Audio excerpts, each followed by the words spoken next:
Chapter 1. June 8th. Thursday. Red. All right, stop everything. Kenya brings the palms of her hands up. It's midnight, and you know what that means. Her lips curl into a wicked grin, and I shake my head. Here we go.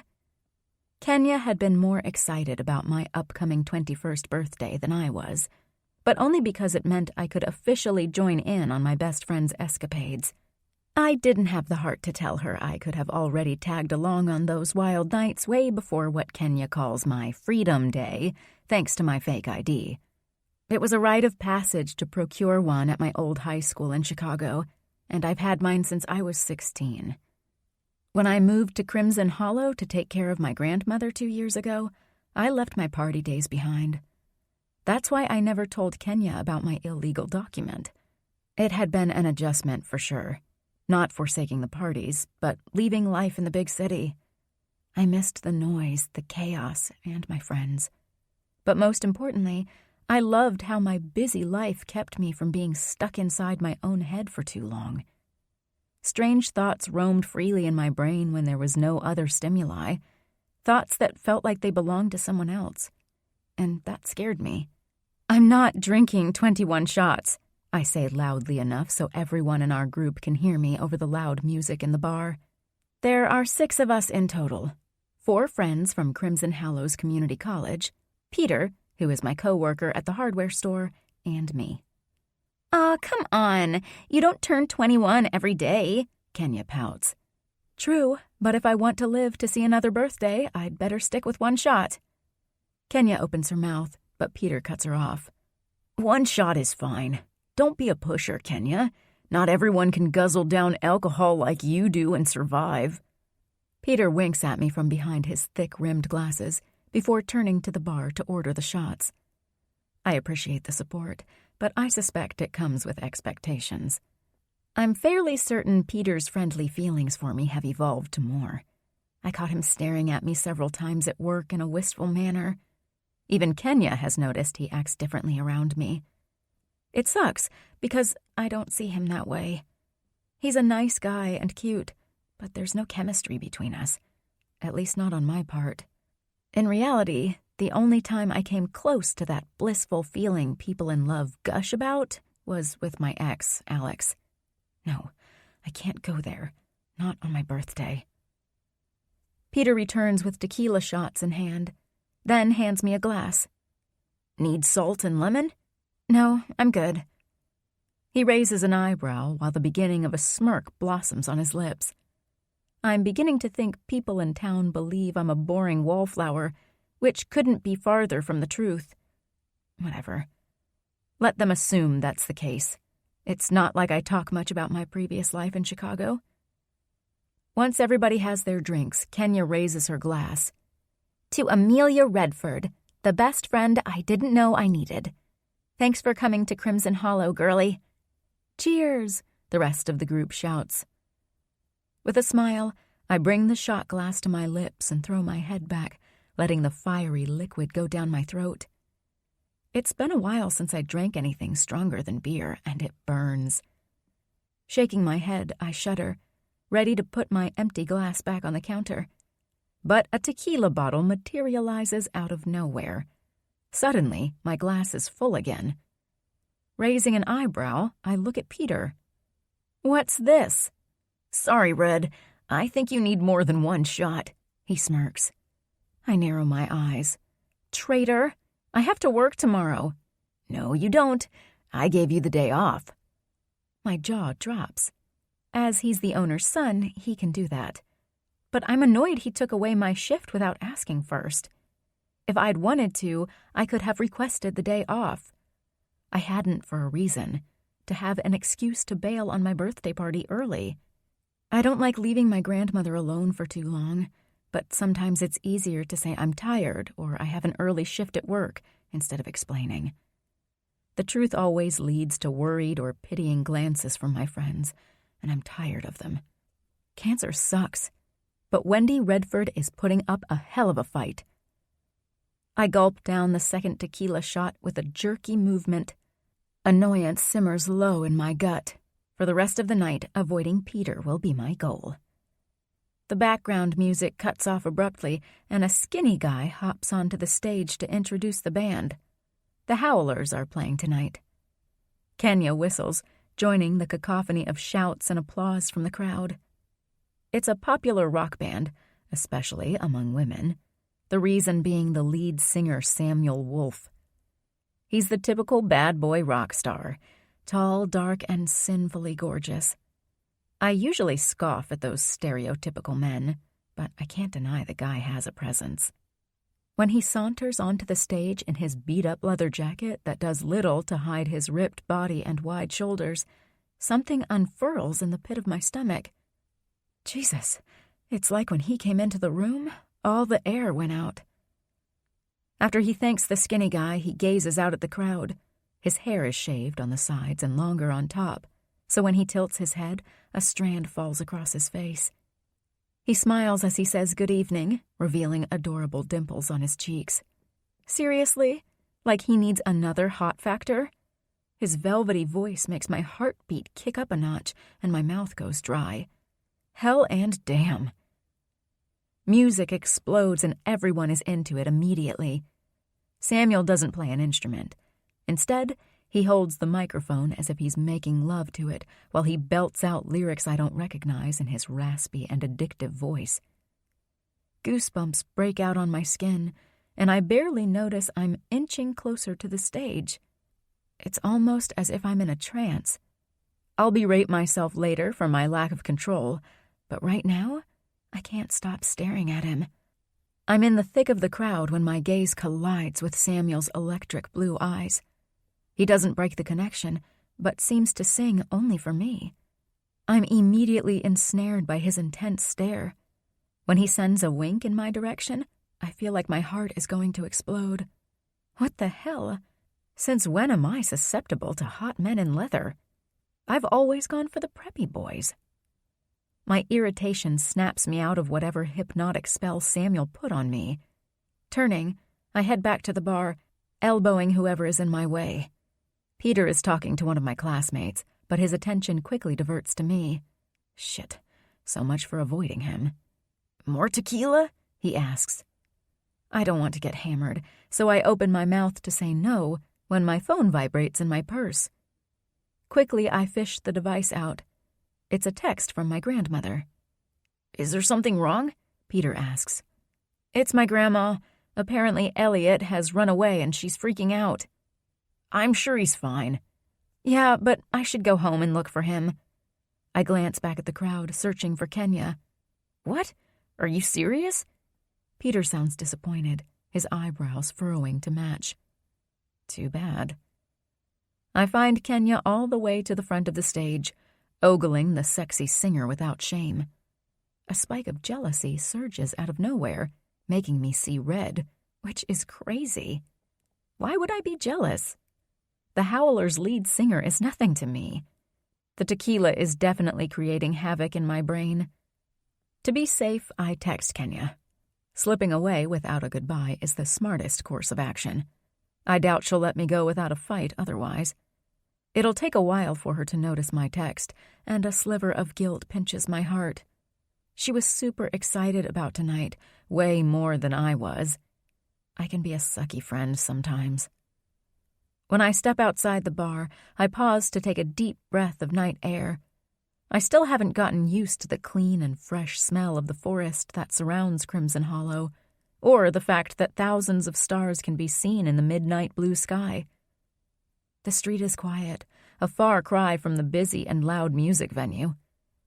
Without the cacophony, it's easier to think straight. The tequila gave me a nice buzz, but as much as I'd like to blame alcohol, my insta-lust reaction to Samuel Wolfe can't be explained by drunkenness. Not that it matters. He's a notorious man-whore. At least that's what Kenya tells me, and I have no intention of becoming another notch on his belt. I veer toward the main square, hoping to find an available taxi there. Crimson Hollow is too small for Uber. I knew I shouldn't have caved and let Kenya drive tonight. Not a minute later, I hear hurried footsteps behind me. Looking over my shoulder, I grimace when I discover it's Peter coming after me. "What are you doing here? I thought you wanted to stay." "Nah, I just came out tonight because it was your birthday. I'll give you a ride home." Exactly what I don't want. "Pete, are you sure? How many shots of tequila have you had?" "Just 2, and lots of water as well. Don't worry. I'm good, Red." He taps my shoulder before lacing his arm with mine. "Come on, my truck is parked just around the corner." I bite my lower lip. There's no way I can refuse Peter's offering without offending him. During the drive, he wants to chat about the store and some of the ideas he has to bring more customers in. I appreciate his dedication to his father's business, but I'm not in the mood to talk shop. So I turn on the radio until I find an upbeat song I can sing along to. Grandma's house is out in the boonies. It's a chalet in the woods accessible only through a dirt road and a 15-minute drive away from town. When I moved in, I begged her to consider relocating to the city and closer to the hospital. But Grandma is a stubborn lady. It took me a long time to get used to the isolation. In the first few weeks, I would jump at any sound coming from the forest surrounding the property. Now, I'm completely used to it. Kenya finds the forest creepy, but the peace and quiet have grown on me. All the lights in the house are still on, which means our stupid dog hasn't turned up yet. It's past 1 in the morning. When I find that rascal, I'm giving him a tongue lashing. As crazy as it sounds, I'm sure the dog can understand every word I say. "Thanks for the ride," I say, my hand already on the door handle. Peter grabs my forearm before I can open the passenger side door. "Wait, I got you a birthday present." He bends across the gap between our seats to reach the glove compartment. I tense at the proximity. "Here," he says. "I hope you like it." A big lump gets stuck in my throat when I recognize the label on the small box Peter hands me.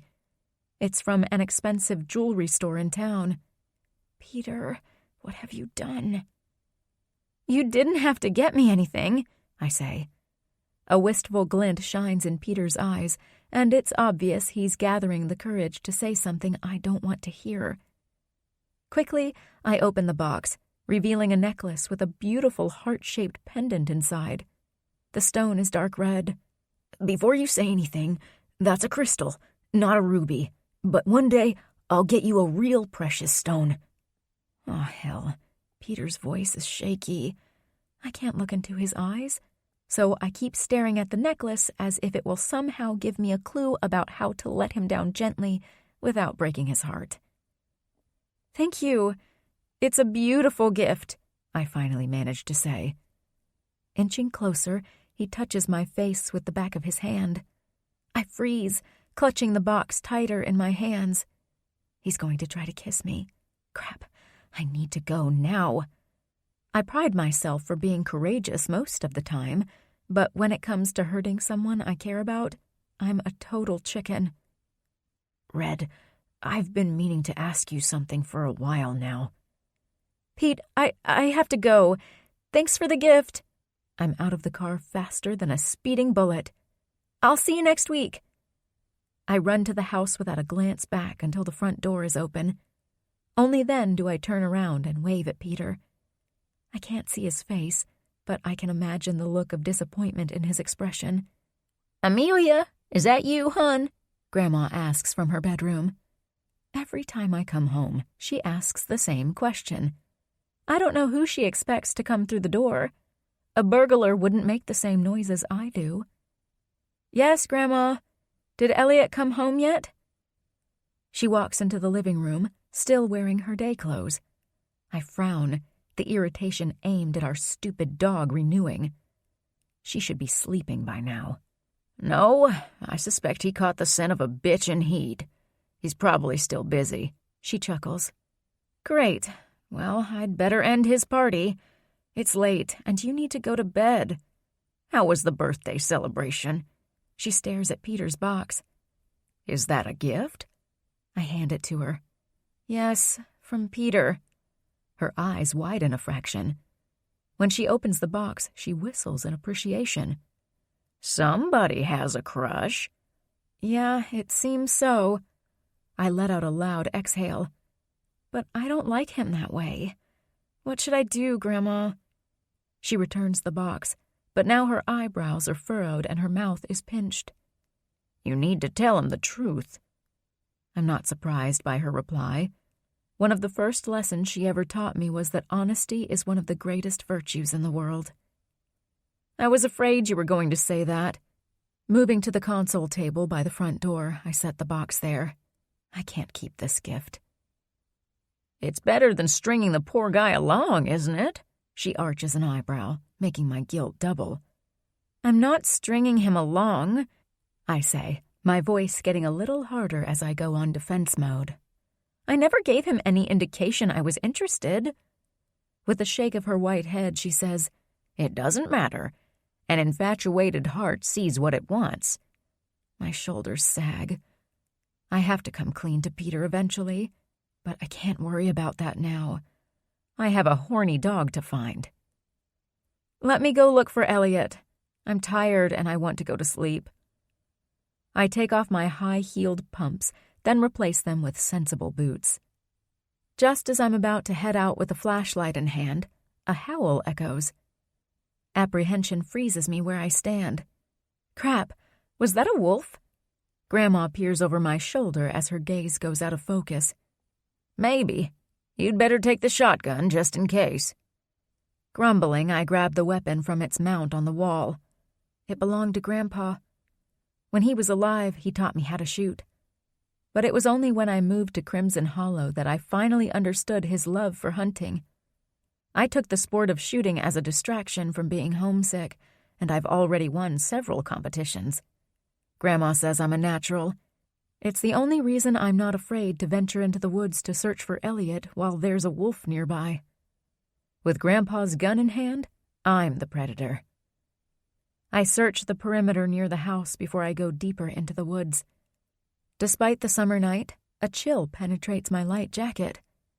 That bitch better be worth it, Elliot. The foliage becomes denser the farther away I get from the house. Even with the full moon above, barely any silvery light streams through.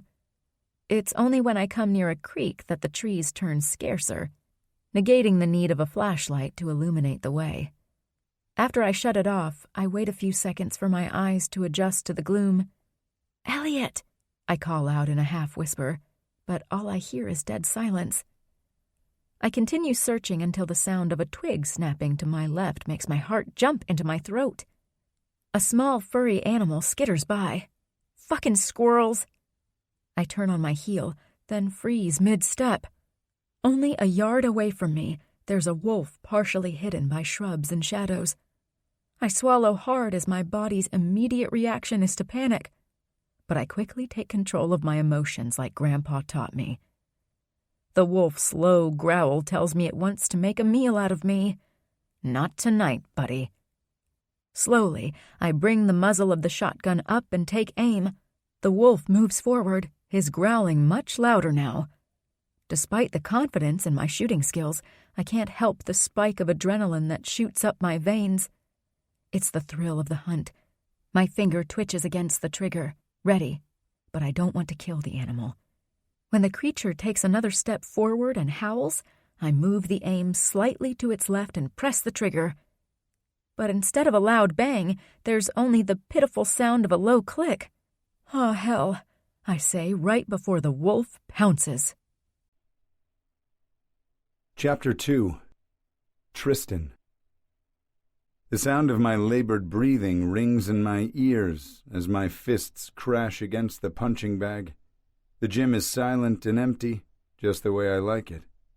I have lost track of time, but the soreness in my muscles and the sheen of sweat covering my skin tells me I've been here a while. I could go on for hours without stopping.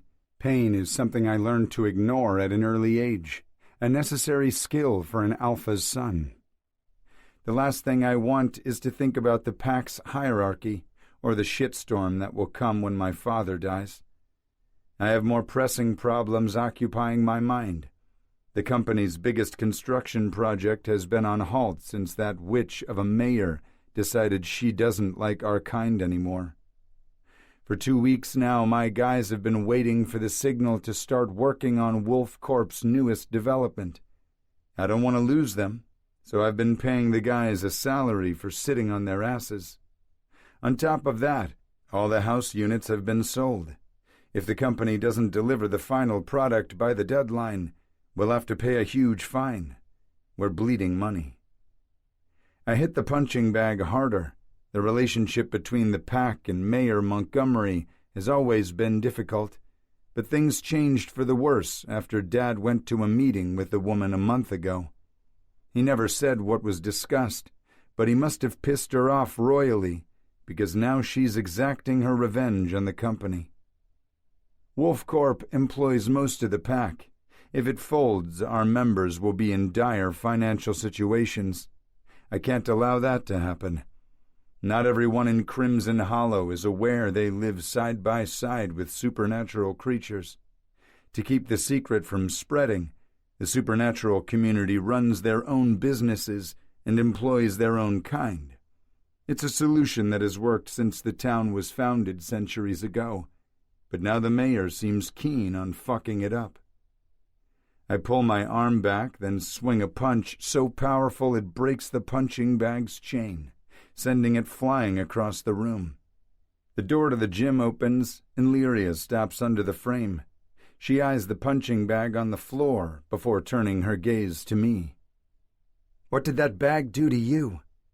Not waiting for my answer, she waltzes in wearing skin-tight workout clothes that leave nothing to the imagination. I can't help how my body reacts to her. She's one of the most beautiful females in the pack, and a beta, which makes her an ideal match. Even so, I've kept Lyria at arm's length despite her attempts to seduce me. Giving her my back, I walk to the corner and grab a towel from my duffel on the floor. The chain must have been loose. "Yes, made loose by the way you were hitting the bag." Lyria stops behind me, touching my arm with the tips of her fingers. "You know, Tristan, there are other ways to relieve stress." Knowing it's a mistake, I turn to face her. There's barely any space between our bodies, and the mating scent Lyria radiates is beginning to make my head swim. My will can only go so far before the animal instinct takes over. She watches me with a knowing glance, lips curling into a victorious smirk. I can't blame her. I'm on the verge of giving in. Fuck my reservations. My dick is already standing at attention. It has been weeks since I slept with someone, and by that I mean a regular woman, not a member of the pack. In my position, I can't afford casual relationships with any female wolf. Grabbing Lyria by the hips, I pull her closer. "What do you suggest, Beta?" A glint of pride shines in the brunette's eyes. If she were a cat, she would have purred. "Come back to my place and I'll show you." She brushes her hand against my crotch before squeezing my erection, making me growl. I narrow my eyes and lean in, ready to seal my fate and fuck Lyria right here on this gym floor. "There you are. I've been looking all over for you," Billy, the pack's Omega, says from the door. I let go of Lyria. When I step back, the distance sobers me up. Shit, that was close. "What the hell are you doing here, Billy?" Lyria glares at the kid. "Dr. Mervina wants to speak to Tristan." He shrugs. "She says it's urgent." My mood changes instantly, the sense of urgency overriding the lust that clouded my judgment only a few moments ago. I head out of the room without a backward glance at Lyria, Billy following close behind. As the Omega, he's the weakest wolf in the pack. There's no doubt Lyria will take her frustration out on him whenever the chance arrives, probably sooner rather than later. Even knowing Billy is following orders, I can't and won't interfere. Every wolf in the pack has a role, and the Omega's is to serve as a scapegoat for the rest of us.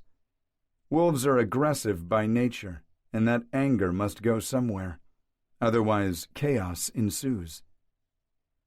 "Did my mother say what this is about?" I ask to distract him, knowing my mom, the female alpha, hadn't told Billy anything. Nope, only that it was urgent. After leaving the second largest building in the compound, I crossed the small square toward the main house where my parents live. My brothers and I still have rooms there, but we have our own places elsewhere. My apartment is in the city, above Wolfcorp's office. Bypassing the main double doors, I veer toward the side of the house where the entrance to my mother's clinic is. A veterinarian before she became a wolf, her profession came in handy when she married into the pack. She still has her practice in town. As I predicted, I find Mom in her office. She's usually a calm person, but she's pacing back and forth in front of her desk with her eyebrows furrowed. She pauses when she sees me standing by the door. Her gaze shifts to Billy, who is still behind me. "Thanks, Billy. You can leave now. Tristan, close the door, please." She moves behind her desk, but doesn't take a seat. Instead, she grabs the back of the chair and lowers her gaze. I do as she asks, catching a glint of disappointment in Billy's eyes. Omega or not, the kid loves to be in the know. He's the biggest gossiper in the pack. "What's wrong?" I ask after I hear Billy retreat. She raises her gaze to mine. "There's a blood moon tonight. You need to patrol the Irving Forest area." "A blood moon?" I clench my jaw hard, trying not to scoff at her statement. Mom has the sight just like my brother Dante does, and their sixth sense has helped the pack many times in the past. However, one thing I don't believe in is anything that has to do with hocus-pocus BS, like the blood moon myth. It's the sort of gibberish that only the witches in town take seriously. Irritated, I continue, "Is that truly your emergency? Or did you just call me in here because you saw what Lyria was up to?" Mom narrows her eyes. Despite being a foot taller and stronger than her, I take a step back. I should know better than to cross Mervyn a wolf. "I'm going to pretend you didn't say that. However, my intervention came in good time. You reek of her disgusting scent." Crossing my arms, I grind my teeth. Mom has never liked Lyria, nor made any attempt to hide her feelings. I've always wondered if her animosity stemmed from the same source as my hesitancy did. Nevertheless, I'm a fucking adult. I don't need my mother meddling in my affairs. "Why the Irving Forest? What's going on there?" I change the subject before I say something I'll regret. Mom's angry expression morphs back into one of worry. She shakes her head, staring at a spot over my shoulder. "I don't know what's wrong exactly. All I know is that you have to get there quickly." "Okay, I'll get Seth and a couple of enforcers." "No." Mom raises her arm, her eyes as round as saucers. "You must go alone. Your brothers will meet you there." "I haven't seen Dante in days, and Samuel has a gig tonight." Mom's stoic expression doesn't waver. It's like she hasn't heard a word I said. "They will be there. Now go." Dismissed, I leave her office. Billy sits on one of the benches in the hallway. The kid springs to his feet when he sees me. "Do you need me to go fetch Seth?" Shit.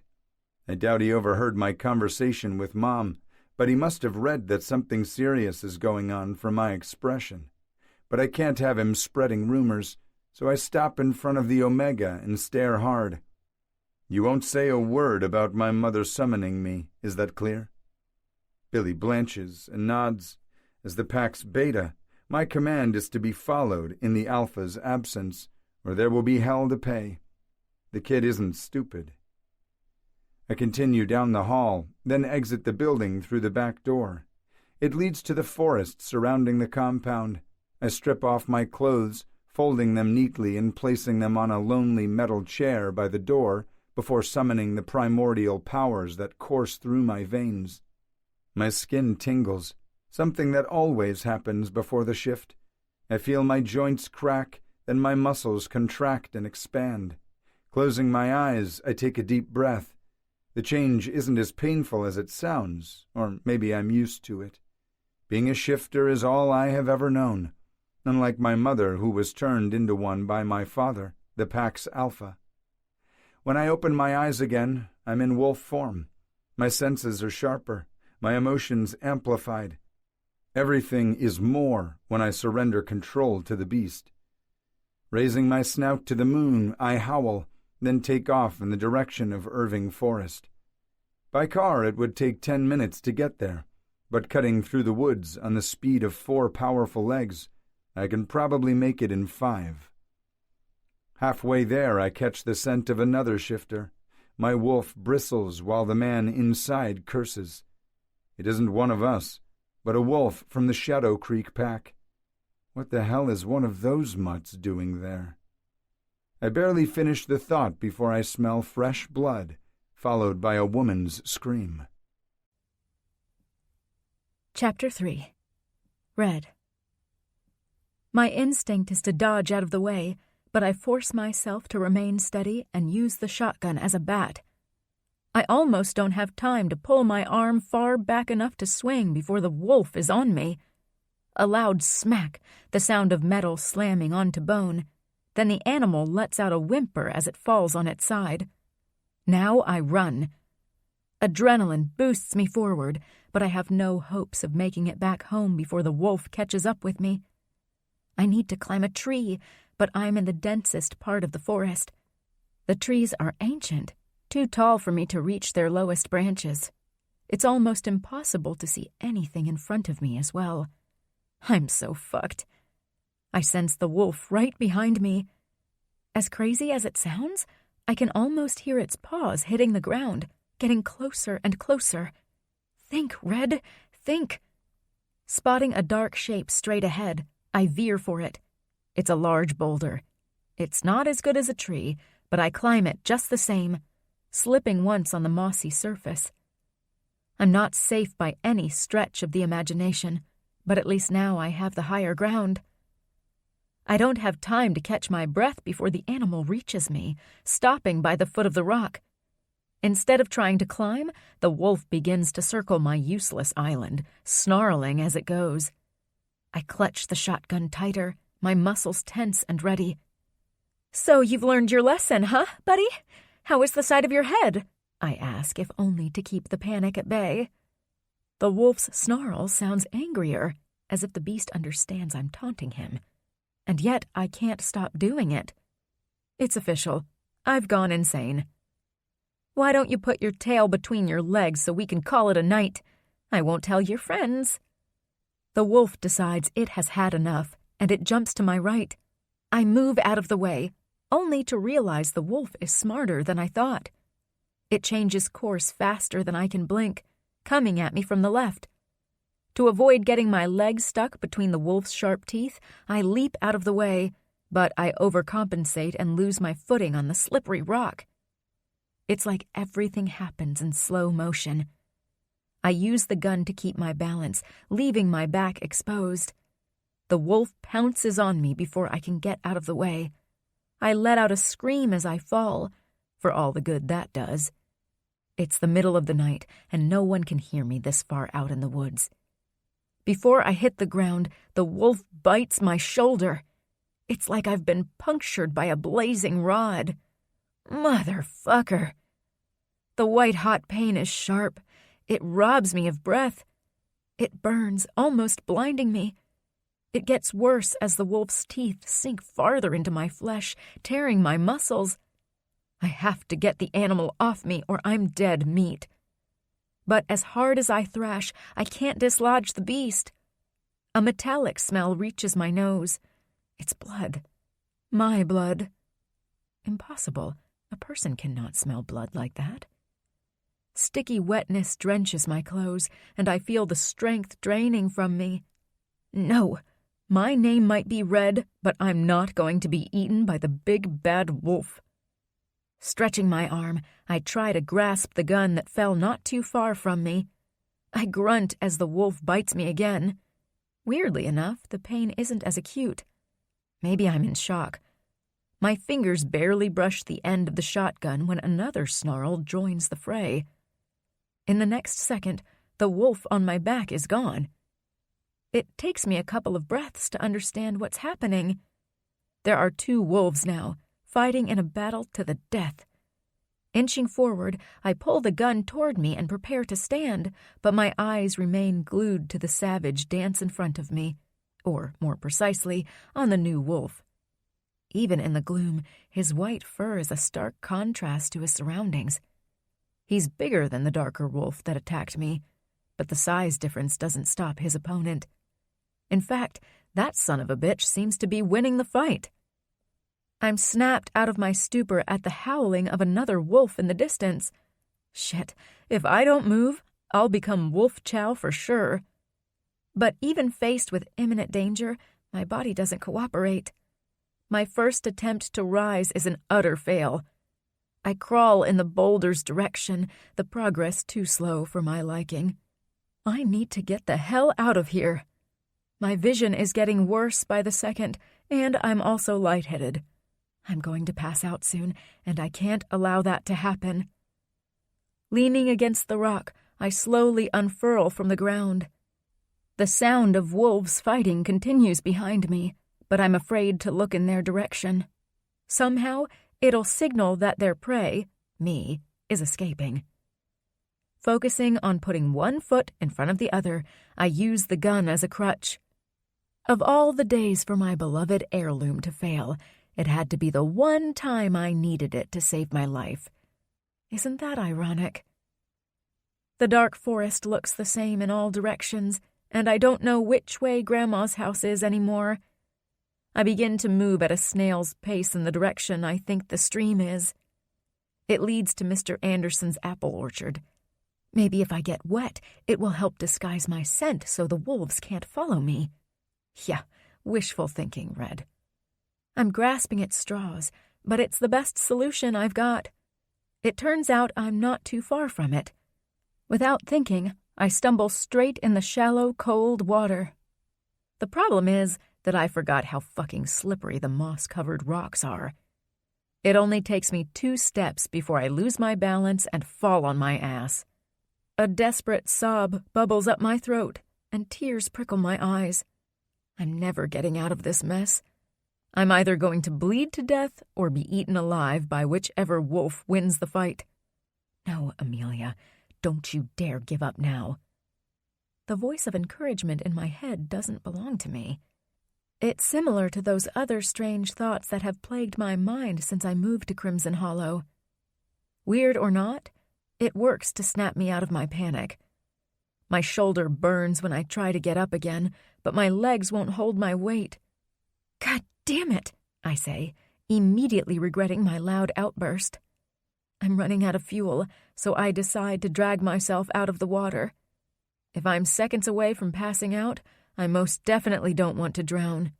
Feeling extremely tired now, I rest my cheek against the muddy stream bank as my eyelids become unbearably heavy.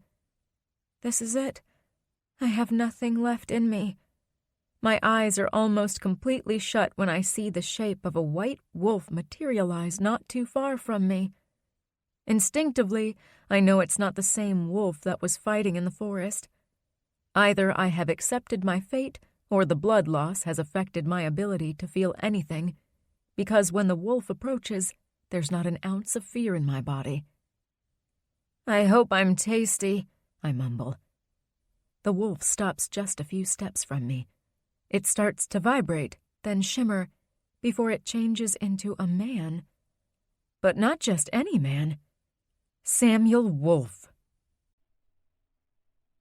Chapter 4. Tristan. For fuck's sake, I can't believe I'm losing to a Shadow Creek mutt. I don't recognize his scent, but he's way too young and small to be an alpha. Where is all his power coming from? He doesn't have enough body mass to justify it. Knowing the whys won't help me. I need to find an opening to end this quickly. But every time I believe I have the upper hand, the smaller wolf manages to break free to attack me. When he body slams against my side, I have to use all the muscle strength in my hind legs to keep from folding.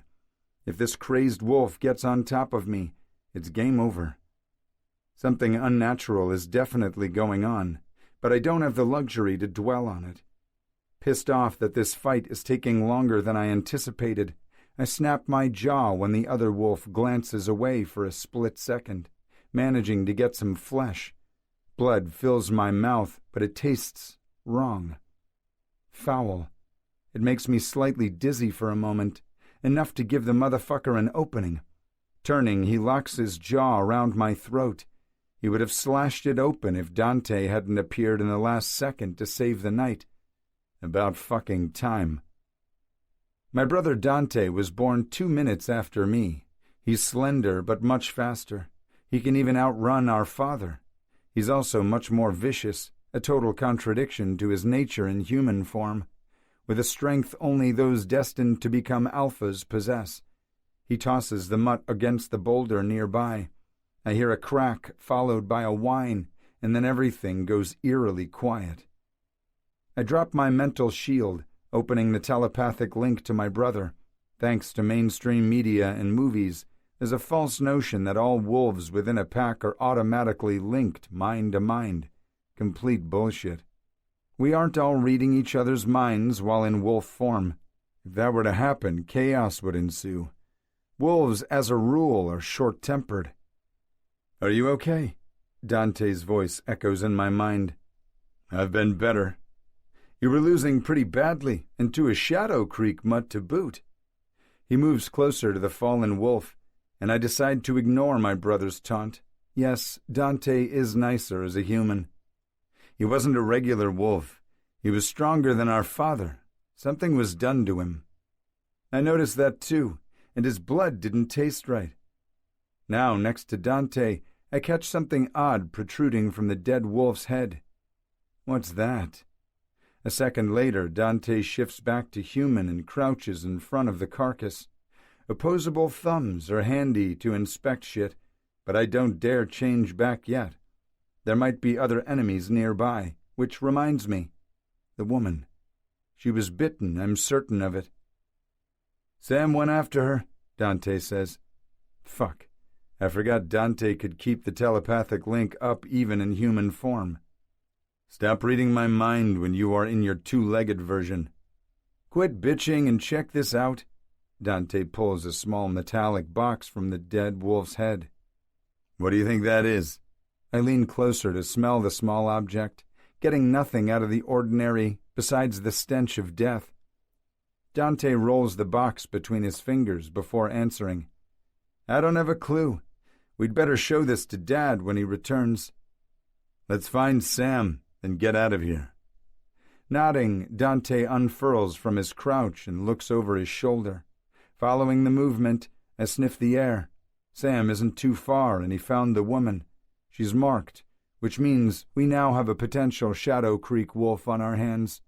Potential being the imperative word. Only a small percentage of humans survive the transformation.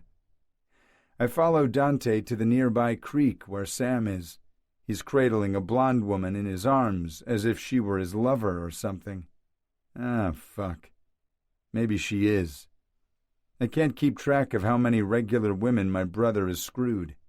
If wolves weren't immune to human diseases, Sam's dick would have fallen off by now.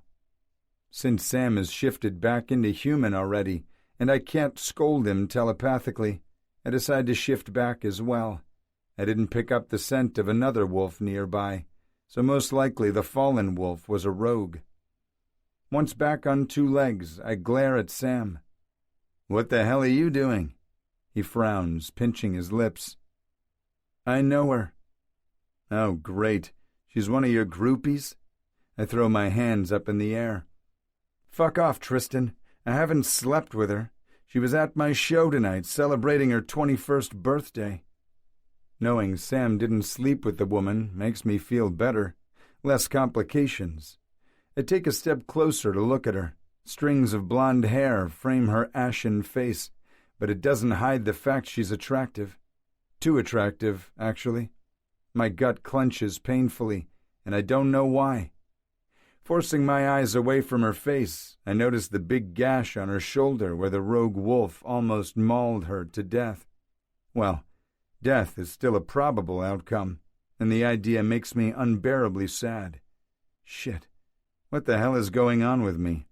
I don't want an innocent person to die like that, but the sharp pain in my chest feels more like I'm losing someone I care deeply for.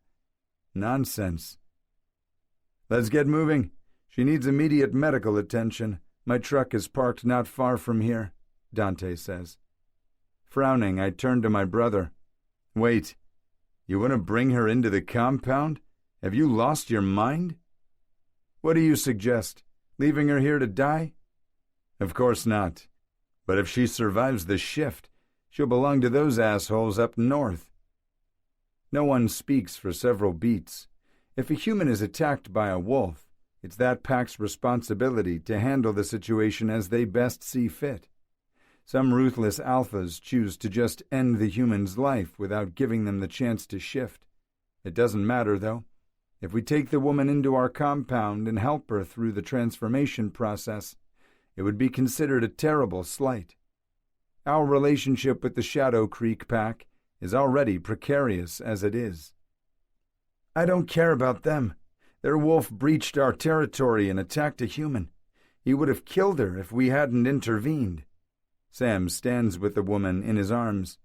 They don't deserve our consideration. Fuck the protocols. We're taking Red to the compound. Red? Dante raises an eyebrow. That's what her friends call her. Her name is Amelia Redford.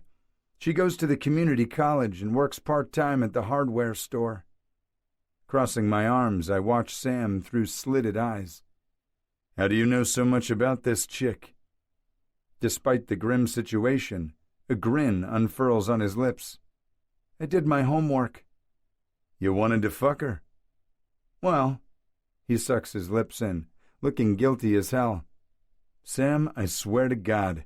I ball my hands into fists, with half a mind to take the woman from his arms. Jesus, will you relax? I'm not going to try anything. Unless she wants to. He won't touch the girl, Dante chimes in. Mom will rip his nutsack off if he tries. I follow my brothers, muttering curses under my breath. Taking care of a gorgeous, newly made Shadow Creek wolf is exactly what we don't need. Dante's truck is parked at the beginning of the trail that led to the spot of the attack. It will be another 5 minutes before we get back to the compound, and I honestly don't know if Red will make it. She's no longer bleeding, but loss of blood is not what kills humans attacked by shifters. It's the virus responsible for the mutation that the majority can't handle. Once his truck comes into view, Dante sprints toward it. He grabs a pair of jeans from the back seat and pulls them on fast. I have a couple of spare sweatpants in the trunk, he tells us. I'm good. Sam gets into the back seat with the woman without a glance in our direction. Red. What a stupid nickname. I have no issues with my nakedness. We have to undress before we shift or risk getting our clothes ruined. But out in the human world, I prefer not to be caught butt naked, so I take Dante up on his offer. How is Red? Dante asks as soon as we begin to move, peering at the back seat through the rear view mirror. Her breathing is shallow, and she feels warm. His reply is laced with worry. I turn on my seat in time to catch Sam brush a loose strand of hair off her face. Seeing my younger brother treat a mere stranger as if she were his beloved girlfriend doesn't sit well with me. I don't know why I'm getting this crazy feeling of foreboding. Maybe because if she survives, she'll still be the enemy. I've never heard of a match between wolves from different packs that didn't end in bloodshed, or worse, isolation. Shaking my head, I force myself to gaze at the road ahead. I'm worrying over nothing. No way Sam feels anything more for this woman than lust. He's a notorious man-whore. There's no chance in hell he would imprint on her. When Dante parks in front of the clinic's entrance, I'm not surprised to see Mom already waiting at the door. Did she see the woman in a vision? Quickly now, I have the examination room ready for her. Mom turns on her heels, striding down the hallway with purpose. Her deep mahogany hair is pulled into a tight bun at the base of her neck, and she's wearing scrubs. She must have known what we would find in Irving Forest. Sam puts Red on the bed while Mom sterilizes her hands. A metal tray with medical instruments is ready on the nightstand. "What can we do?" Dante asks, hovering too close to her. "Stay out of my way." Mom twists her nose. "What's that god-awful smell?" "The other wolf's blood," we all answer at the same time. "A rogue?" She arches both eyebrows. "Maybe. We found this attached to the back of his head." Dante shows her the small square box. "It looks like a tracking device of some sort." She narrows her eyes, studying it, but doesn't touch it. "I know someone who might be able to tell us what this is," I say. "Who?" Sam looks at me. "A kid who works at the hardware store. He helped me before when I had computer issues in the office." "Can he be trusted with this?" Dante asks. "He doesn't have ties to the soup community. I believe he's safe." Mom nods in agreement, then immediately returns her attention to the woman, who's lying so still it's like she's already gone. Her flawless skin is white as snow, but her plump lips still hold their ruby color. It's not makeup. Maybe that's why her friends call her Red, because of her cherry-colored lips. She's indeed the most beautiful creature I've ever seen. With a groan, I look away. There's nothing for me to do here. I should leave. "What are you doing, Mom?" Sam asks, and I glance at the bed again. She has a pair of scissors in her hand. She doesn't answer my brother, but proceeds to cut open what's left of Red's top, revealing a sexy black lacy bra. I suck in a breath while my blood begins to pump faster in my veins. I should be noticing the gore on her shoulder, not the swell of her breasts. Maybe I'm as bad as Sam. Under the bright lights in the room, the gash looks much worse. Red was bitten in 2 spots on her shoulder. The second bite is much too close to her aortic artery. Another inch, and she would have bled to death. Dirt is mixed with the torn muscle and blood, so Mom focuses on cleaning the wounds first. She dabs the area with a reddish liquid, making Red hiss and arch her back. I trade a worried glance with Dante while Sam says, "I thought she was out cold. How can she feel anything?" "I don't know," Mom answers. As soon as she finishes cleaning the wounds, the torn skin begins to heal, as if it's knitting itself back together. Shifters have accelerated healing, but I've never seen anything like that, and Red is not even a wolf yet. Mutation usually takes a month, and it's a messy and painful process. "What the fuck?" Sam moves closer, eyes wide. When Red starts to convulse, Mom orders us to hold her still. I grab Red's ankles while Sam and Dante each hold one of her arms. Her eyes fly open, revealing ember-colored wolf irises. "She's shifting already? How is that possible?" I ask. Mom doesn't answer. Instead, she holds a syringe in her hand, her eyebrows scrunched in concentration. "What's that?" Dante asks. "Painkillers." Red screams at the top of her lungs when her muscles begin to spasm. I can feel the trembling under my palms. The wound on her shoulder is healed completely already, leaving behind only a light pink scar.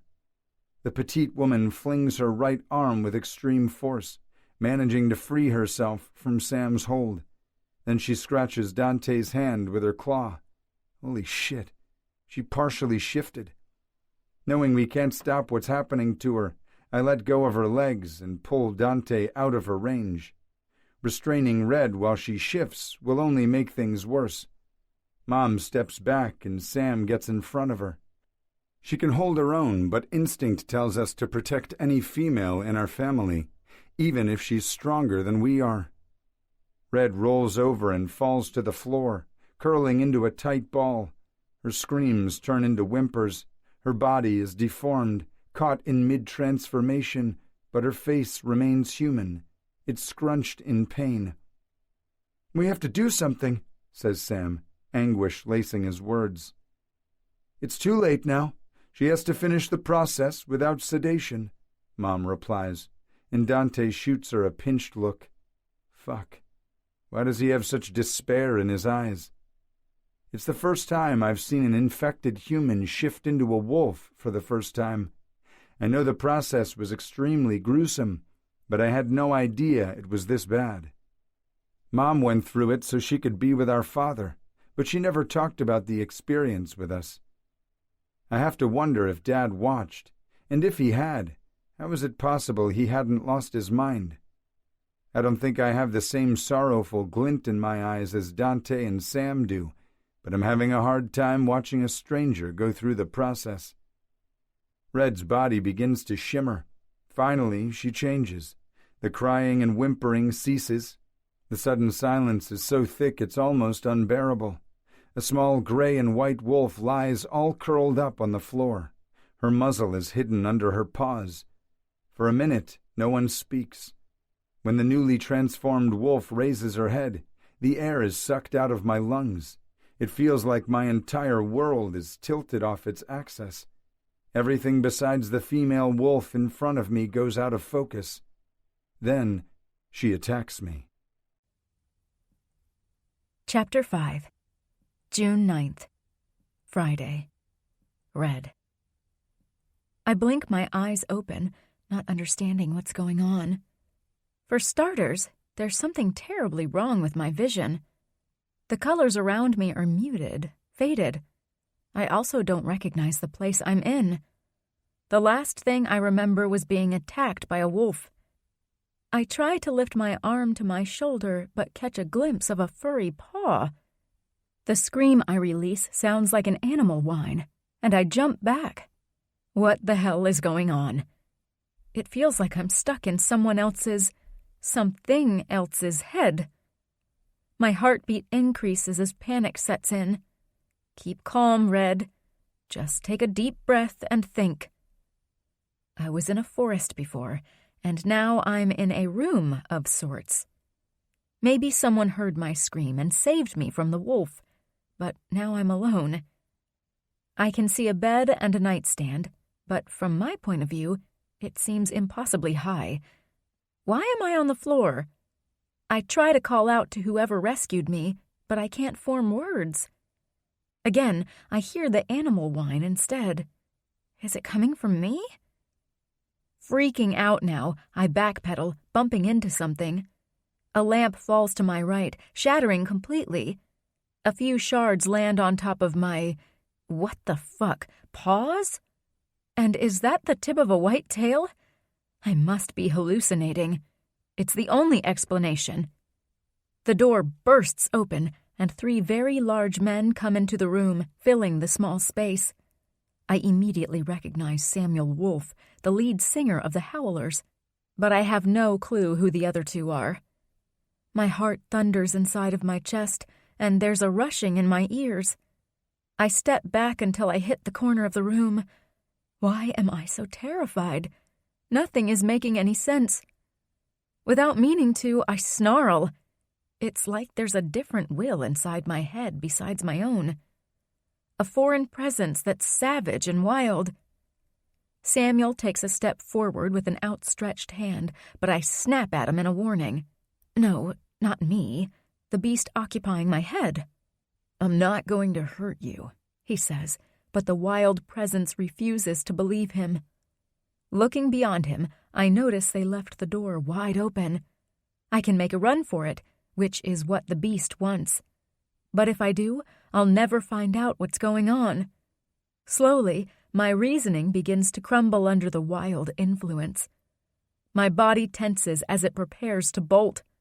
It's like it has a will of its own.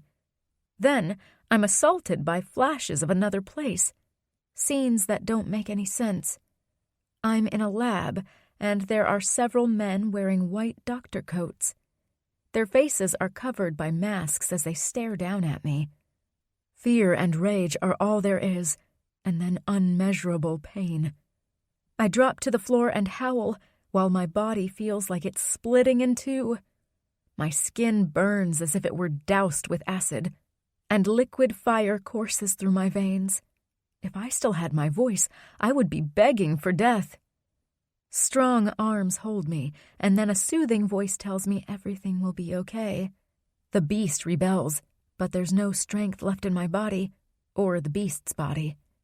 I can't tell which is which anymore. Don't fight the wolf, Red. Become one with the wolf, the voice says. I have no desire to become one with anything, but the voice is so compelling, so peaceful that I find it hard to resist. Slowly, my heartbeat slows until I can no longer feel it jamming like mad inside the confines of my chest. I want you to take deep breaths and focus. Feel the wolf's power in you. Feel the wolf's power? What is he saying? Am I a wolf? That's insane. A hazy memory comes to the forefront of my mind. A wolf in the woods turning into Samuel Wolf. Did that really happen?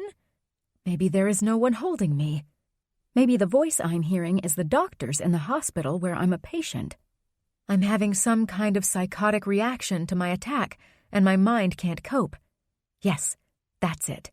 Knowing I'm not really a wolf and that I'm safe in a hospital room finally allows me to relax.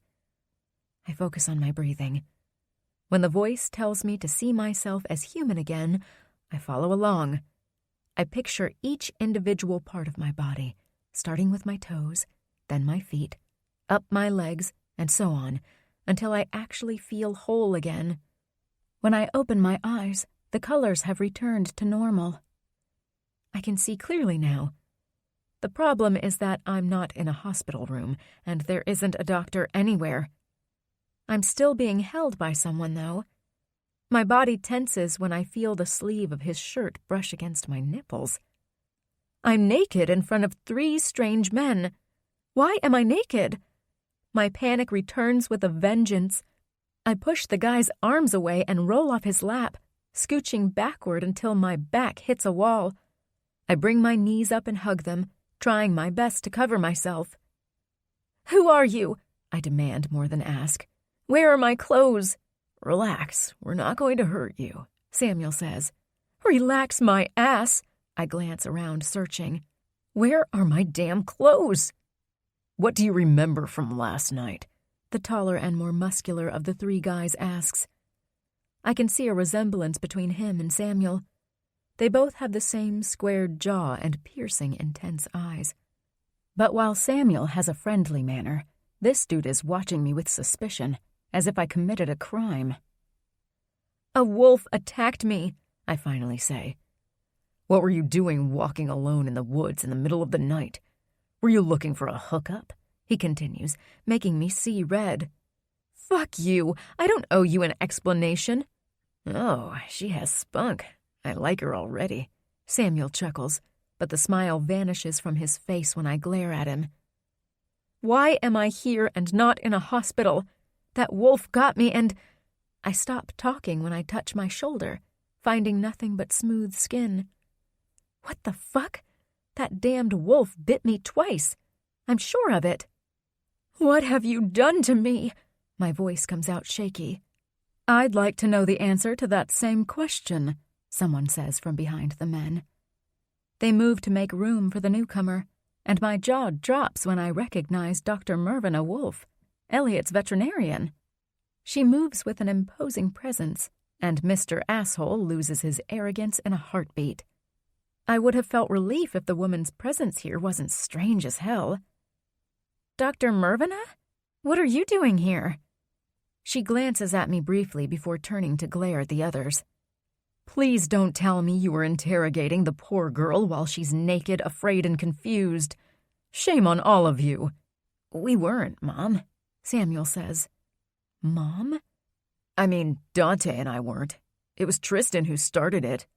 Mr. Asshole turns to Samuel. "The sooner we get answers, the better." "I agree. So why don't you start giving me some?" I snap.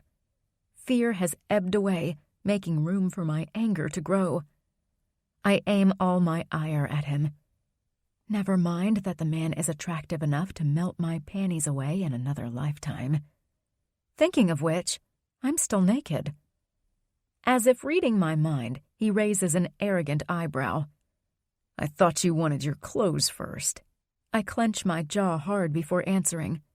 Yes, I'm tired of you three stooges ogling my body.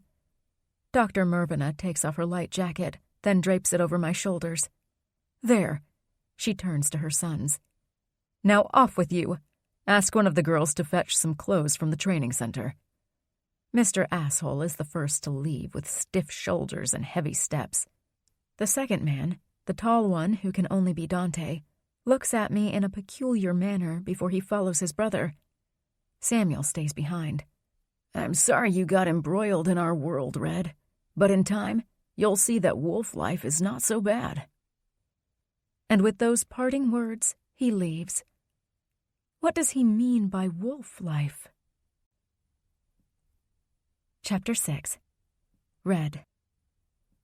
Dr. Mervina only opens the door a sliver when the knock comes, blocking the entrance with her body.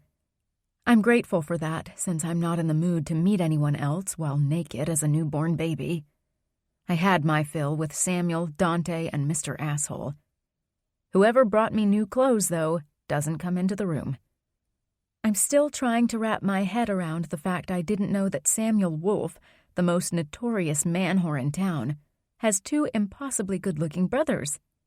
I'm not new in Crimson Hollow, at least I don't consider myself as a newcomer any longer after 2 years, and thought for sure Kenya would have mentioned them. My best friend has all the eye candy in town cataloged, plus their mother is my dog's vet. Were they hiding under a rock all this time? Oh my God, Grandma! I can't believe she hadn't entered my mind until now. She must be going crazy worrying about me. I need to let her know I'm okay. How long have I been here? I ask. My sons brought you last night, so around 8 hours? I need to call my grandmother. Dr. Mervina sets the clothes on the bed and glances at me with a friendly smile on her lips. I haven't moved from my spot in the corner of the room, and I'm still using Dr. Mervina's jacket to cover myself. These clothes should fit. I can wait outside while you change to give you some privacy. I want to talk with my grandmother, I say louder, irritated the vet doesn't seem to care about my worries. I spoke with Wendy last night. Her answer gives me pause. Why isn't she here? I begin to worry. Grandma would have come if she knew. Wendy knows you're safe. Don't worry, child. Now get dressed so we can talk more. I scoff. What's the point? Everyone has already seen me naked anyway, and what I want the most right now are answers. Are you going to tell me what the heck I'm doing here? Dr. Mervina takes a deep breath, then sits on the only chair in the room. Last night you were attacked by a rogue wolf, and he infected you. Infected me with what? Some sort of messed up rabies? She shakes her head, her lips twisting into a grimace. No, with the virus that can change humans into shifters. Wolves. I blink a couple of times. My brain has a hard time comprehending the words that came out of the vet's mouth. After a couple of beats, I throw my head back and laugh like a maniac. Nice one, Doc. Why don't you spare me the bullshit and spit out the truth already? Your son must have slipped me some kind of hallucinogenic pill at the music venue last night, and then he kidnapped me. Are you guys running a cult? I'm not lying to you, Amelia. You've experienced your first shift already. You felt the wolf inside of you. I waved dismissively. Side effects of the drug. You're stubborn. You'll need that here in the compound, especially around my sons. My spine becomes taut at their mention. What's that supposed to mean? Dr. Mervina smiles enigmatically. You'll find out soon enough. Standing, she begins to unbutton her shirt. What are you doing? I'm going to show you that I'm not A loud knock on the door makes Dr. Mervina freeze. Who is it? It's Valentina. Terrence cut himself while chopping wood. He's bleeding pretty badly. Dr. Mervina's lips turns into a thin, flat line, and her eyebrows furrow. It's clear she isn't happy with the interruption. I'll be back as soon as I can, Amelia. Why don't you take a nap? The first shift is always hard. I don't reply, but I have no intention of going to sleep. Dr. Mervina seems to read that in my expression, so it's no surprise when I hear the door lock click from the outside after the vet leaves. I'm not even alarmed she was summoned to tend to a guy's wound. It's clear they have their own set of rules here, wherever the hell here is. I wait a few seconds before I put on the clothes they brought me. No shoes, though. They don't want you to go anywhere, so why would they give you shoes? It doesn't matter. Lack of shoes won't keep me from trying to escape. The only window in the room is too high off the floor for me to reach it, so I use the chair and attempt to pull the lever. I'm still not high enough to gain leverage. Cursing under my breath, I step off the chair and eye the bed. If I put the chair on top of it, I'll be at eye level with the window. If the lever doesn't budge, I can always break the glass. The chair sways precariously when I step on it, and it sinks into the soft mattress. But it only takes me a few seconds to regain my balance. Curling my fingers around the metal lever, I grunt as I attempt to turn it. Come on, you stupid thing! My knuckles turn white with the strain, and the sharp edge of the metal bar leaves indentations on my palm. I let go with a curse, opening and shutting my hand to get ready for the second round. This time I try with both hands. Finally, the lever moves a fraction. It takes another minute before I manage to turn the damn thing all the way up. Slowly, I push the window open. The gap is barely big enough to stick my head out, but I figure that with some maneuvering, I'll be able to slide out. First, I check to see if the coast is clear. No one in sight. The window faces a small courtyard, but I spot a trail going toward a cluster of trees. I don't know if there are fences in place or guards, but I won't find out by standing here. For the first time ever, I'm glad I don't have a voluptuous body like my friend Kenya. If my boobs were any bigger, I might have gotten stuck. Even wearing the borrowed sweatshirt and yoga pants, I end up scratching my back and elbows. Victory courses through me when my feet land softly on the stone floor. The fall doesn't even jar my bones. I don't remember being so agile, but I'm not going to start complaining now. I wait a second, listening carefully. 2 seconds pass before I hear voices in the distance. That's it. It's now or never. I break into a run toward the dirt path. Adrenaline kicks in, and my muscles fill with energy. I've never run so fast in my life. After a couple of minutes, I leave the path and veer into the woods. Maybe the property doesn't have a fence. Maybe I can make it home. The sound of wind rushing past me steals my focus, as do all the forest smells that are somehow enhanced. The dirt, the pine leaves, the wildflowers. I can smell them all as if I had buried my nose in them. Shit, maybe I'm suffering from the side effects of whatever drug Samuel gave me last night. It doesn't matter. I escaped. Soon, I'll be at the sheriff's office giving my statement. Wolf life my ass. So what if my kidnappers are sin incarnate, or that I'd gladly go home with any of them, or all three at the same time? God, what am I thinking? I slow down when I see the shape of a wire fence ahead. Damn, so the property is surrounded. It appears to be a regular fence, but I'm not stupid to touch it before testing it first. I search the ground around me until I find a small piece of wood. Then I throw it at the fence. Nothing happens. Great, it's not electrified. I walk the perimeter for a little bit, looking for a hole I can pass through. Nada. Not willing to push my luck, I curl my fingers around the wire and begin to climb. I bite my lower lip when I put weight on my feet, the wire digging in my unprotected soles. By the end of this ordeal, they'll be bleeding for sure. Leaving without saying goodbye, someone says from behind. I'm offended. With a surprised yelp, I almost lose my footing. Peering over my shoulder, I find Samuel standing right behind me. I hadn't heard a thing. How was he able to move through the forest undetected? I prepare to jump, but before I make my move, he snakes an arm around my middle and pulls me from the fence. Let me go! Kicking my legs, I hit his arms to no avail. Calm down. I'm not going to hurt you. Since what I'm doing is not working, I decide to stop struggling, but I have every intention of running once he drops me to the ground. The problem is, Samuel doesn't let go when he puts me down. Instead, he hugs me from behind, bringing his body flush against mine. Holy Batman! My entire body catches fire. I'm all too aware of the way his strong frame molds perfectly with mine, and how his woodsy scent is the most intoxicating smell I've ever known. Closing my eyes, I get lost in the moment. What I'm experiencing is completely crazy. The guy drugged and kidnapped me, but tell that to my hormones. Samuel brings his nose to my ear and murmurs, "Are you going to behave if I let you go?" I lick my lips before I say, "No."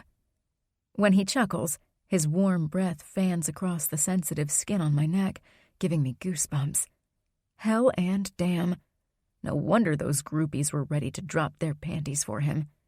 It turns out I'm not wearing any, which reminds me why I'm not. The thought is like a bucket of cold water over my head, sobering me in an instant. I elbow his stomach, catching him by surprise.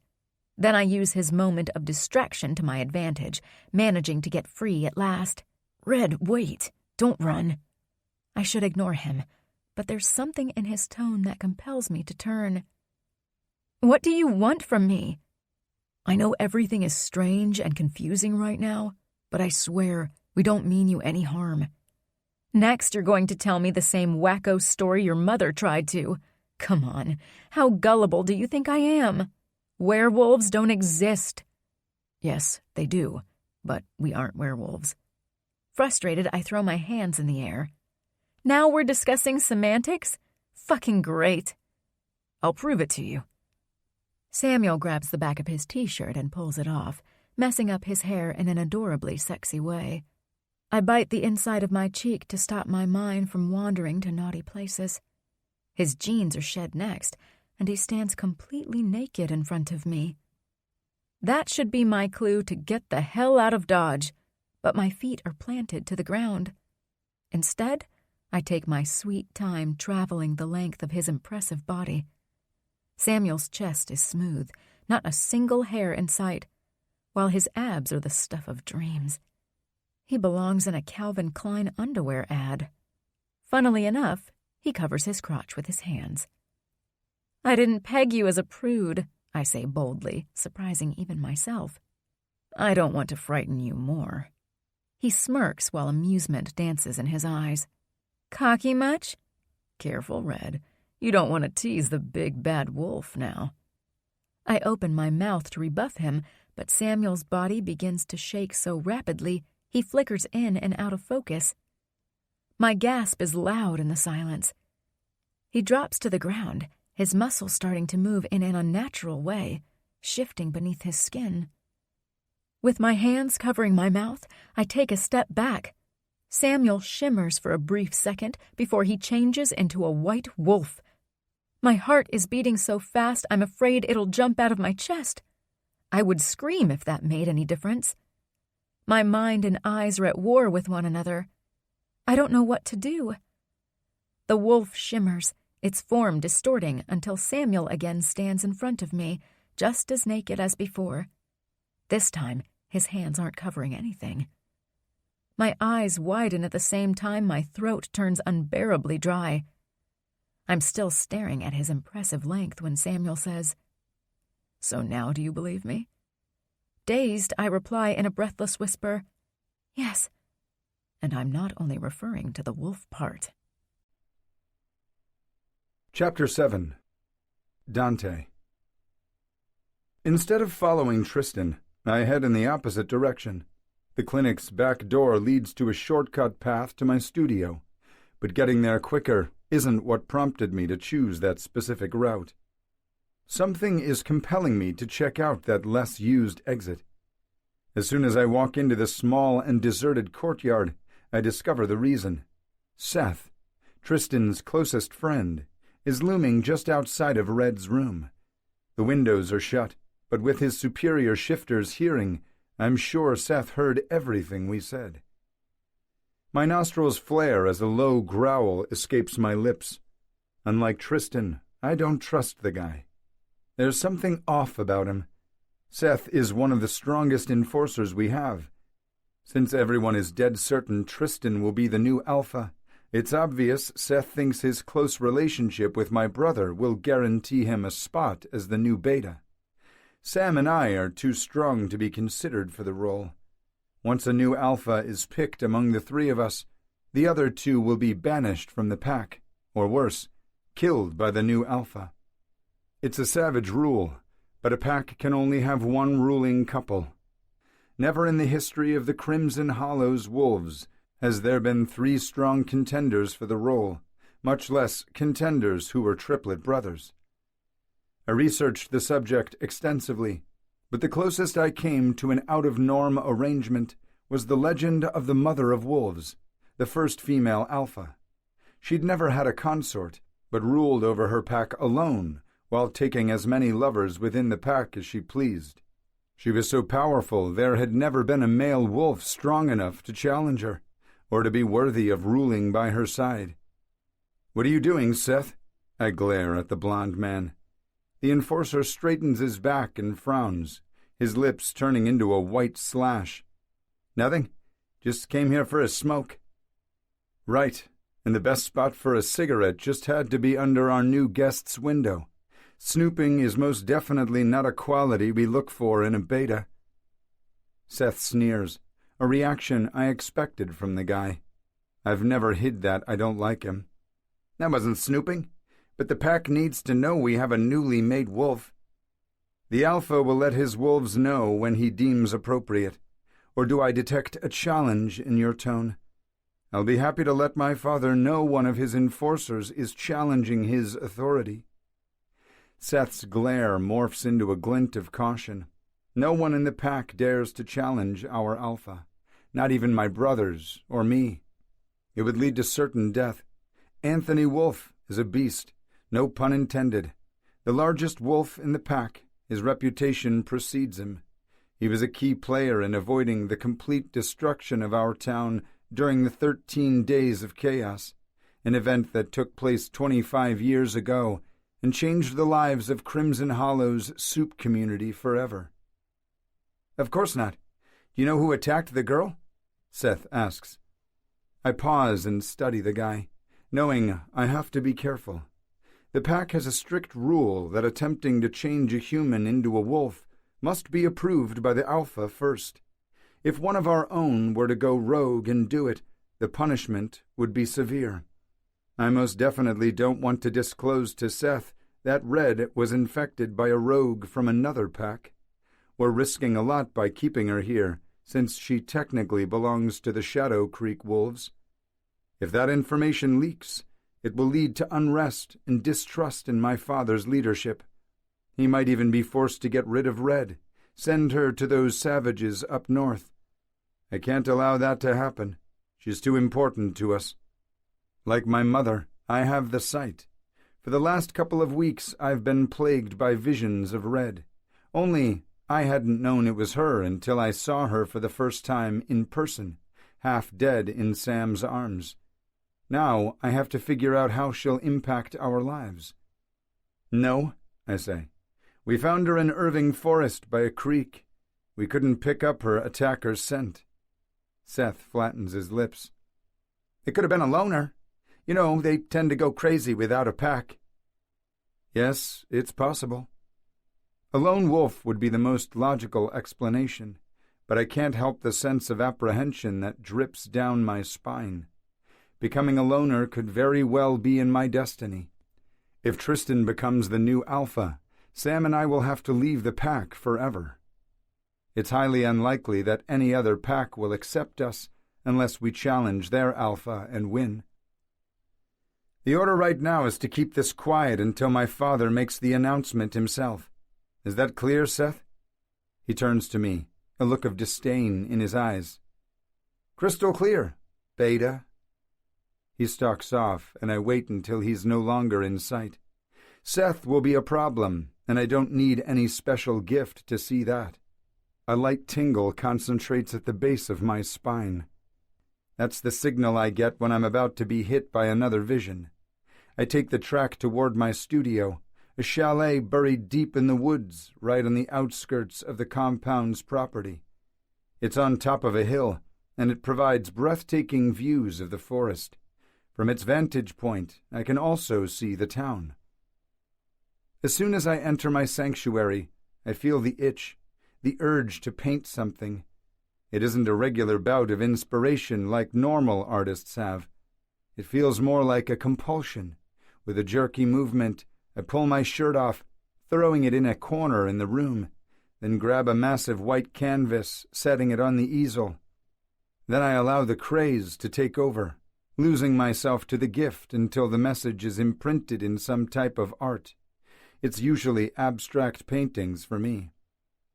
I'm conscious of my fingers dipping into the paint containers, the feel of them gliding over the canvas, but I don't know what I'm painting or how long it will take for me to finish. All I know is I won't be able to stop until it's done. Hours must have passed before I collapse on the floor in exhaustion. My arms ache, and I can't feel my fingers any longer. I'm covered in paint from head to toe, but I don't care about any of that. My eyelids are too heavy, and fighting sleep is pointless. My last thought before I shut my eyes is of Red, and how I crave her like I've never craved anything else in my entire life. I curse at whoever is banging at my door. It feels as if I just shut my eyes. It's a Herculean effort to peel my eyelids open. My brain is foggy as hell. When I look out the window, I discover I didn't just fall asleep. The sky is tinted bloody orange. It's near sunset already. I slept the entire day away. Damn it. My back muscles protest when I roll over on the floor. The paint covering my body is dry, and it's making me itch like crazy. "For fuck's sake, Dante, open up! I know you're in there," Sam yells from outside. With a groan, I spring to my feet and rub my face, hoping the movement will kickstart my brain. Sam knocks on the door again, much louder this time. If I don't answer him, he'll knock it down. "I'm coming." I barely have the door open before Sam pushes me out of the way, striding in, followed by Tristan. "What the hell, Dante? Now is not the time to play the hermit artist. We have a sticky situation on our hands, and we need to—" "What the hell is that?" Tristan cuts Sam off, staring dazedly at the painting I just finished. I turn without knowing what to expect, since I passed out before I could really examine what I did. My jaw drops as I stare at my newest artwork. Red, sitting in a throne-like chair, surrounded by 3 white wolves. "Dante," Sam probes again. Swallowing hard, it takes me a moment to reply. "I have no fucking idea." Chapter 8. Red. I'm so angry at myself I could scream in frustration. I was so close to running away from this madness, but I had to go and get all hot and bothered by Samuel Wolfe. It doesn't escape my notice that I'm focusing way too much on the rock star's sexy good looks and how he managed to coax me to come back, rather than on the fact he turned into a wolf. A wolf! Crimson Hollow was a quirk town filled with mysticism and legends, but I had no idea they were true. Did Grandma know?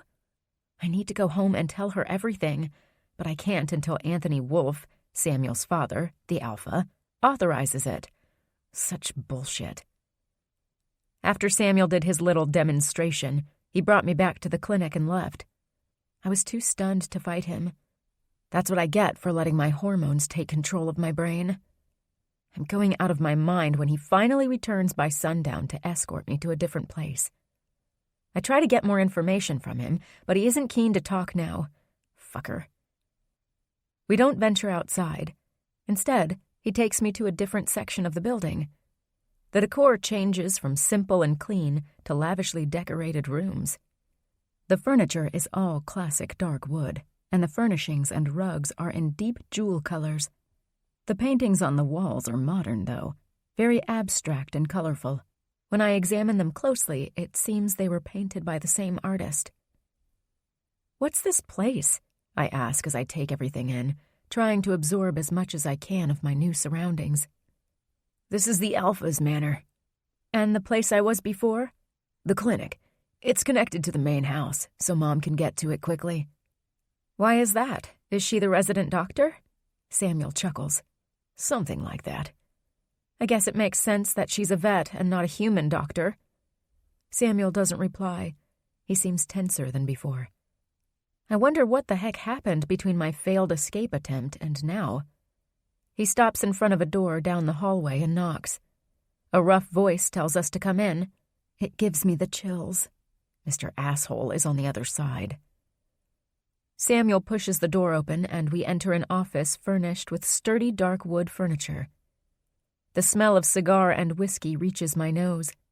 I would have wrinkled it in disgust if Tristan's scent wasn't in the mix as well. A tendril of desire curls around my spine, and I have to fight the feeling with all my strength. It's bad enough to lust after one brother, but the tall and imposing man standing behind the desk, glaring in my direction, makes everything so damn complicated. Tristan and Samuel share the same dark brown hair, but whereas Samuel's style is edgy, Mr. Asshole sports a boring and predictable haircut. Since I'm already ogling the man, I might as well give him an elevator glance when he walks around the desk. He's in business casual clothes, dark slacks paired with a button-down shirt. His stare blazes through me, piercing me in a way that leaves me breathless. I gasp when I feel a shift in the air surrounding us. I'm not going crazy. Something strange is going on here. First, my reaction to Samuel, and now this. Is it a wolf thing? "You tried to escape. That was foolish," Mr. Asshole finally says. His comment breaks whatever spell I'm under. I cross my arms, bringing forth the anger from before. "I'd be foolish if I didn't try." "Well, I hope you got that notion out of your head, because you're not going anywhere anytime soon." "What?" My voice rises shrilly. I turn to Samuel, feeling betrayed.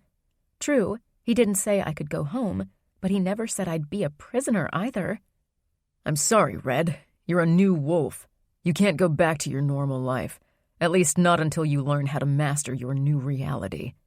"You're out of your mind if you think I'm going to stay here for an undetermined period.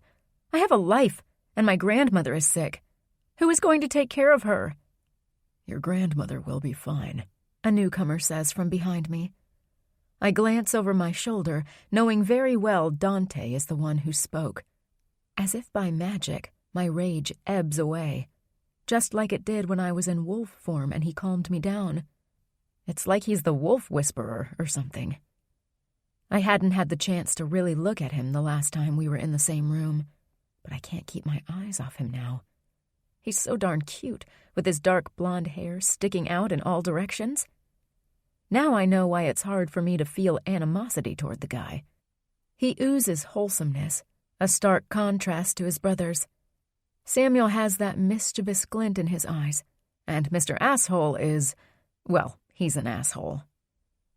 "You can't possibly know that. Are you a psychic, too?" Dante raises both eyebrows, his cheeks turning a deep shade of red. He glances away, rubbing the back of his neck. "Something like that?" I was not expecting that answer. "Do you all have special gifts besides turning into wolves?" I eye the others. "No, Dante is the only one with the extra gift."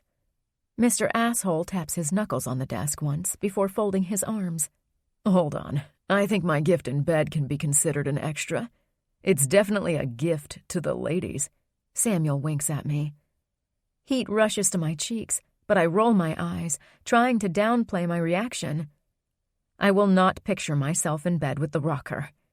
Ah, fuck. Too late. I already had, my body reacting accordingly. My nipples are now hard, and there's a light throbbing between my legs. Never in my life had I gotten turned on by a man like that so fast.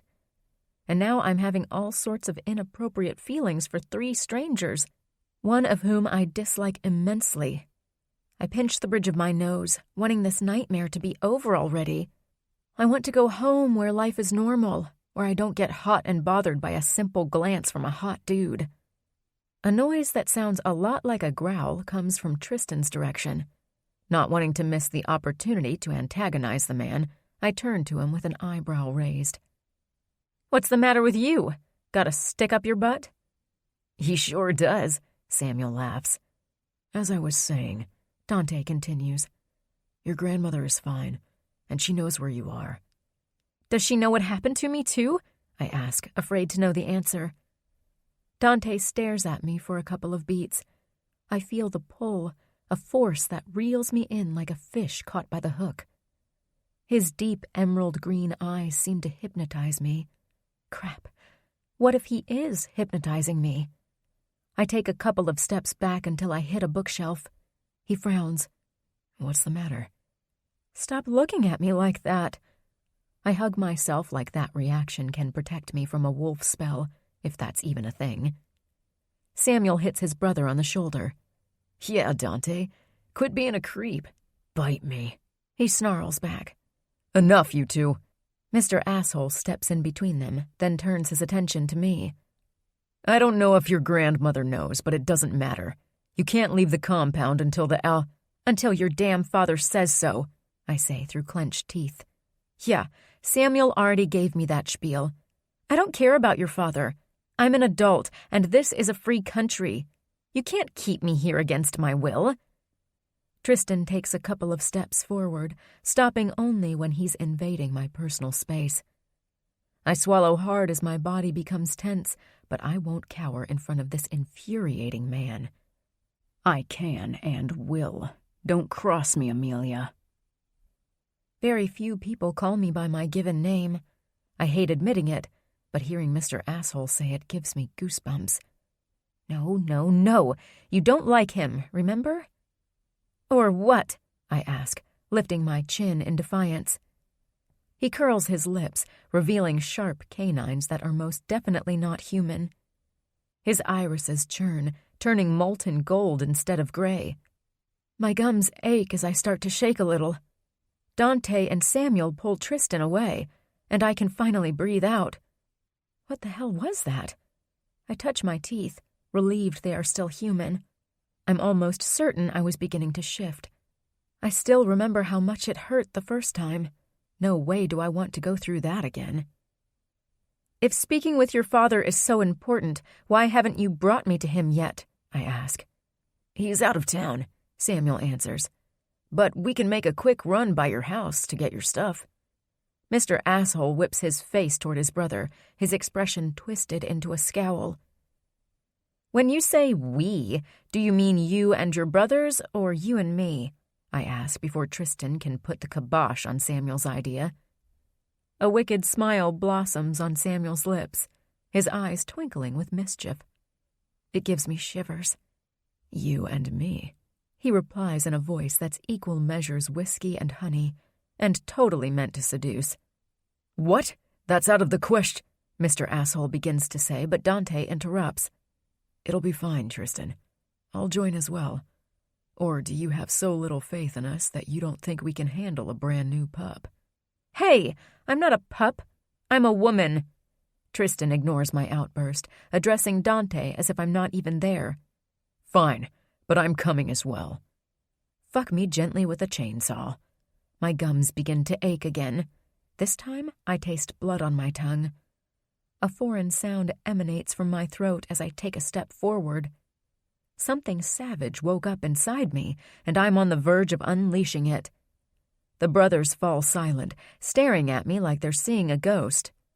"What the hell?" Samuel says, his eyebrows almost reaching his hairline. "What?" I ask, my voice a little garbled and rough. "She can do a partial shift already? Impossible," Mr. Asshole mumbles. I growl. They'd better stop with this bullshit of talking about me as if I'm not in the room, or I'm going to lose it. Maybe I already am losing it. Dante offers me his phone. "Look at the camera." Reluctantly, I do as he asks. In the screen, the most atrocious sight ever greets me. My face had morphed into something out of nightmares. Jaw elongated, eyes glowing yellow, and canines the size of my pinky, I do the only thing any sane person in my place would. I leap back, drop the phone, and scream at the top of my lungs. Chapter 9. Tristan. "What's going on here?" Mom asks from the door. I'm not even surprised. She always knows when we're doing something she doesn't approve of. I'm 25 and I still have to put up with being scolded like a child. She glances over my shoulder, and her glare morphs into something else when she sees Amelia's face. Her jaw drops. "Blessed Mother, how did that happen?" "Red got mad at Tristan and, well, that's the result," Sam replies.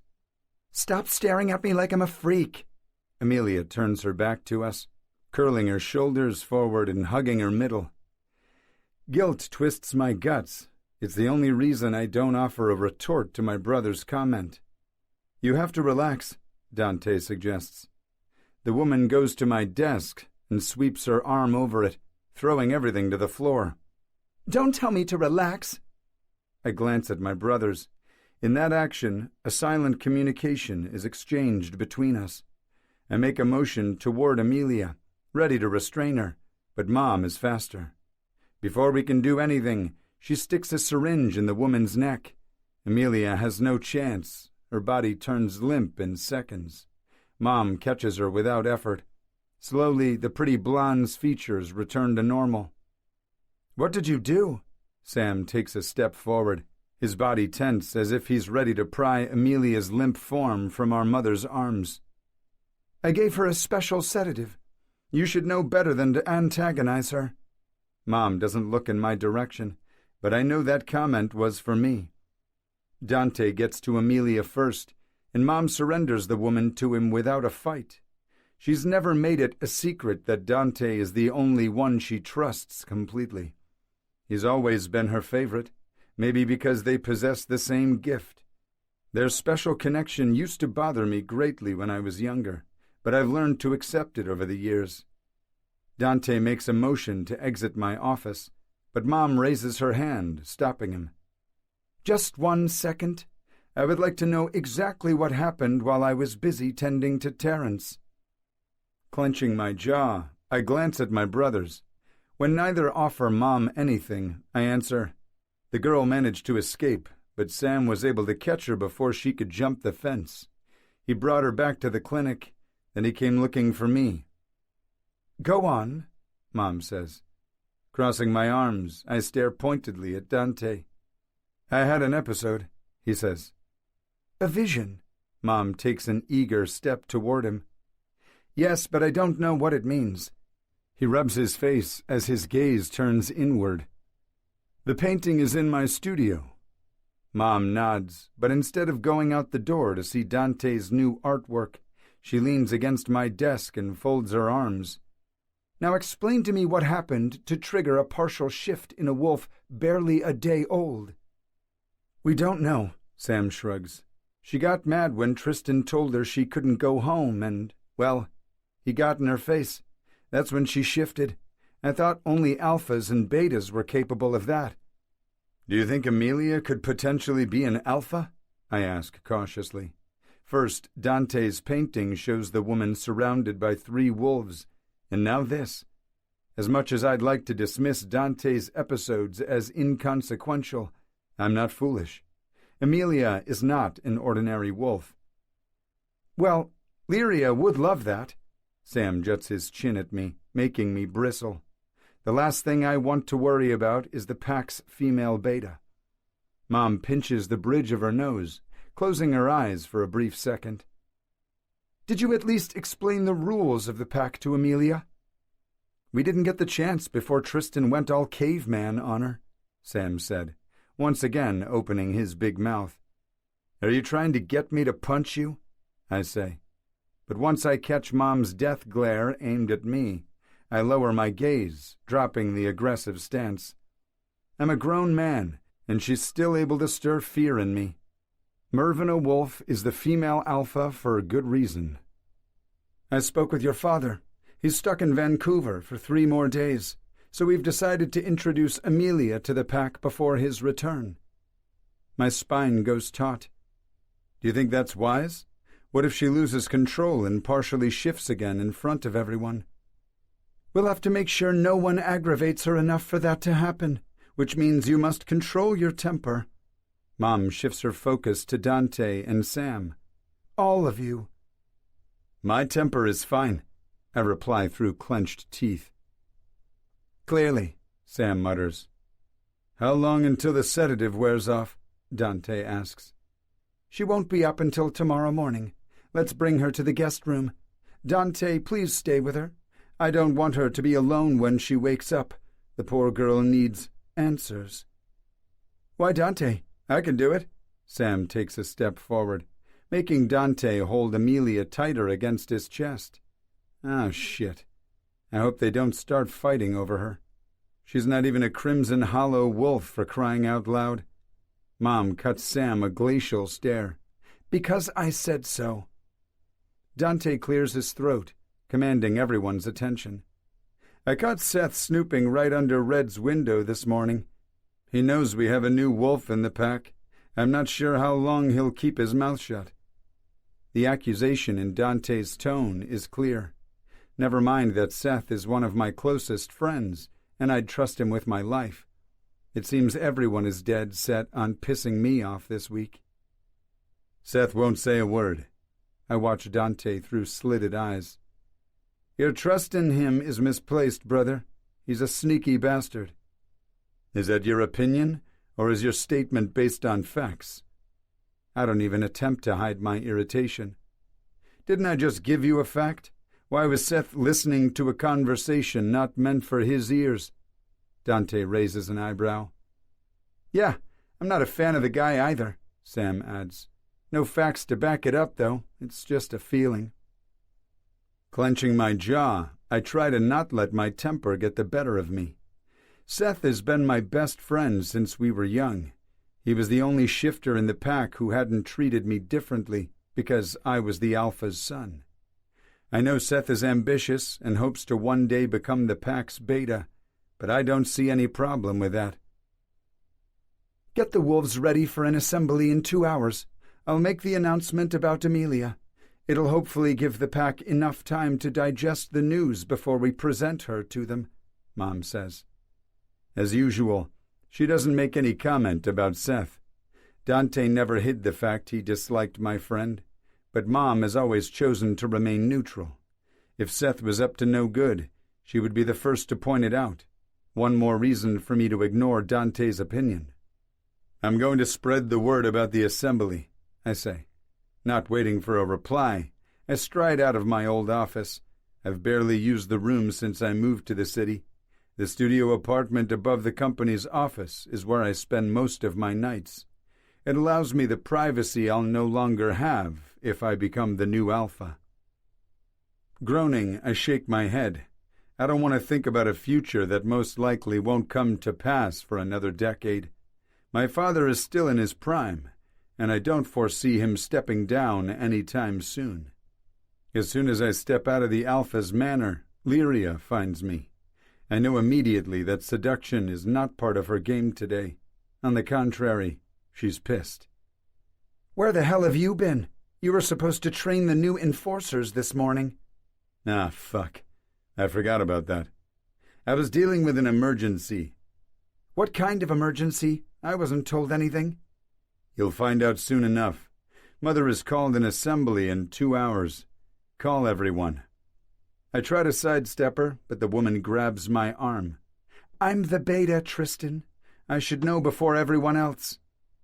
Narrowing my eyes, I look down at her hand. Watch yourself, Lyria. You're only the beta because all the other females in the pack are too afraid to challenge you. I'm still the stronger wolf here.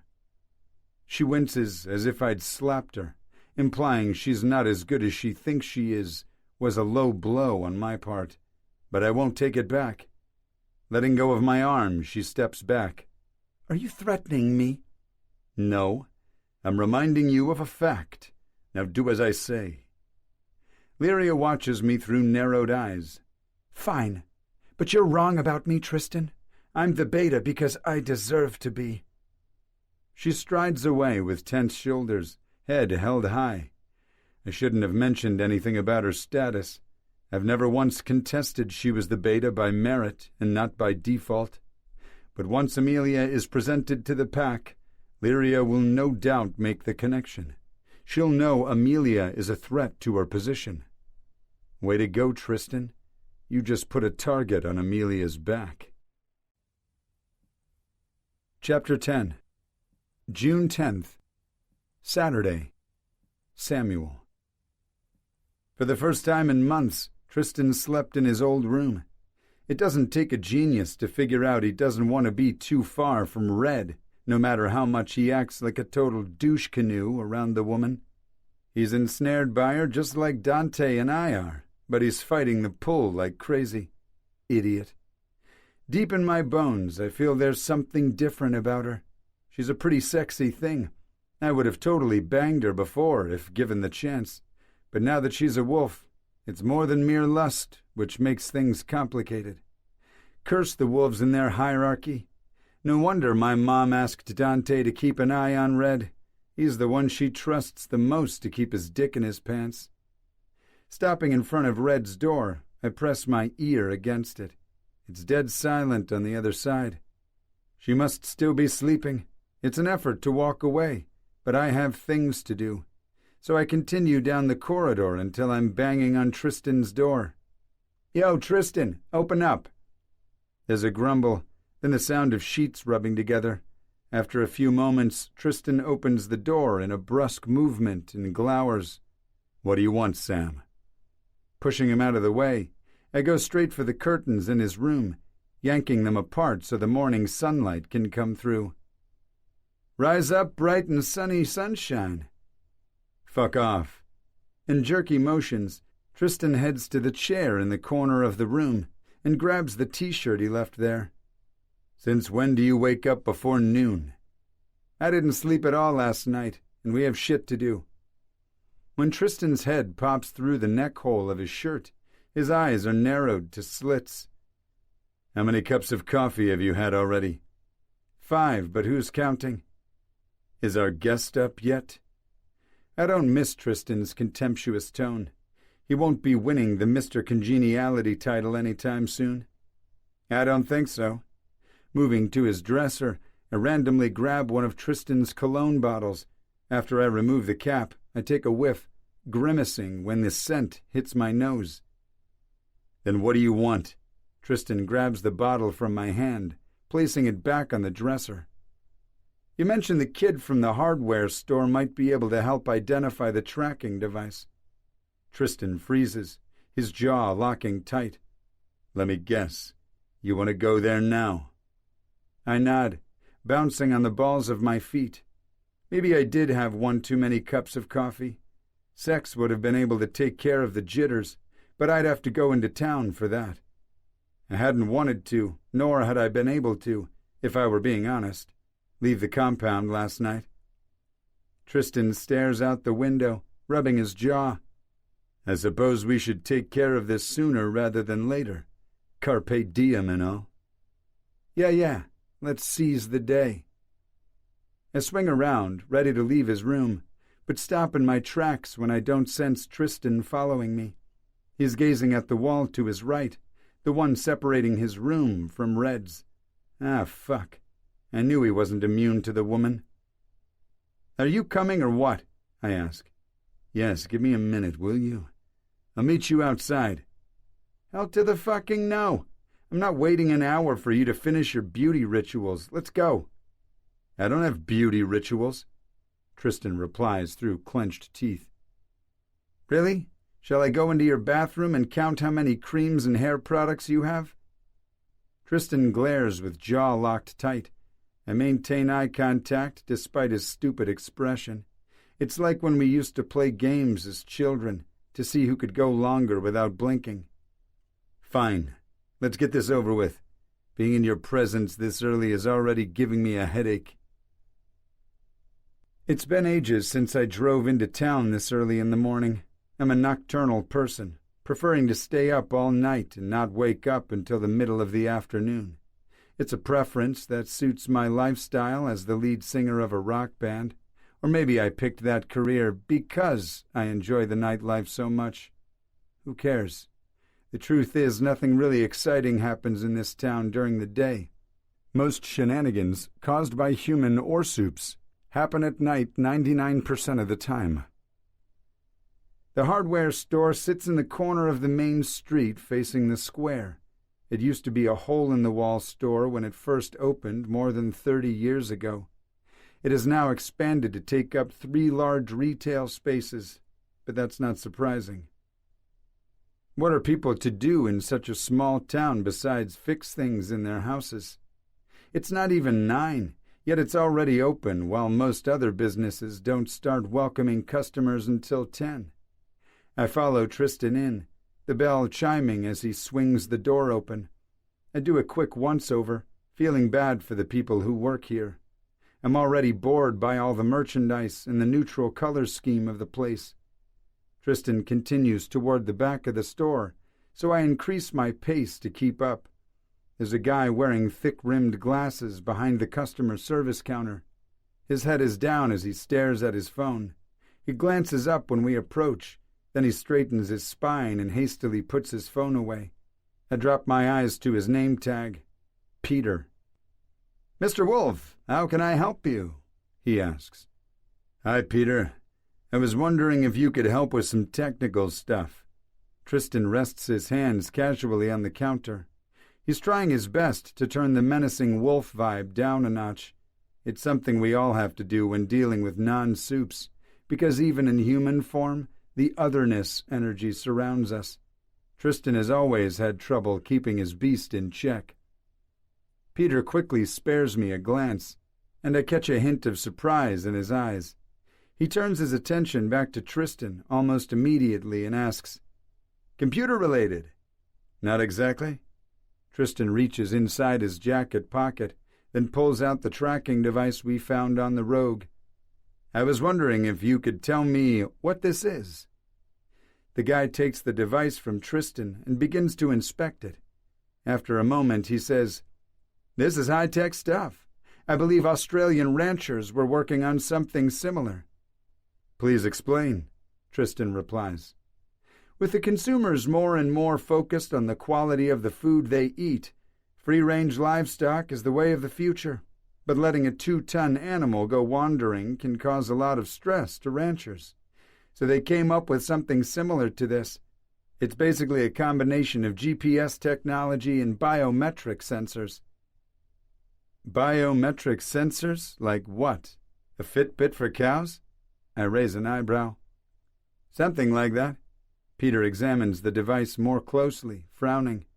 Except this apparatus looks a little different than the stuff I've read about. Actually, holy shit. Peter's eyebrow shoots up to the heavens and his mouth hangs open. "What?" Tristan almost growls. "Give me a second." Peter reaches down to a drawer, then pulls out a pair of small pliers. With care, he eases free a couple of thin wires that were hidden under a plastic round circle. "I've seen something like this on a TV show once. Scientists were trying to find a way to control certain behavior on animals. They'd attach a small device like this on the back of their heads, and electrical conduits would send pulses of energy to the animal's brain. Depending on the frequency, it could tell a lab rat to eat, run, and even attack." "What the fuck? How is that legal?" I ask. Peter shrugs. "I don't know." "Are you sure we're looking at the same thing?" Tristan chimes in.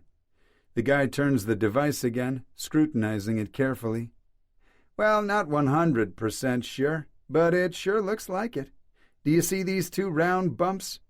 He points to the small protuberance on the back of the device, and Tristan and I lean forward to see it. "Well, this is what made me think of the stuff I saw on that show, plus the little wires." "I see." Tristan's eyebrows are furrowed as he stares hard at the mysterious gadget. His mind is probably going 100 miles an hour thinking of all the ramifications if Peter is correct on his assessment. "Where did you get this, if you don't mind me asking?" Peter pushes his glasses back up his nose, trying to look and sound innocent. Yeah, I'm not buying it. No geeky guy would just answer questions without wanting to know more. It was a gift from a fan. I make a motion for Peter to hand over the device. Strange gift, he says, still eyeing the object too intently as he hands it over. I curl my fingers around the little box, then shove it in my pocket and away from the guy's curious eyes. Well, maybe she saw the same show you did and was hoping to control me. Jesus, that was lame. I don't think I could have sold that story to a 5-year-old. But what was I supposed to say? If I told Peter we found the device in the forest, he could get ideas. We definitely don't need a curious human poking around pack business. Chapter 11. June 10th. Saturday. Read. My mouth tastes like ashes, and my head feels like it's going to explode. When I open my eyes, the little illumination in the room only makes my headache 10 times worse. My forehead is clammy, and I'm unbearably hot. With a groan, I push the covers off my body, but that does little to cool me down. I get rid of the sweatshirt next, breathing a sigh of relief when the cool air from the AC hits my naked skin. "Good morning," someone says from the corner of the room. I scream, pulling the sheet over my body to cover myself. Dante is sitting on a chair in the darkness. "What the hell are you doing in my room?" "Mom asked me to keep an eye on you." My jaw slackens, and it takes me a moment to find my voice. "You spent the night here?" "Yup." He nods, resting his elbows on his knees and leaning forward. "That's an invasion of my privacy." "I'm sorry, she didn't want you waking up alone." "Because she thought I would try to escape again." I don't make any attempt to hide the bitterness in my tone. I'm in a different room. The walls are covered by a paisley print wallpaper. Heavy curtains block the light coming from outside, and only a few rays manage to pass through the barrier. "What happened to me last night?" I ask. "You got mad at Tristan. Somehow managed a partial shift. Then you freaked out. Mom had to give you a sedative." Closing my eyes for a moment, I pinch the bridge of my nose. Now I know why I feel hungover. "You could have warned me of your presence before I took my clothes off." "I'm sorry. I guess I dozed off. When I woke up, you were already naked." I study Dante's face. I don't think he's lying. If that statement had come from Samuel, it would have been another story. "Right. Well, it's not like you haven't seen me without my clothes anyway." Dante eases back on the chair, rubbing his jaw. His hair is still as messy as I remember from last night, but he's sporting a 5 o'clock shadow now, too. "You need to get over your issues with nakedness. Since our clothes don't magically appear and disappear when we shift, we often have to take them off in front of others. Trust me, nobody cares. It's a natural thing." "Well, I haven't embraced the wolf life yet. It's only been a day, and I don't believe you guys don't stare." "We don't, believe me. We're used to it by now." A crazy impulse takes over me. Deliberately dropping the sheet covering my upper body, I reveal my breasts to Dante. My nipples turn hard in an instant, but I'm not sure if it's just because of the cold air. "So this does nothing for you?" I ask, voice low and sultry. Dante's gaze drops to my chest, lingering there for a couple of beats. His Adam's apple bobs up and down, and I'm sure he's clenching his jaw. He's staring at my boobs, all right.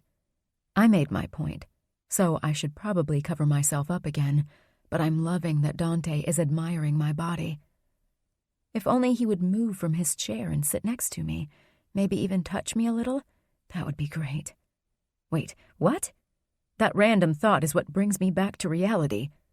I pull the sheet up, berating myself for such stupidity. There's a low throbbing between my legs, and I'm afraid Dante can sense my desire from where he sits.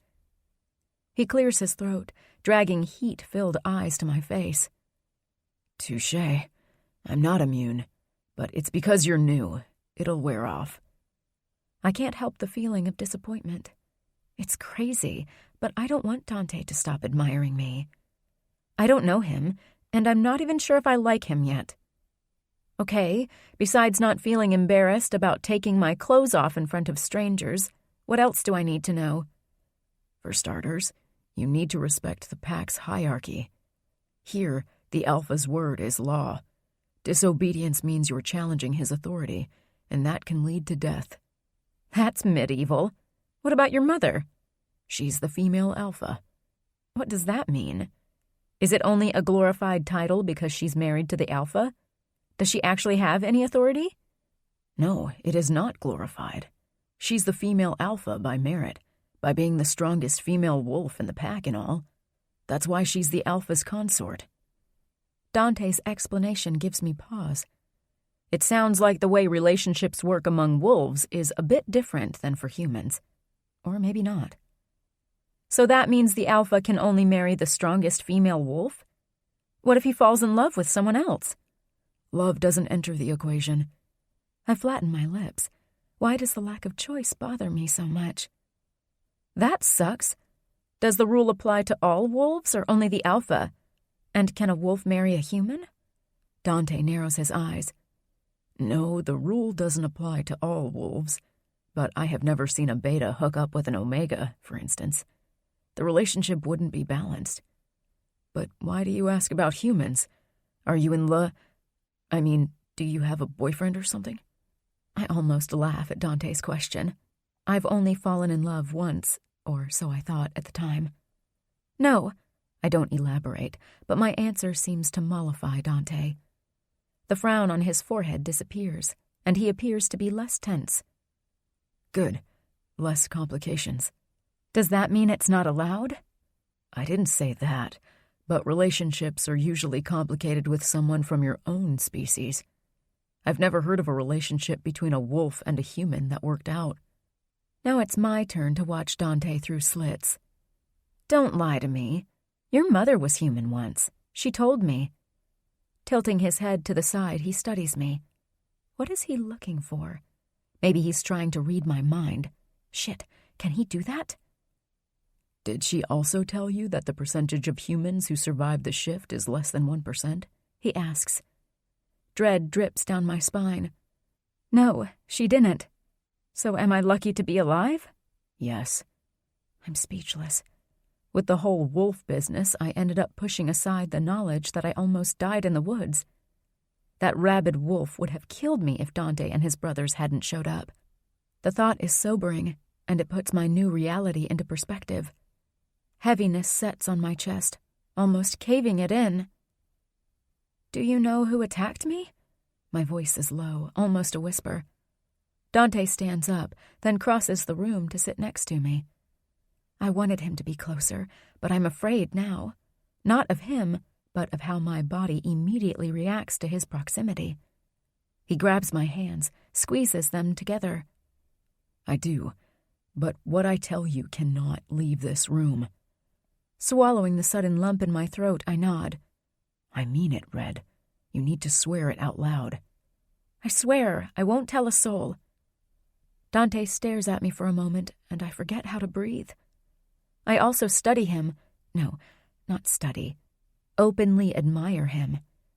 Even under the scruff, I can see the perfection of his square jaw, but I mostly focus on his lips.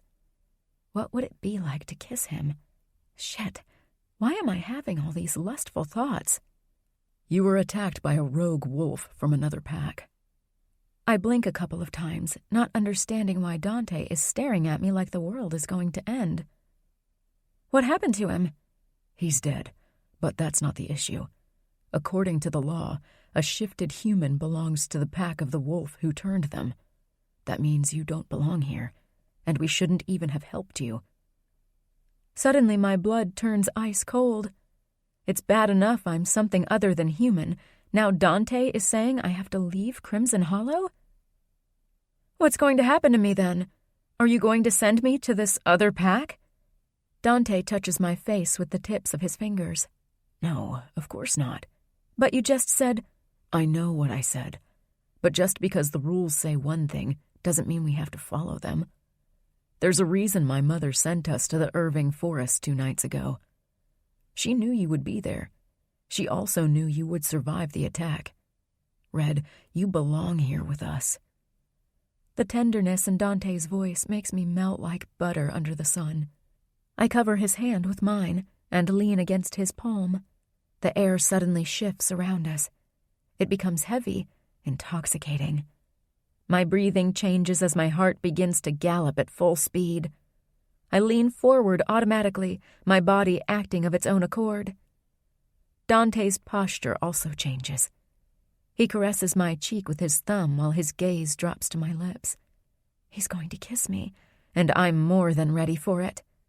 I lick my lips in anticipation, but a loud knock on the door breaks our moment. Dante jumps off the bed as if he was electrocuted, then turns to the door. "Who is it? Is Sleeping Beauty up yet?" Dante glances at me, whispering, "It's Sam. You might want to put your top back on."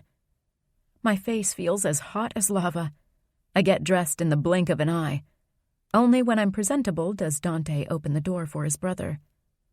"What were you two whispering about?" Samuel looks from me to Dante. "Nothing," we answer at the same time, sounding guilty as hell. Samuel narrows his eyes. Yeah, he totally didn't buy our lie. "Whatever. Keep your secrets. I came to get Red." "Get me for what?" I sense that whatever is coming, I'm not ready for it. "To meet the rest of the pack, of course." Yep, I'm definitely not ready for that. Chapter 12.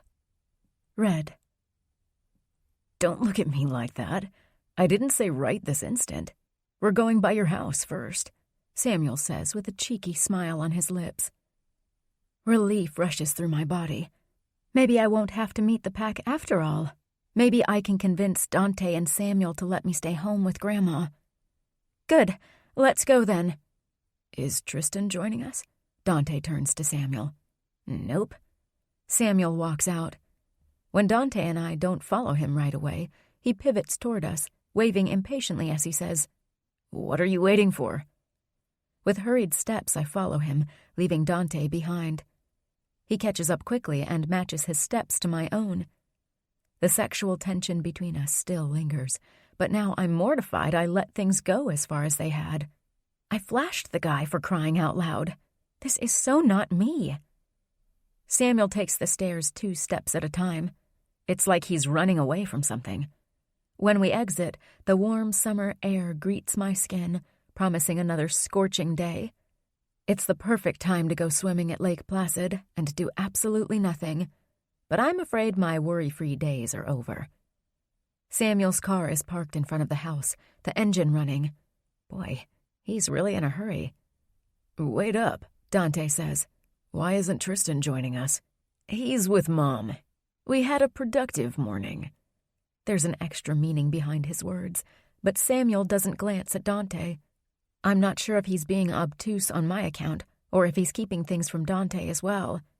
But since I don't want to say anything to make him change his mind, I bite my tongue. "He doesn't know we're going to Red's house right now, does he?" Dante asks. "Nope. Now come on. I'd like to hit the road before he comes looking for us." Grumbling, Dante opens the back door for me. I slide in quickly, not one bit disappointed that Mr. Asshole won't join us. Dante takes the passenger seat, and Samuel peels off the curb before his brother has the chance to buckle his seatbelt up. He really doesn't want Tristan to come, and that makes me curious. Now that we're already on our way, I risk a question. "Is your brother always an asshole, or is that honor only reserved for me?" "Tristan? Yeah, he's an ass," Samuel chuckles. "Is that why you don't want him to tag along?" "One of the reasons, yeah." Samuel watches me through the rearview mirror, a smirk still in place on his lips. "One? What's the other reason?" He doesn't answer my question. Instead, he asks, "You go to the community college, right?" I pinch my lips, not amused by his evasion tactic. However, the mention of college gives me something else to worry about. "Yeah. Will I still be able to attend?" "It depends," Dante says. "On what?" My voice rises, coming out a little shrilly. "On how fast you can master the wolf inside of you. We can't risk exposure. Not everyone in Crimson Hollow knows about us." When you say us, are you referring only to shifters Or are there other supernatural beings, such as vampires, for example?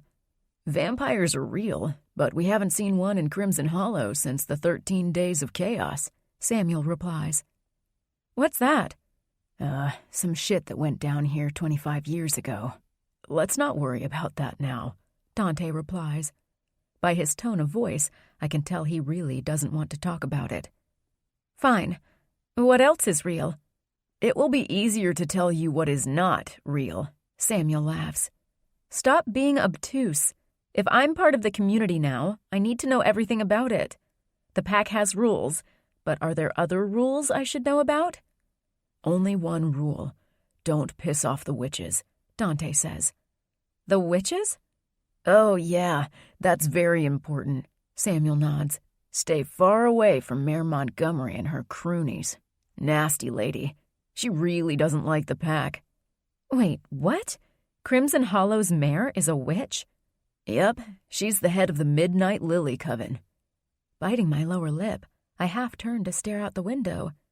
It seems there's an entire world that I know nothing about. Are demons real? You betcha, Samuel says. What about angels? When neither speak, I continue. What? No angels? That's fucked up. Who's going to fight the bad guys? We didn't say angels don't exist, Dante replies. But we learned a long time ago not to count on them for anything. Yes, fuck angels. A bunch of selfish bastards, Samuel adds, sounding almost bitter. I hold my head in my hands, groaning. This is too much. Hey, girlie, are you all right back there? Samuel looks at me through the rear-view mirror again, his eyebrows furrowed in concern. No, I'm not okay. How would you feel if you found out all the monsters from your nightmares are real, and worse, that you became one of them? We aren't monsters. We're the good guys. Tell her, Dante. It's true. We're the good guys. Maybe you and Samuel are, but Mr. Asshole is most definitely not. Mr. Asshole? You mean Tristan? Samuel asks. Yes, who else? Samuel throws his head back and laughs, a loud and infectious sound that makes me feel a little better. I can't wait to start calling him that. It turns out the wolves' compound is not too far from my grandmother's house, and we get there in less than 15 minutes. I'm out of the car in a flash, calling her name before I even make it through the door. Elliot barks in response, and I'm torn between hugging the furry ball or yelling at him for running away. The gold retriever jumps on me, licking my face. I laugh. As much as I'm mad at him, I'm glad he's okay. Ah, there you are, Grandma says. Pushing the dog down, I stare at her. She's smiling at me, but there's also sadness in her eyes. I run into her arms, burying my face in the crook of her neck. Grandma, I'm so glad to be home. I'm glad to see you, honey. I have so much to tell you. I ease back, fighting the tears that are forming in my eyes. I don't want to go back to the compound with Dante and Samuel. I don't want to be a wolf. As if reading my mind, Grandma pats my hair. It will be okay, honey. You can do this. Her comment gives me pause. At the same time, a sliver of dread drips down my spine. Do you know? She nods, then looks over my shoulder. I turn, finding Samuel and Dante waiting by the door. Dante seems uncomfortable with his arms crossed behind his back, but Samuel's gaze takes in everything, as if Grandma's house is an attraction or museum. Come on in, boys. I baked muffins, and there's fresh coffee in the kitchen. Thank you, Mrs. Redford, Dante says. I watch the two men disappear through the door that leads to the kitchen, and a strange feeling centers in my heart. It's like they belong here, which is insane. Grandma grabs my hand, then pulls me to the couch in front of the fireplace. I'm so sorry for worrying you, Grandma. Don't be silly, Red. I wasn't worried. My back goes taut. Again, the feeling of unease takes hold. What do you mean you weren't worried? I went out to search for Elliot, and I never came back. I knew you were okay. How? She takes a deep breath, her gaze going out of focus. Dear child, I know I should have told you the truth a long time ago, but I wanted to give you at least a few years of normalcy. I pull my hand from hers, feeling suddenly cold. What truth? I ask through clenched teeth. I'm a witch. I have a moment of stunned silence, staring at Grandma without blinking. When I finally find my voice, it's to say, What? Don't be frightened, Red. It's not a bad thing. Samuel and Dante's words come back to haunt me. Are you part of the Midnight Lily Coven? Grandma narrows her eyes. Who told you that? I cross my arms, watching her intently. The Wolf brothers did. Are you? I was, yes, and so was their mother. Unable to sit still any longer, I jump off the couch and start to pace. I grip my hair, twisting and pulling it, while my heart pounds at an increased pace inside my chest. Am I a witch, too? I sensed the power in you, but your destiny lies elsewhere. A crazy suspicion sprouts in my mind. I stop mid-step, swinging around to face Grandma. Did Elliot really run away? My heart sinks when I catch guilt in Grandma's eyes. She shakes her head, dropping her gaze to her lap. No, he did not. You set me up? My outburst alerts Samuel and Dante, who hurry back into the living room. I ignore them. It was time. Your destiny was calling. Grandma lifts her chin again, determination etched on her face. Fuck destiny. I don't want to be a wolf. Hot tears stream down my face. The sting of betrayal feels like a sharp knife twisting in my chest. You're more than a wolf, honey. You'll see that with time. I don't want to hear anything else. I open the front door in a brusque movement, coming face to face with the last person I want to see right now. Mr. Asshole. What the hell are you doing here? He takes a good look at my red face and the tears, and I swear I catch worry in his stormy eyes.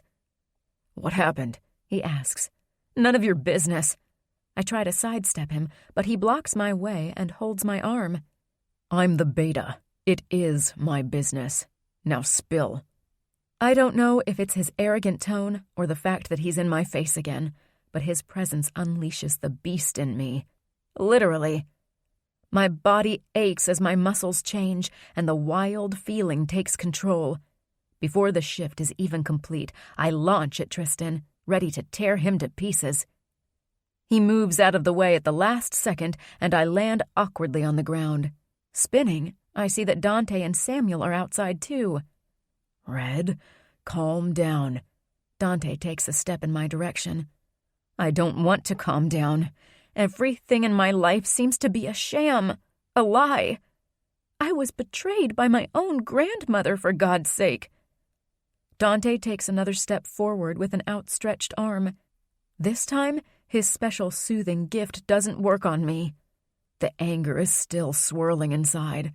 I snarl at him, a warning. His eyes turn as round as saucers. He wasn't expecting that. Then Tristan's voice gets in my head, but it's different somehow. Listen to what Dante says. When I turn to my right, I find a magnificent white wolf staring at me. It's the same wolf who saved me 2 nights ago. I know it in my bones. Tristan shifted. Get out of my head.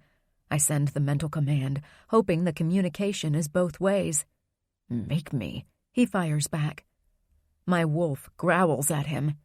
Now you see why you can't be trusted outside the compound on your own. You're a menace to this pack. Fuck you! Wrong thing to shout telepathically to Mr. Asshole in wolf form.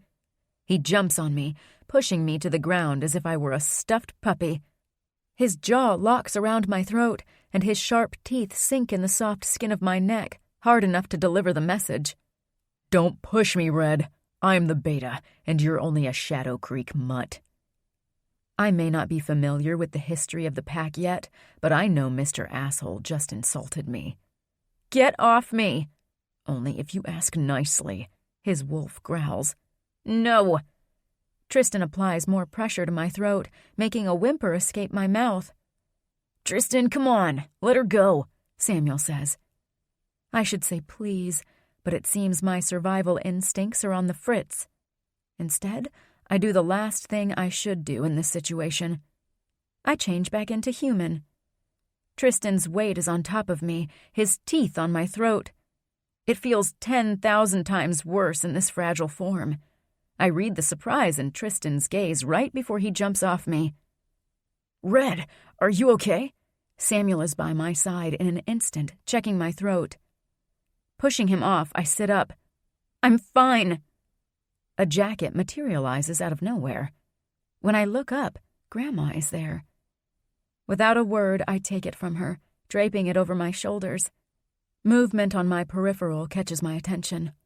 Tristan is shifting back to human form as well. The transformation is fast, lasting no more than a few seconds. He glances at me, fury sparkling in his gray eyes.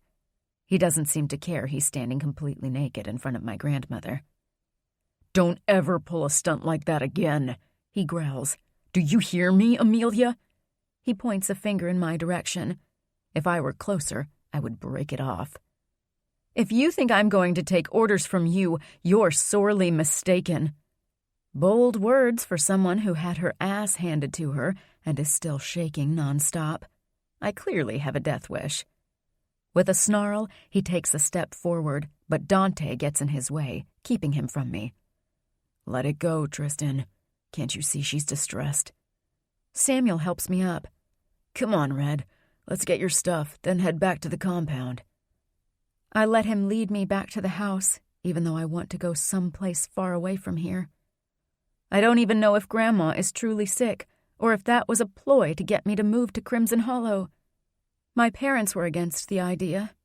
At the time, I never understood why. Didn't Dad care about his mother?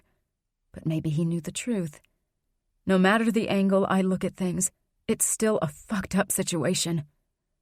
Lost in my turmoil, I pack without thought, randomly throwing things in my duffel bag. Samuel follows all my movements like a hawk, as if he's afraid I'm going to do something stupid. "Stop staring. It's creepy," I say. "I'm sorry about everything, Red. I truly am." "Right." He touches my arm, freezing me on the spot. Heat spreads from where his hand rests, making me forget for a moment what just happened. I'm still naked, I realize, the jacket over my shoulders barely covering my breasts. Funnily enough, I don't care. I guess I'm already getting used to prancing around in my birthday suit. "I meant it," he says. "And don't mind Tristan. He doesn't deal with change well. He'll come around." I really don't care about what Tristan thinks about me, but he'd better quit bossing me around. I never met any wolf able to stand their ground with Tristan like that. I mean, besides Dante and me. But we're betas, too. I think that's what's ticking Tristan off the most. You're a brand new wolf, and you're not afraid of him. I avert my gaze to hide the truth. To say I'm not afraid of Tristan is a lie. I was terrified, still am, but my anger spoke louder. One more reason for him to stop picking on me. I didn't ask to be changed into a wolf. I stuff the last piece of clothing in my duffel bag and zip it up. Samuel grabs the strap, then hoists it up his shoulder. "That's all?" I do a final glance over my room. I purposely left behind a few personal belongings, such as a framed picture of Grandma and me. "Yes, that's all." On the way out, my eyes fall on the school book under a pile of clothes. "Samuel, wait." "What is it?" Grabbing the book, I hold it against my chest. "Will I be able to return to college?" He grimaces before running a hand through his hair.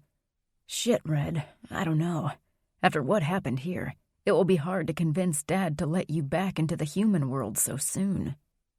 Taking a deep breath, I drop my head. I could argue, but I have no fight left in me. It seems I've spent it all on Mr. Asshole. "Hey, don't look so sad. I'll think of something."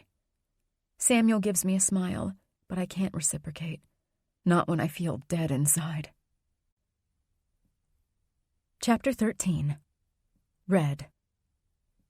Once we return to the compound, I'm allowed time to myself.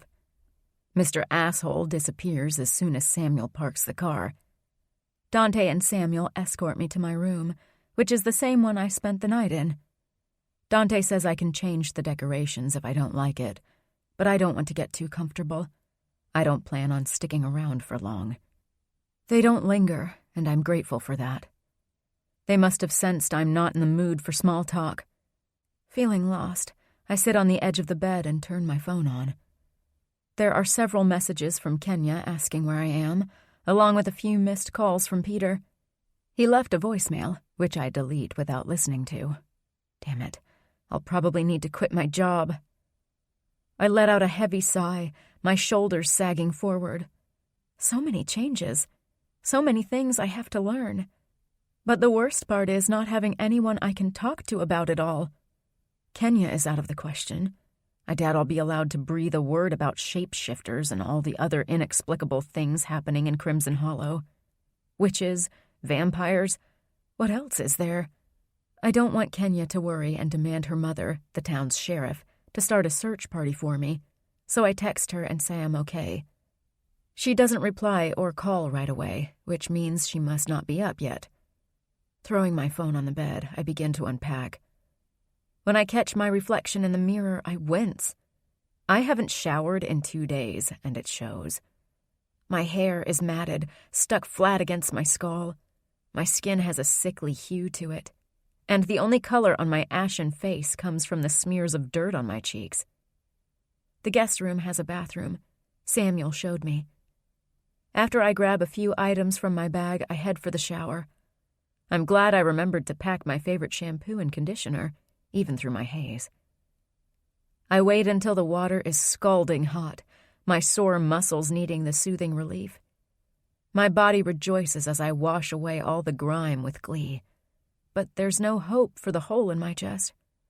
With a sob, I finally allow myself to drown in the sorrow. My crying jag is ugly and loud. It shakes my entire body, and I'm glad no one can hear me. The tears won't stop. Not when I wash my hair twice, nor when I rub my arms and legs until they're raw. I only get out of the shower when the water turns cold. By then, my tears are finally dry. Wrapped in a towel, I return to my room. My phone is ringing, but it stops before I can get to it. Glancing at the screen, I see Kenya's name flashing on it. With a deep breath, I call her back. I might as well get this charade over with. She answers on the first ring. Red, finally. I've been trying to reach you for days. I'm sorry, Kenya. I've been busy. I can't believe you bailed Thursday night without saying goodbye. You suck. I texted you. Elliot had run away, and Grandma was worried. The lie feels bitter in my mouth, even if it's not mine. I know. Did you find him? Yep, he's good. It's all good. I'm glad, girlie. Too bad you had to leave the concert early, but it's not like you missed anything. 30 minutes after you left, the Howlers stopped playing and Samuel took off. I was so disappointed. Of course Samuel had to bail. He was busy saving me. I press the heel of my hand against my forehead, trying to suppress a headache that's beginning to brew again. I'm sure they'll reschedule, I say. They'd better. I paid to watch 2 full hours of Mr. Delicious singing. I feel shortchanged. You never told me Samuel Wolfe had 2 older brothers, I say, not meaning to sound accusatory, but managing to just the same. Hold up. You didn't know? The Wolfe triplets are legends. Granted, I rarely see Dante and Tristan in town. Dante is this enigmatic artist who almost never ventures out of his cave. And Tristan, well, he's too busy building his empire. I only see him when my mother forces me to attend town meetings. He's an asshole. Wait, when did you meet him? Shit, I said too much. He came into the hardware store once. Tell me more. There's a new tone of interest in Kenya's voice. He's so handsome, but I still prefer Samuel. That's who I'd pick to bang. Jealousy hits me like a cannonball, and I suck in a startled breath. I don't want to picture Samuel hooking up with any girl, especially my best friend. A knock on my door interrupts what I was going to say. Red, are you ready to make new friends? It's Samuel. God, it's like he knew I was talking about him.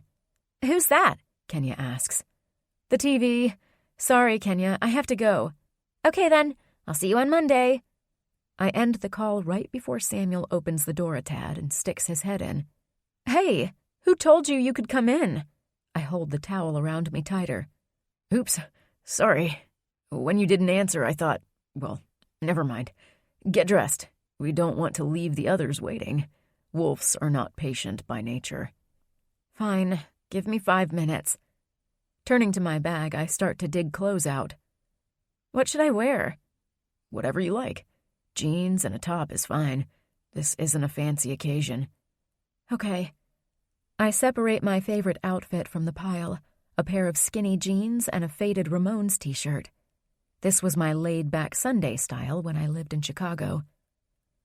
Tossing a glance over my shoulder, I see that Samuel is still there.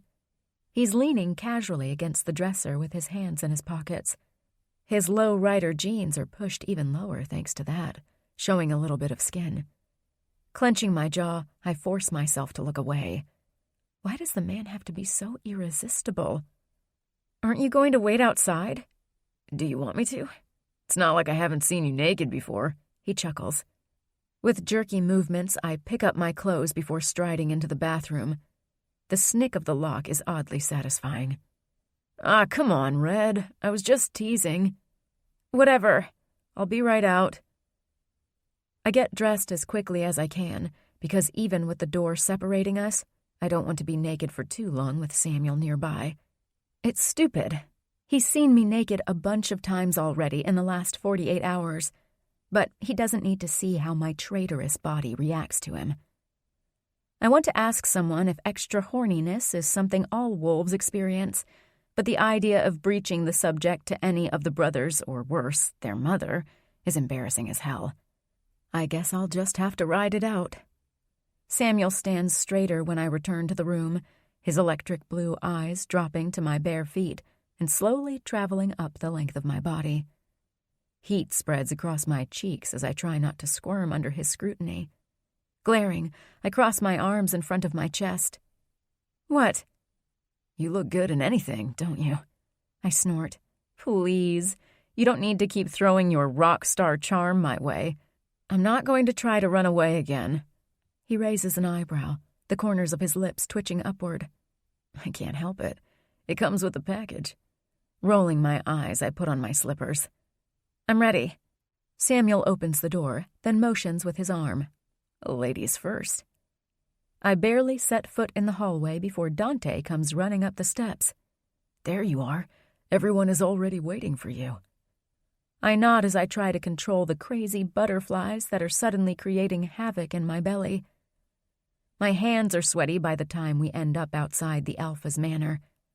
The Wolf brothers remain silent as we make our way to the square between the main house and another large building. A lump forms in my throat when I see the gathering waiting for me. There must be around 30 people, and they all turn in my direction when I approach the assembly. Suddenly feeling like an intruder, I don't make eye contact with any of them. Instead, I keep my eyes trained on the gazebo where Dr. Mervina stands with Tristan by her side. My gaze lingers on him despite everything he has put me through. He changed into casual clothes, a pair of dark jeans and a polo shirt. But even so, he seems more polished than his brothers. It must be his arrogant expression. He senses my stare and turns to me, not breaking the connection until I go up the steps to stand next to his mother. The silence is so absolute I could hear a pin drop. Thanks for coming on such short notice. I appreciate it, Dr. Mervina says.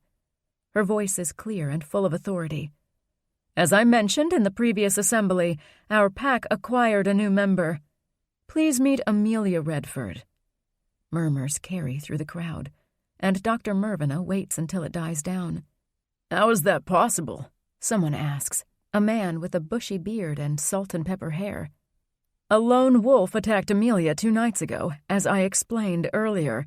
She was lucky the betas were near the area and prevented the worst. She doesn't belong here. It's a beautiful brunette who spoke, her sharp gaze cutting straight through me.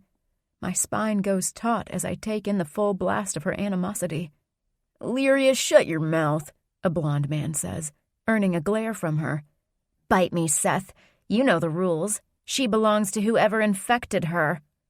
I bristle immediately, opening my mouth to rebuff that statement. Dante places a hand on my arm, giving a minute shake of his head. There are no rules when the wolf is a loner. Since she was rescued by this pack, she'll stay with us, Dr. Mervina says, her face devoid of any emotion. You said she was attacked 2 nights ago, another man speaks. Shouldn't she still be in bed recovering?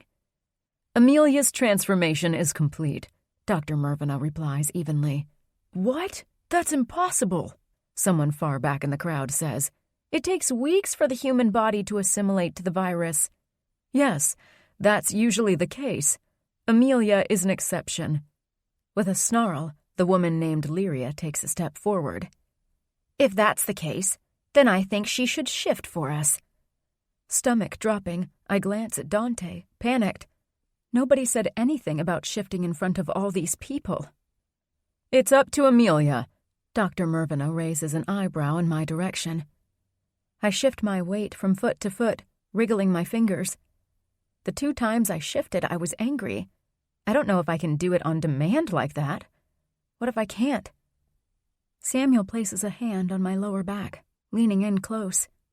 Don't stress about it. You can do it. I'm not sure about that. What will happen if I refuse? I whisper. Don't refuse. Great. I get the message loud and clear. If I say no, bad things will happen. What's the matter, Blondie? Are you afraid? Lyria sneers, a glint of arrogance in her eyes. Swinging her gaze to Tristan, she licks her lips. Ah, now I understand where her nastiness is coming from. She must have the hots for Mr. Asshole and thinks I'm a threat. I don't reply to her comment. Closing my eyes, I try to remember what I felt the times I shifted. I wish I had asked more questions about the process. I'm going blind here. Dante's voice speaks in my head, making me gasp. You can do this, Red. Focus on the wolf's essence. How are you doing this? I ask. What? Speaking to my mind. I thought it only worked in wolf form. To most, yes, but I'm different. Now focus. I do as he says, turning my awareness inward. At first, I feel nothing different. Nervous sweat breaks on my forehead. I'm too conscious of the crowd watching me, waiting for me to fail. Someone snickers, and I know it's that odious woman. Anger builds, and that's when I feel the wolf inside me stir. It's only a slow unfurling of warmth in my chest until it suddenly becomes a ball of swirling energy in my core. I can't believe I didn't sense it before. It's suddenly all I can feel. I imagine my muscles changing, taking the shape of the animal, and then it happens. The pain comes first, sharp and fast. But this time, I'm prepared for it, so I'm able to ride it out without whimpering like a fool. My gums ache as my canines elongate, blood pooling in my mouth. I wonder if I'll bleed every time. When I hear fabric ripping, I drop to my knees. Shit, I forgot to take off my clothes. I can't believe I ruined my favorite outfit. Sadness overwhelms me for a split second, but then a shiver runs down my spine. The wolf's wild emotions erupt like a geyser, taking me over. When I open my eyes again, the assembly stares at me in bewilderment. Well, everyone except Lyria. She sheds her clothes and shifts as well, changing into a beautiful black wolf. If she was savage as human, I bet she's 10 times worse as a wolf. She enters my mind with ease, but her presence there feels like an invasion. Not bad for a noob. Let's see how you handle a run with the pack. Lifting her snout, she howls, her call followed by several others. Half the pack members have shifted already, including Tristan, Dante, and Samuel. I guess I'm running with the wolves. I never thought I'd say that. Tristan takes the lead, followed by Samuel. Dante stops next to me, then nudges me with his nose. Come on, let's go. It'll be fun. Without waiting for me, he takes off. I sprint after them, but they're faster. Soon I fall behind. It feels strange to be running on 4 legs. The group veers toward the forest surrounding the compound, but I get distracted by everything. With enhanced sensorial skills, little noises and faint smells are amplified. I don't know the way, so I have to be careful where I step. From my peripheral, I catch a glimpse of a small gray wolf. He slows down just a fraction to let me catch up with him. He barks like I'm supposed to understand what he's saying. Maybe I will eventually learn to speak wolf. He shakes his head as other wolves join us. A dark brown one hits my companion on his side, making him fall with a whine. Slowing, I look over my shoulder. If that's wolf's play, it's a little rough. The gray wolf gets up, shaking his head. He doesn't seem hurt. Movement to my right catches my attention. I have a new companion next to me, Lyria. Before I have time to understand what's happening, she jumps on me. She tries to bite my shoulder, but I manage to avoid her attack as I fall. Adrenaline kicks in. I spring to my feet before she can get to me again. She snarls as she approaches, her unfriendly intentions clear. Other wolves join her, and instinct tells me to flee. I back away as they advance. When my rear paws begin to slide, I realize I'm on the edge of a precipice. There's nowhere to go. Where are Dante and Samuel? I'm all alone, facing a jealous, mean wolf and her posse. This is clearly an ambush. I jump to my left as Lyria pounces again. She misses me by a hair, but one of her friends gets me. Claws scratch my side. I try to defend myself, but I'm outnumbered. Fear like I've never known freezes me. Even when I see an opening, I don't run away. I drop to the ground instead, covering my face with my paws. I should be fighting back. Heck, I was able to go against Tristan for crying out loud. Why can't I stand up to Lyria and her friends? Red, what are you doing? Get up, Samuel says inside my head. Lifting my head, I spot him farther away, outside the circle of wolves taunting me. Tristan and Dante are next to him. I can't. She's pathetic. What a poor excuse for a wolf. It's a woman's voice in my head now, and my guess is it's the odious Lyria. Get out of my head! Her laughter fills my head. Then she shoves me back to the ground when I try to get up. Snarling, she snaps at my throat, clamping her jaw against the sensitive skin. What are you going to do now, Amelia? I don't move. Don't answer. My head begins to throb right before all my muscles cramp up.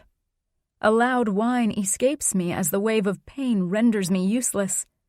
Without meaning to, I begin the shift back. It's only then that she lets go. My fingers curl around the rough ground, dirt getting under my nails as I fight to get air in. Tentatively lifting my eyes, I realize I'm the only one who has shifted back. At least the wolves are no longer attacking me. Lyria turns to Tristan, and I'm sure they're communicating telepathically. Tears of shame form in my eyes, but I manage to keep them from spilling. Crying in front of this crowd would be the cherry on the top of this humiliation cake. Tristan's wolf howls, and the other wolves answer him. He glances my way for a split second before turning and taking off. All the other wolves do the same, including Dante and Samuel. What the hell? Did they just leave me behind? I don't notice I'm not completely alone until the small gray wolf from before nudges my shoulder with his nose.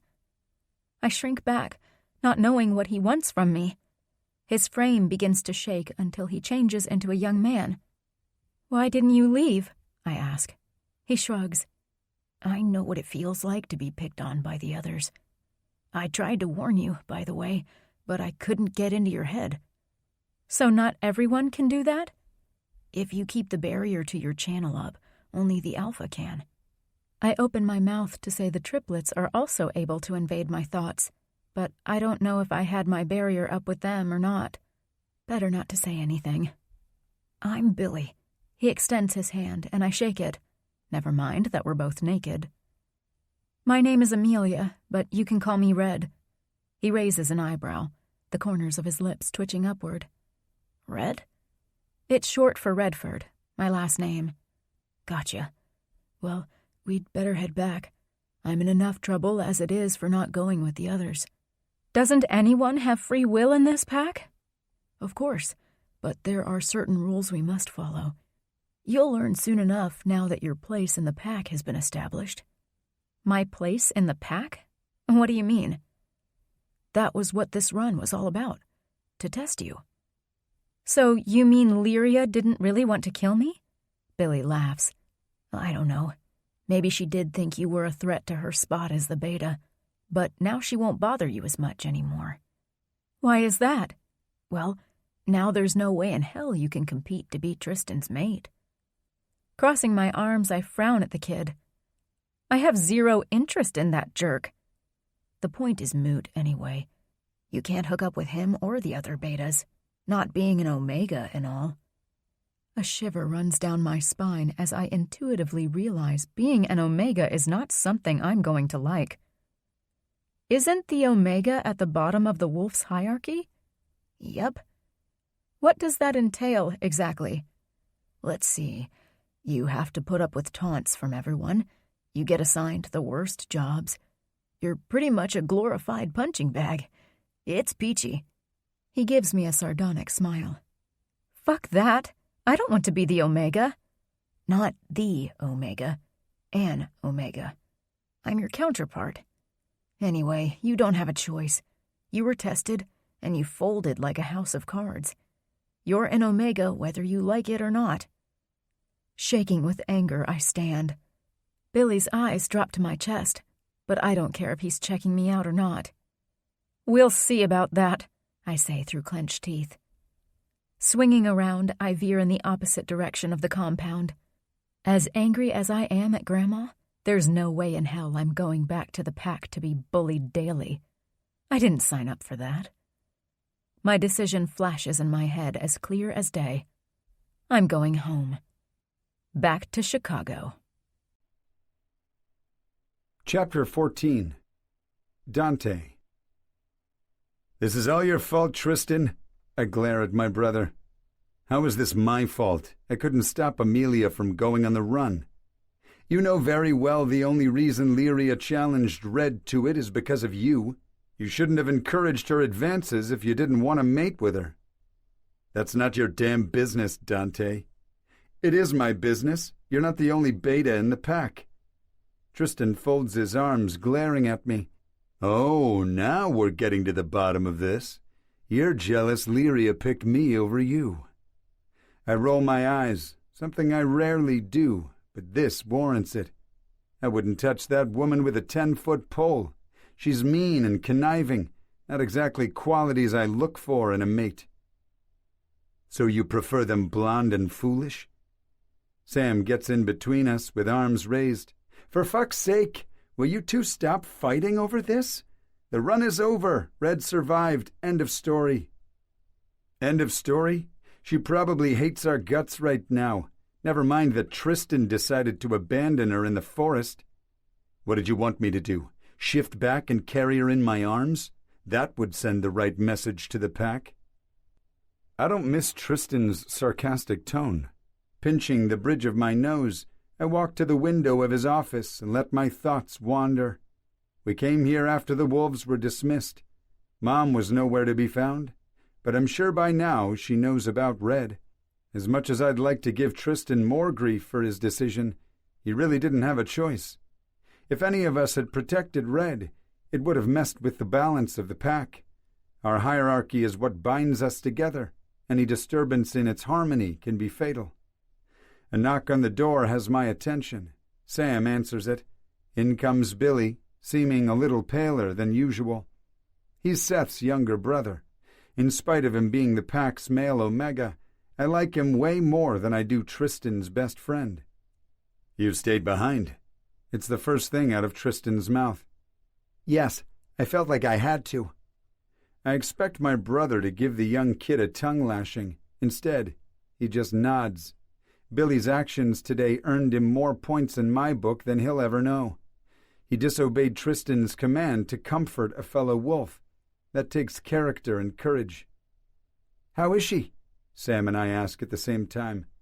Well, I don't know. He drops his gaze, scratching the back of his neck. What do you mean? Tristan takes a step forward, and the kid seems to shrink. I told her she was an Omega. And? Sam makes a motion with his hand. And I explained to her what that was like. She wasn't happy with the news. Where is she now? Back in her room?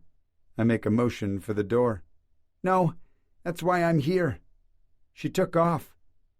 I trade a glance with Sam, knowing exactly what's going through his mind. Red ran away again. My hands curl into fists by my side, but not because I'm angry at her. I'm angry at myself for not explaining things to her better.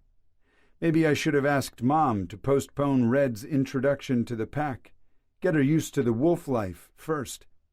But I was too eager to discover what Red meant to us. I hadn't foreseen Lyria's challenge. She must have gone back to her grandma's place, Sam said. Can I help? Billy asks as we start to leave. I tap him on the shoulder. No, Billy, we got it from here, but let's keep this between us. Yeah, of course. I won't tell a soul. No one argues when Tristan jumps into his truck. It's parked closest to the manor, and time is of the essence. It won't bode well for Red if the pack discovers she bailed. They'll see it as another weakness and make her life even more difficult than it's already going to be. Wolf life is savage. It doesn't take us long to arrive at Mrs. Redford's old chalet in the middle of the woods. At first, I thought it was a peculiar location for a sickly woman to live, but now that I know who she really is, it's not so strange. She defied the Midnight Lily Coven by leaving their midst. It makes sense she doesn't want to bump into Mayor Montgomery or the other members of the coven too often. We wolves have our hard rules, and we're considered wild and unpredictable by the rest of the Soup community, but at least we have honor. I'm not sure the same can be said about the witches. Let me speak with Red first, Sam says as he opens the door. Why you? I ask. Because she knows me from before. Besides, my power of persuasion is better than yours. Tristan lets out a growl. You mean your power to make women drop their panties for you? Sam places a hand over his heart, faking a shocked expression. Take your mind out of the gutter, will you? Not everything is about sex. With you, everything is about sex. I look out the window toward the house. The door opens, and Red comes out carrying a large suitcase. Her hair is pulled up in a ponytail, and she's dressed in jeans, a simple top and sneakers. She's leaving town. I'm out of the car before Sam, breaching the distance between Red and me. Her eyebrows shoot to the heavens before furrowing into a scowl. Don't even try to stop me. Where are you going? Back home. There's nothing keeping me here anymore. And where is home? I ask. You're going back to Chicago? Sam says from beside me, his stance way more relaxed than mine. He does think he can convince Red to stay without breaking a sweat. How did you know? Never mind. I'm leaving. No, you're not. Tristan jumps into the discussion with his usual Neanderthal finesse. Try to stop me. I have the sheriff's number on speed dial. I'd love to give her a call. Tristan takes a step forward.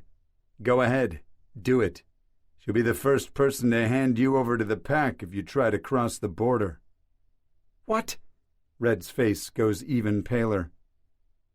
She knows about us, Red, Sam explains. Red curls her hand tighter around her purse's strap, her eyes widening. Why? Is she also supernatural? Her family was one of the first settlers here. The knowledge has been passed down through the generations, I chime in. Does Kenya know too? I'm not sure. If she doesn't, my guess is her mother's waiting for the right time to tell her. Red covers her face with her hand. I'm not going back to the compound. Her tone is no longer defiant. It's weak. You have to, Red. Maybe once you learn to master the wolf, you can move back here. She cocks her head at me, blue eyes blazing. Billy told me what it means to be an Omega. I didn't sign up for a lifetime of bullying." "Did he also explain to you the vital role Omegas play?" I ask. "I don't care." Tristan moves again. From his body language, I can tell he's on the verge of throwing Red over his shoulder and carrying her away. But the sound of an approaching vehicle stops him in his tracks. Red peers into the distance. When the car finally comes into view, she lets out a curse. "Who is that?" Sam asks, moving closer to her. "My coworker." A young man steps out of the car. He's wearing some type of uniform, khaki pants and a navy blue polo shirt. He quickly glances at the three of us before staring at Red. "Is everything okay here?" His gaze drops to her suitcase. "Where are you going?" I'm going to." "She's moving in with us," Sam answers, earning a glare from Red. Her friend's spine goes taut. He glances at Tristan, and I'm not sure what he sees in my brother's expression, but the guy is suspicious for sure now. God damn it. We really don't need a stupid, curious human poking around. I turn to Red, taking note of the flush on her cheeks and the hard set of her jaw. I don't need my abilities to guess what's on the tip of her tongue, but by some miracle, or maybe it's the wolf's self-preservation instincts in her, she doesn't call Sam on what she perceives as a lie. To be certain she won't say anything compromising, I reach out to her mind, prying open the natural barrier she has there. It's much easier to speak to her in wolf form, but I need to communicate with her fast. Think carefully about what you're going to say, Red. Your friend doesn't know supernatural beings exist. There's more at stake here than your wishes. Are you going to hurt Pete if I tell him I don't want to go with you? I'm not, but I can't answer for Tristan. You're all vile people. Switching her attention to her friend, she replies out loud, Dr. Mervina hired me to help at the ranch. I'm just going to stay there for a couple weeks. Wait, you took another job? What about the hardware store? The guy appears genuinely upset, but I sense there's more to it than merely losing a coworker. He's in love with Red. It's obvious in the way he looks at her, and I can also smell it in his scent. I only work there twice a week. I can do both, she replies. Oh, okay. Well, I came by to ask if you wanted to go to the movies with me since you weren't answering your phone. Red shifts from foot to foot, the muscles on her face becoming a little tense. She doesn't care for the guy, not like a lover would. The knowledge gives me pleasure. Way too much pleasure. Yeah, sorry about that. It's been a crazy couple of days. But as you can see, I'm busy today. We'll talk later, okay? Red's friend can't hide his disappointment, and I kind of feel bad for him. Not that I know anything about unrequited love, but I suppose it must suck. He gets in his car with hunched shoulders, then drives off. Boy, that was brutal. You shouldn't lead that guy on, Red, Sam says with a laugh. I'm not leading Peter on, and that's none of your business anyway. All right, let's get moving. Tristan motions with his hand, pointing at his car. I never said I was coming with you. I don't want to be an Omega. Tristan surveys her, an arrogant glint in his eyes. If you don't want the title, you'd better step up your game. He enters the car without a second glance. Has he always been this much of an insufferable ass? Red asks. Oh, yeah, always, I say. And what does he mean about stepping up my game? Can I cease being an Omega? She turns to me with such hopeful eyes that I don't have the heart to tell her that it will be almost impossible to accomplish that. It's complicated, but it can be done. Chapter 15. Red. I still haven't wrapped my head around Kenya's mother knowing about the shifters, the witches, and everything else in between this effing weirdo village, as I head to the compound's mess hall, flanked by Dante, Samuel, and Tristan, a.k.a. my captors. The open space, a rustic barn-like building with a domed ceiling and exposed wooden beams, is packed to the max. Long picnic tables are occupied by a loud group of shifters. But once our presence is acknowledged, the conversations cease abruptly. Everyone turns to stare at us, or more precisely, at me. The newest Omega. No, bitterness doesn't pool in my mouth when I think about what that term means. I spot that bitch Lyria right away, and the humiliation she put me through tinges my gaze crimson. She smirks at me, basking in my faster-than-lightning descent in the pack's rank. A low growl rumbles, and I belatedly realize it's coming from me. A touch on my lower back catches my attention. Cutting my eyes to my right, I see Dante. His hand doesn't linger, though, but his voice echoes in my head. You don't want to challenge Lyria, at least not until you have a chance of winning the fight. If you do, she has grounds to kill you, and we won't be able to stop it. I swallow the huge lump that has formed in my throat, but I'm not sure if it's fear or anger that's squeezing my chest tight and giving me this bout of apprehension. Tristan and Samuel walk ahead of me, making a beeline for the table where Lyria sits. Dr. Mervina is there as well. So that's where the cool kids in the pack sit. Fuck them. Dante throws me an apologetic glance before he follows his brothers. What, does he think I want to sit over there with the bitch who tried to kill me? He's out of his mind. Conversations resume. Now that the betas have deserted me, the rest of the pack is no longer interested in me. I'm nothing more than a lowly Omega, after all.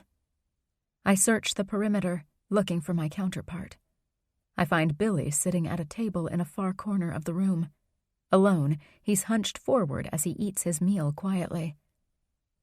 After I grab a tray, I put random food on it. My mind is racing, and I honestly don't think I'll be able to eat anything. But right now, I'm more interested in blending in and learning from observation. Dante's comment that I can change my status in the hierarchy of the pack is forefront in my mind. He never really gave me details on how I can do that, but by the little I've seen, I can guess it will be bloody and maybe even deadly. Billy looks up when I sit next to him. He smiles before whispering, I'm glad you're back. Not by choice, I reply through clenched teeth. It's gonna get better, I promise you. You can't make that promise. You've been a wolf your entire life.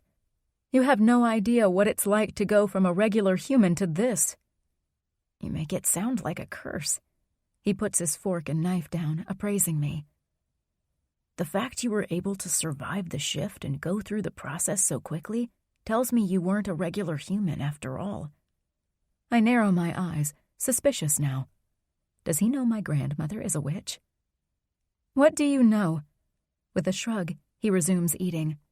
I'm an Omega, but I'm not stupid. Plus, I love to read. I probably know more about the pack's history than the Alpha himself. My spine goes taut as my interest is piqued. Really? I'd love to get familiar with it as well. That's a smart move. As an outsider, you're at a serious disadvantage. I open my mouth to ask Billy more questions, but feel a presence looming in front of our table. There are two teens smirking at us, and dread drips down my back. I know by their mean looks that they're up to no good. Hey, Billy, give me that pie, the tallest says. Why? You hate chocolate. Billy leans back, his expression one of boredom. Give me the fucking pie, Billy. With a sigh, Billy begins to push the plate across the table. I snap out my arm to hold his wrist, stopping him. Don't talk to him like that. You want pie? Get your own. My voice is cold and tight. The kid turns to me with mouth slightly open, but the surprise only lasts a split second before a sneer twists his face into an ugly mask. Who the hell do you think you are talking to me like that, mutt? I was never one to take shit from anybody. The fact I let Lyria make me cower is still an event I'm trying to understand. But right now, I'm not getting lip serviced by a pimple-covered punk. Placing both hands on the table, I stand slowly. I'm not a mutt, and I won't tolerate that kind of bullshit in front of me. You're an Omega. You can't talk to him like that, the younger teen says. I'm not a fucking Omega. I'm Amelia Redford. She has no respect for the pack, a man sitting at the table next to us says. Murmurs of agreement follow his statement. Then it's time we teach her a lesson. A red-headed chick stands up, then marches toward me. I saunter around the table while curling my hands into fists.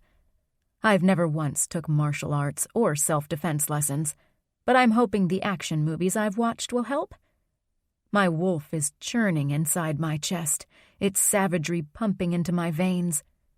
I'm braced for the fight that's sure to come when a booming voice echoes in the mess hall, freezing me to the spot. Enough! The redhead stops in her tracks as well, lowering the arm that was poised to strike me. A tall man with massive shoulders and a neck as thick as a tree trunk strides into the room. His hair is silvery, but his face is too similar to Tristan's to not clue me in that the alpha has just arrived. Even if there wasn't any resemblance, it would be impossible not to guess his status. The man oozes power. As he walks in my direction, I have to lock my knees tight to avoid my legs from giving out under me. His scrutinizing gaze makes my entire body shake. The redhead moves out of the way, all aggression gone from her stance as she lowers her gaze to the floor. The alpha stops in front of me. Every instinct I have is shouting I should look down, but I can't. And it's not because I'm defying him.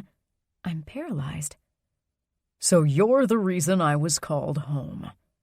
I don't know what to say, so I just remain quiet. Dr. Mervina joins her husband, but her presence is neither comforting or antagonizing. I'm sure what I did was completely unacceptable by their standards, but I couldn't help myself. This is Amelia Redford, Wendy's granddaughter. That explains the rebellious nature, the alpha says, his voice still very much cold. I frown, not knowing where he's going with this.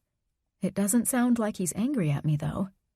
So, you're not happy with your lot as the newest Omega, is that right? He asks. My tongue is dry and stuck to my mouth, but I somehow find a way to reply. No, sir. He nods. I accept your challenge. You and Rochelle will fight tomorrow at dawn. What? The red-headed chick lifts her head. The alpha turns to her, his jaw clenched hard. You heard me. The Omega didn't yield to you. You know the rules. The woman drops her gaze and mumbles, Yes, Alpha. The man swings around with Dr. Mervina by his side. It's only when he leaves the mess hall that I turn to Billy. What just happened? You fool. You challenged another wolf, someone who is much stronger than you. Folding my arms, I watch Billy through a narrowed gaze. What was I supposed to do? Sit meekly in my corner and let her do whatever she pleased with me? Yes, that's exactly what you're supposed to do. I'm not a doormat. Billy shakes his head, laughing without humor. Doormat? You don't know what you're talking about. Oh, really? In my world, it makes you a doormat when you let bullies do as they please with you. You're not in your world anymore. You know what? I don't care what you do.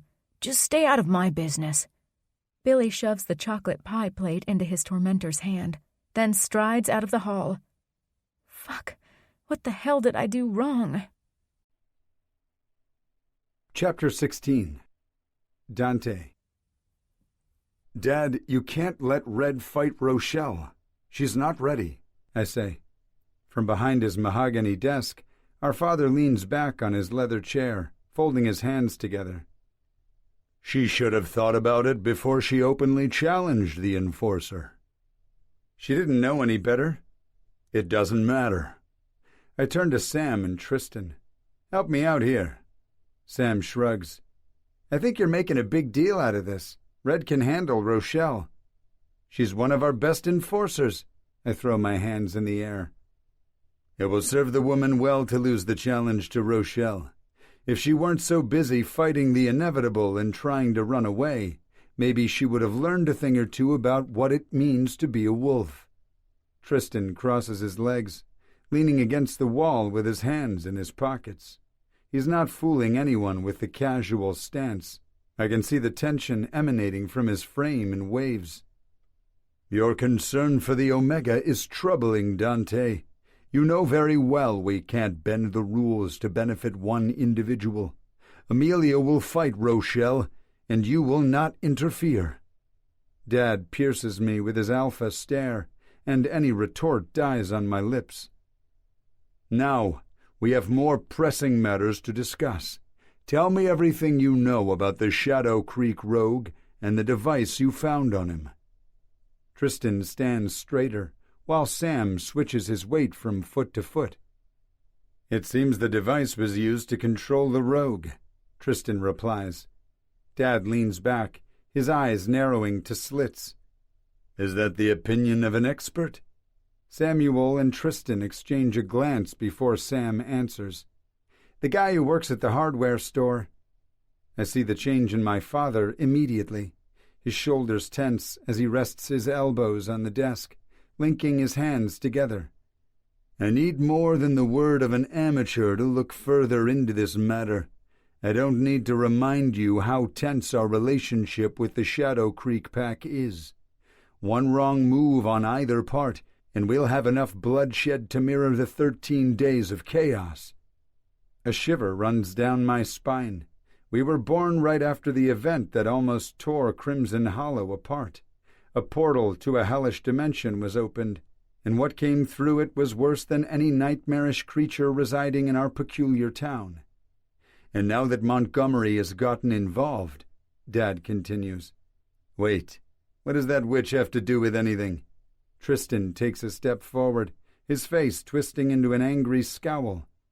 She's backing the claim that the new Wolf Constructions development land belongs to the Shadow Creek pack. What? That fucking bitch. Tristan balls his hands into fists, starting to pace.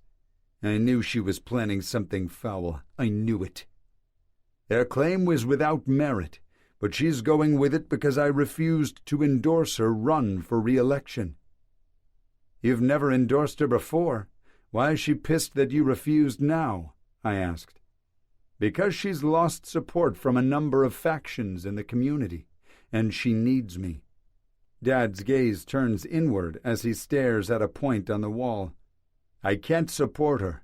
We need fresh blood in the office. Montgomery hasn't had the best interest of the soup community in years. A dark cloud descends upon us. I can't speak for my brothers or my father, but my biggest concern right now is Red. I understand the need to discover if the Shadow Creek wolves are up to no good, as well as put a stop to Mayor Montgomery's nefarious plans. But to me, Red's imminent fight with Rochelle trumps all other problems. I'd like to train Red for her challenge, I say after a minute of impenetrable silence. My father cuts me a glance so glacial it's almost impossible to maintain eye contact with him. All my wolf instincts are screaming for me to lower my gaze, but if I do, I can forget getting permission to help Red. So for her sake, I'll openly challenge the Alpha. That will disrupt the balance in the pack. Betas have no business showing preference to Omegas. I don't think Red is a true Omega. Her actions today and the fact she was able to challenge Tristan without fear proves that. I catch Tristan shifting where he stands from the corner of my eye, but he doesn't contradict me. Maybe his ego is sore that he couldn't scare the shit out of a newly turned wolf. Dad keeps scrutinizing me, but at least he dialed the alpha stare down a notch. I open my mouth to continue my argument, but Sam beats me to the punch. We failed Red. She was a regular human only 3 days ago. We never really let her accept her new reality before we introduced her to the pack. Did you throw Mom to the wolves as soon as she shifted, or did you prepare her? Dad's eyebrows soften at the mere mention of his mate. Your mother was a different case. She already knew about us before she chose this life. The realization hits Dad all at once. He loses the tightness around his mouth, and his shoulders sag a little. He just made my case, and I'm sure it wasn't his intention.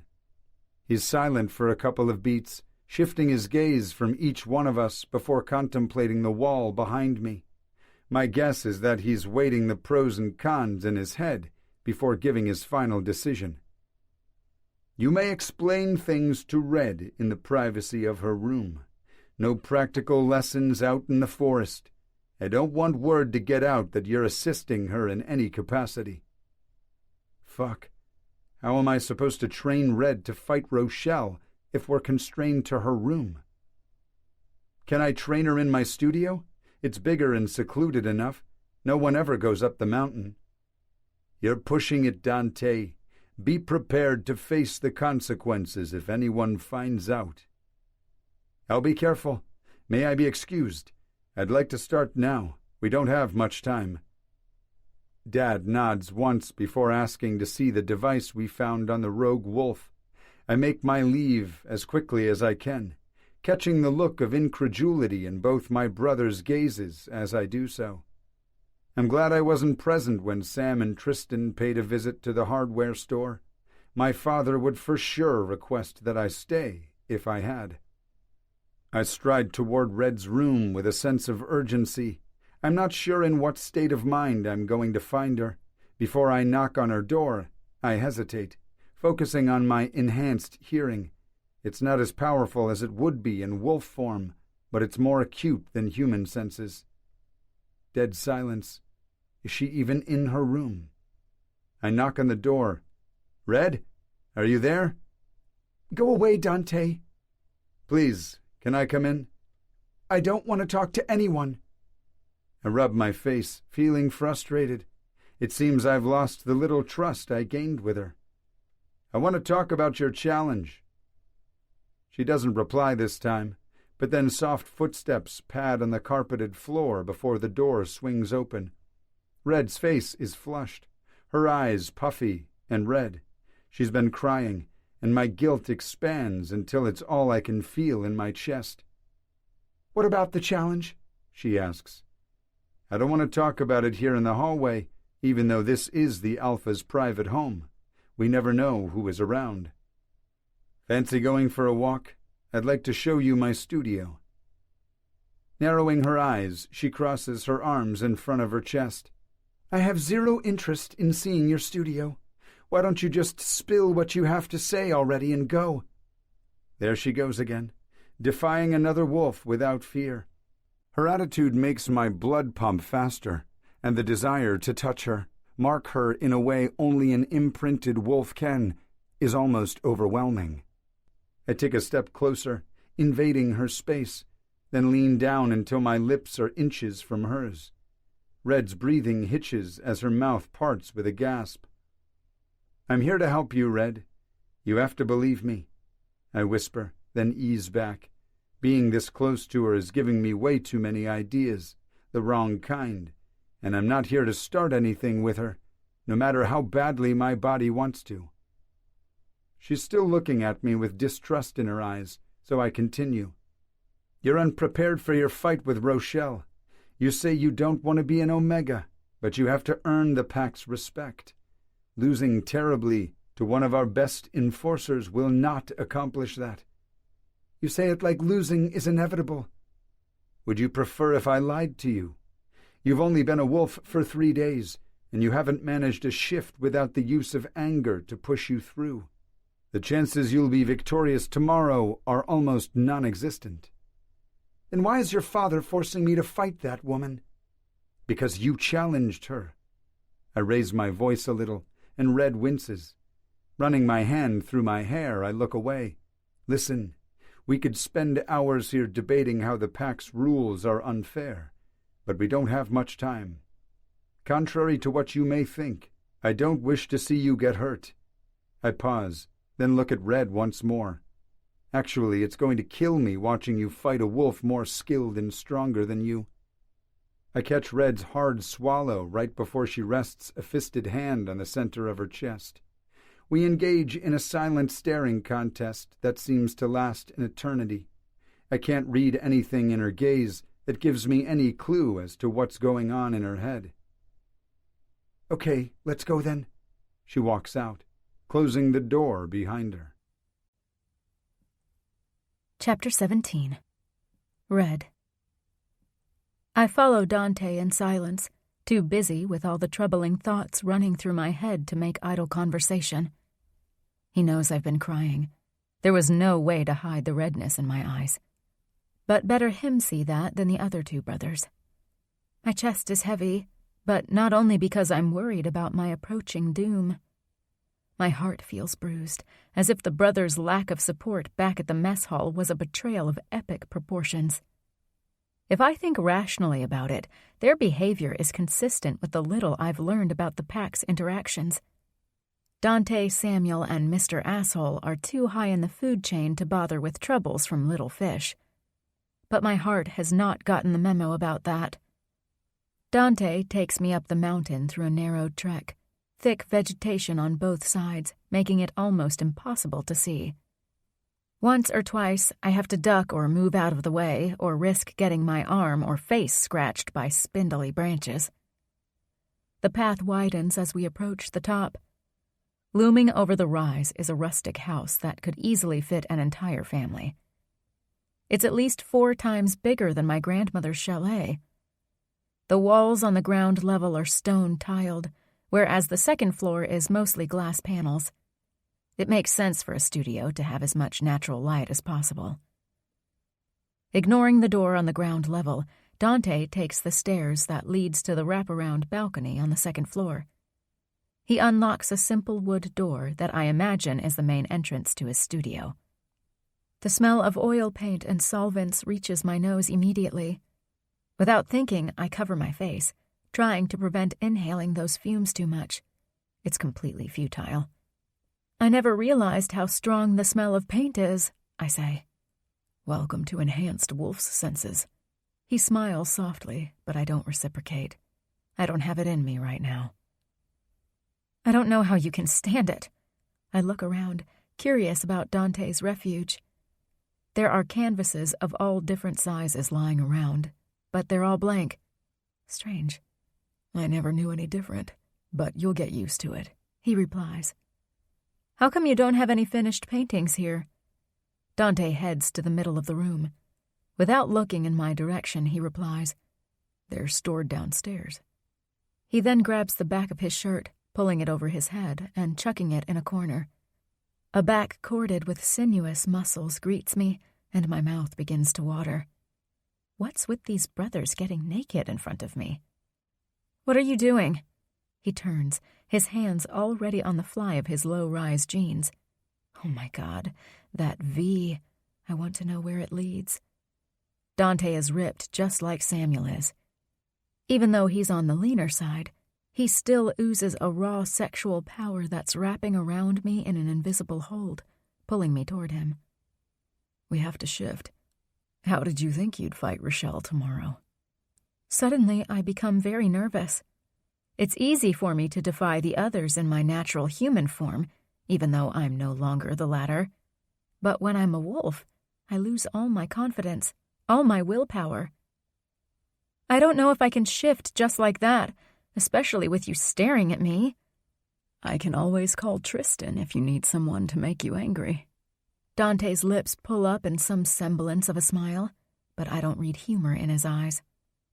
That won't be Dante peels his jeans off, letting them fall where they may, and begins to shift. He does it fast, maybe because he doesn't want to intimidate me with his nakedness. Unlike Samuel, who was more than happy to show off his hot body and everything else. A few seconds later, a white wolf is staring at me. Knowing I don't have a choice but to attempt a shift, I take my clothes off. It's easier to get naked in front of Wolf Dante than the man. Never mind that I already flashed the guy on purpose. For some ridiculous reason, I wonder if I should forego wearing underwear altogether. I'd die of mortification if I had to shift on laundry day, meaning on the day I'd be wearing granny panties. Dante throws his head back and howls. A short signal I think means encouragement. Easy for you to do. You were born a wolf. I grumble right before I close my eyes. Concentrate. I must concentrate. I reach for that spark of wildness that now lives inside of me, the essence of the wolf, and will it to expand, to take over my human senses. To my surprise, I'm able to grab onto it much easier than the last times. Soon, I lose control of my body as it shifts. I drop to my knees, clenching my jaw hard as I ride the pain. It will get better with time. Dante's voice echoes in my head. What will? The pain. Gosh, I hope so, because this sucks. I open my eyes, knowing immediately I've successfully completed the shift. I don't have time to take in my surroundings using my wolf senses before Dante begins to circle me, growling. What are you doing? A spike of adrenaline shoots up my veins. On instinct, I back away from the bigger wolf. What does it look like? I'm teaching you, he says in my head. At the same time, he advances with his jaw open and sharp teeth ready to take a bite of me.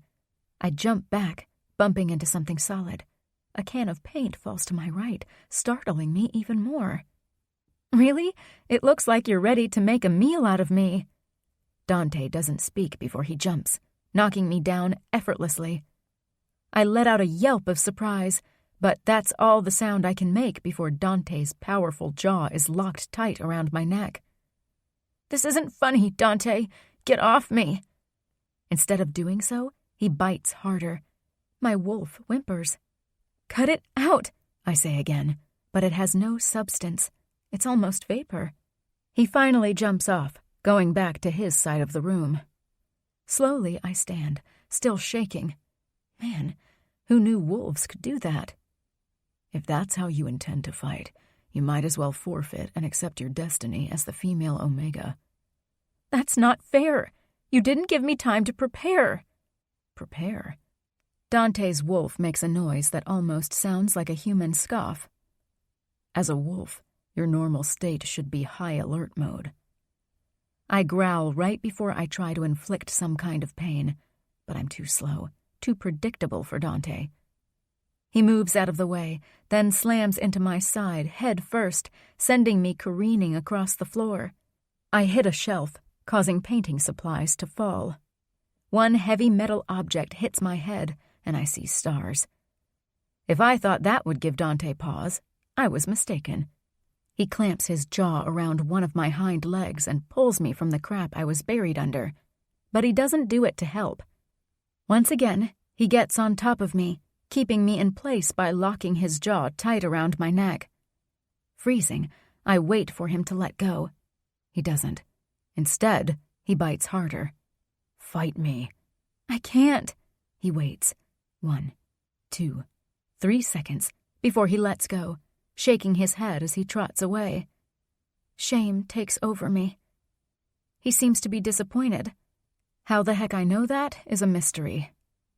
Yes, I am very disappointed, Amelia. What the fuck? You can read my thoughts? I'm in your head, aren't I? He stares at me with his intense yellow eyes, and the hairs on my back stand on end. I'm in yours, too. How come I can't hear your thoughts? Because I know how to shield them from you. I don't want you to hear what I'm thinking. You're supposed to be teaching me stuff.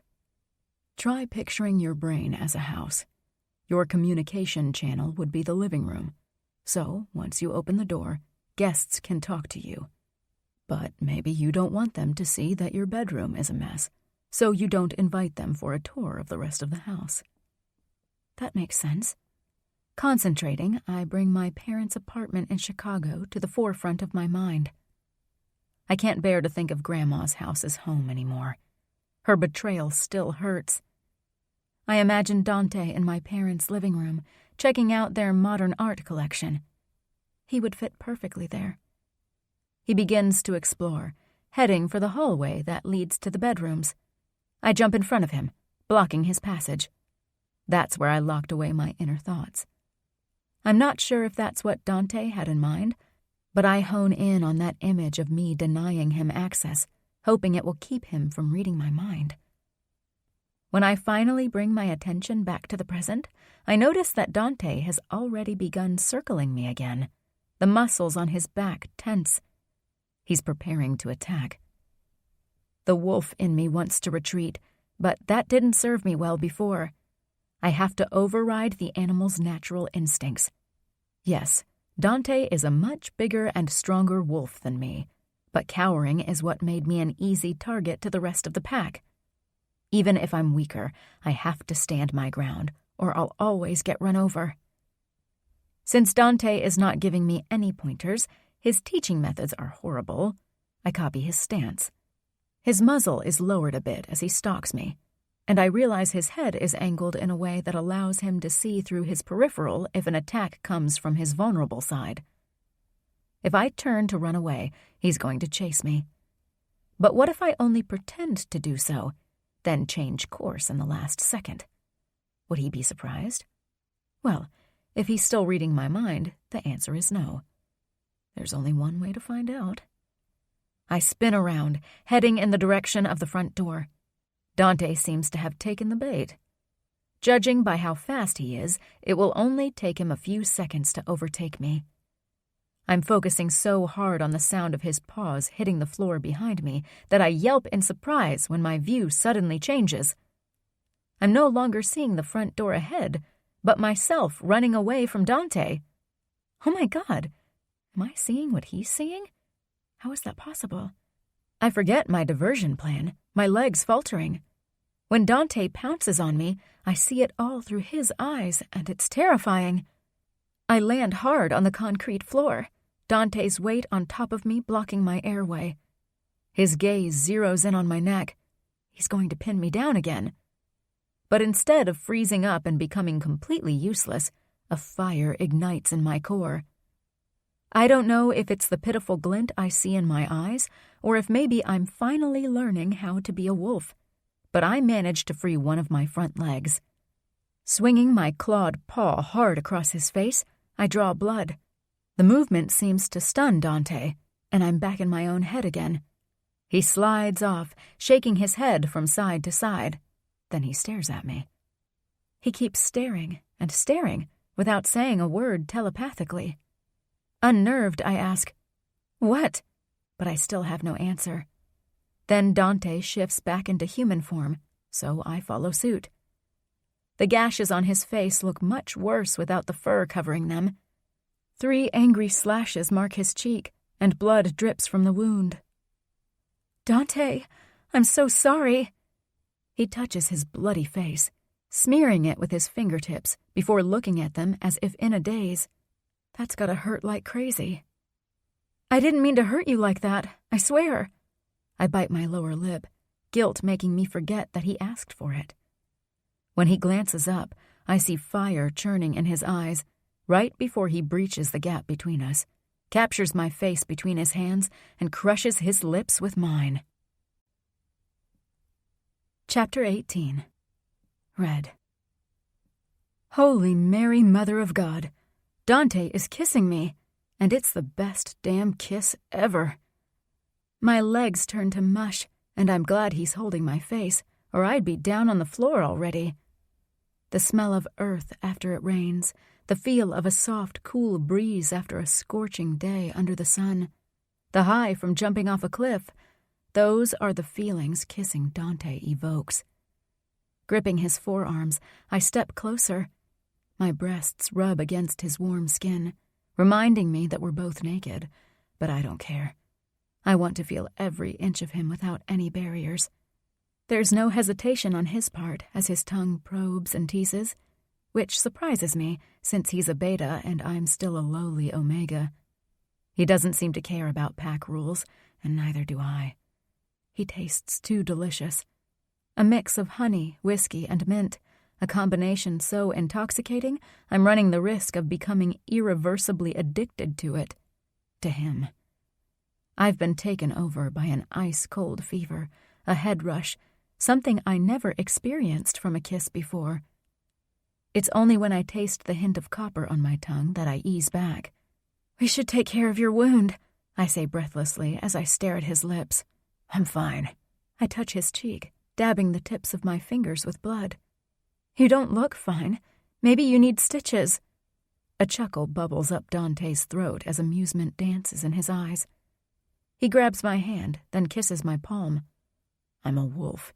We heal quicker than most." Narrowing my eyes, I examine the gashes more closely. They do seem a little smaller, as if the wound is already healing. Dante brings his head down, kissing the curve of my neck, and goosebumps spread all over my body.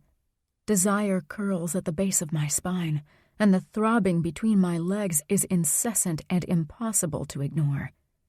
I arch my back, bringing my body flush with his. His erection presses against my belly, hard and smooth at the same time. Letting go of his arms, I rub my nails down his back until I'm resting my hands over his butt. I give it a little squeeze, making Dante snicker against my skin. He runs his tongue down my collarbone, going lower and lower until he finds one of my nipples and runs lazy circles over it. "Dante," I breathe out, the only word I'm able to speak. He squeezes my hips right before he lifts me. My legs wrap around his waist. In this new position, my core rubs against his shaft. Holy Batman, talk about an explosion of the most wonderful, earth-shattering sensation. Need spreads like wildfire through my entire body, an uncontrollable force that shifts my world to something raw and primal. The wolf's energy swirls inside of me, and I yield a little bit of control to it, wanting the animal instinct to override my human emotions. Dante takes control of my mouth again, and I rock against him, trying to increase the friction. His response is a growl that's most definitely not human. "I'm about to cross all the lines, Red," he whispers against my lips. "I know." I kiss his jaw, then lick up his chin until I reach his lips again, pressing a soft kiss there. "If you're asking me to tell you to stop, forget it." He leans back, gazing into my eyes as if he's searching for the truth. "You're not trying to read my mind, are you?" I ask. "No, I'd never invade your privacy like that. Before, it was part of your training. You had to learn to shield your thoughts." He touches my face with the softest caress. "You're so beautiful. I could stare at you all day." "Please don't." I rotate my hips again, reminding him that we're way past platonic gestures, and a hiss escapes his lips. His eyes flash ember for a split second before returning to their normal emerald green.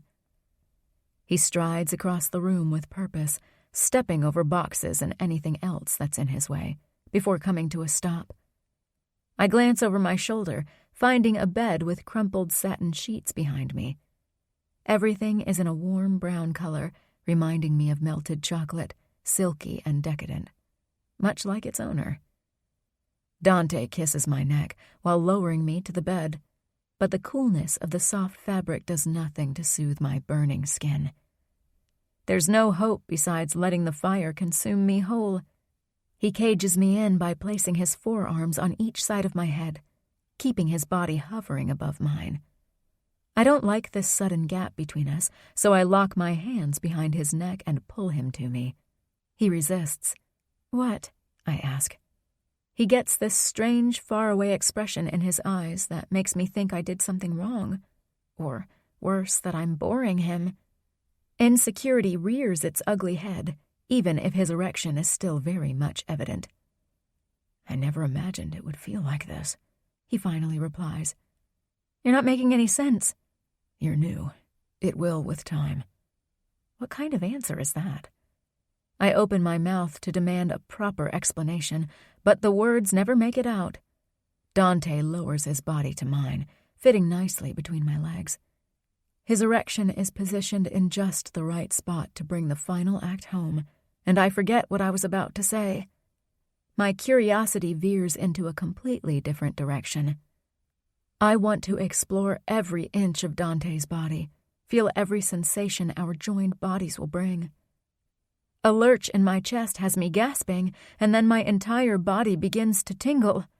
Oh no, I can't possibly be shifting now. "It's okay, Red." "What's happening? Am I changing?" Panic is laced throughout my tone. "Only a little.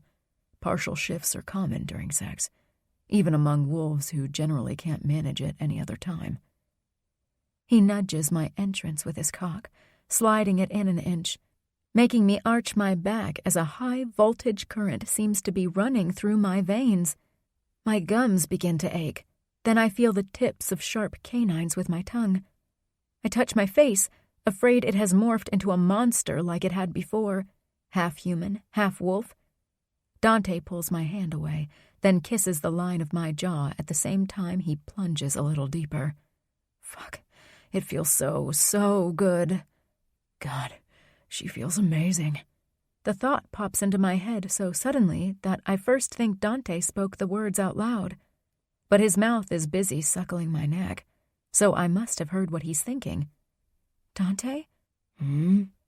He rotates his hips, sheathing himself completely in me this time, making my toes curl. Did you mean to let me hear your thoughts just now? He stops abruptly, leaning on his forearms to stare at my face. The furrowed eyebrows and eyes that are full of surprise clue me in that he didn't. What did you hear? Heat rushes to my face as shyness takes over. I was never one to feel comfortable with talking dirty during sex. You said I felt amazing.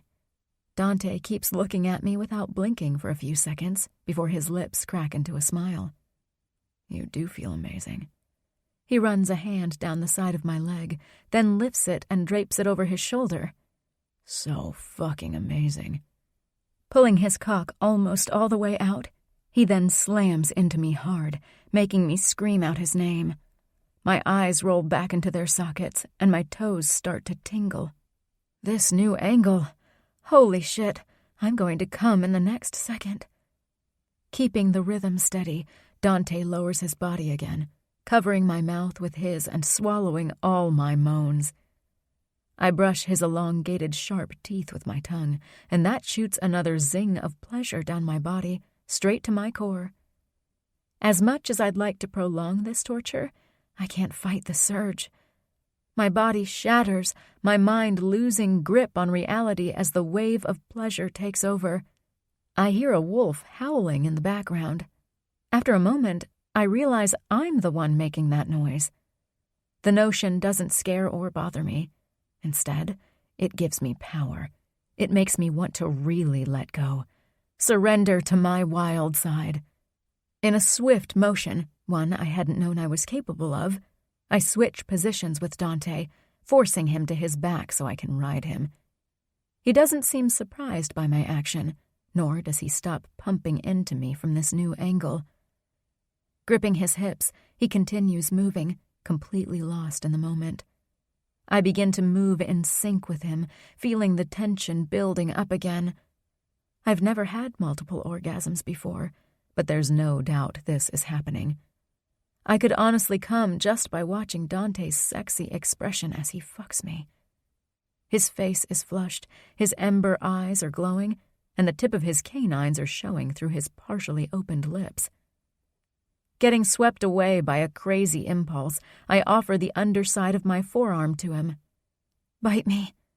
He doesn't stop, doesn't ask questions, just clamps his jaw around my arm, sinking his teeth into my skin, hard enough to fill me with indescribable pleasure, not pain. I throw my head back, howling again as I'm hit with another orgasm, more intense than the one before. Dante pumps his hips faster, his cock becoming even larger inside of me, before he releases my arm to let out a string of curses. His entire body trembles as he rides his orgasm, and it might be my imagination, but it seems to last longer than with most guys. Once the grip on my hips eases and Dante's body stops moving, I rest my hands on his sweat-covered chest, dropping my head.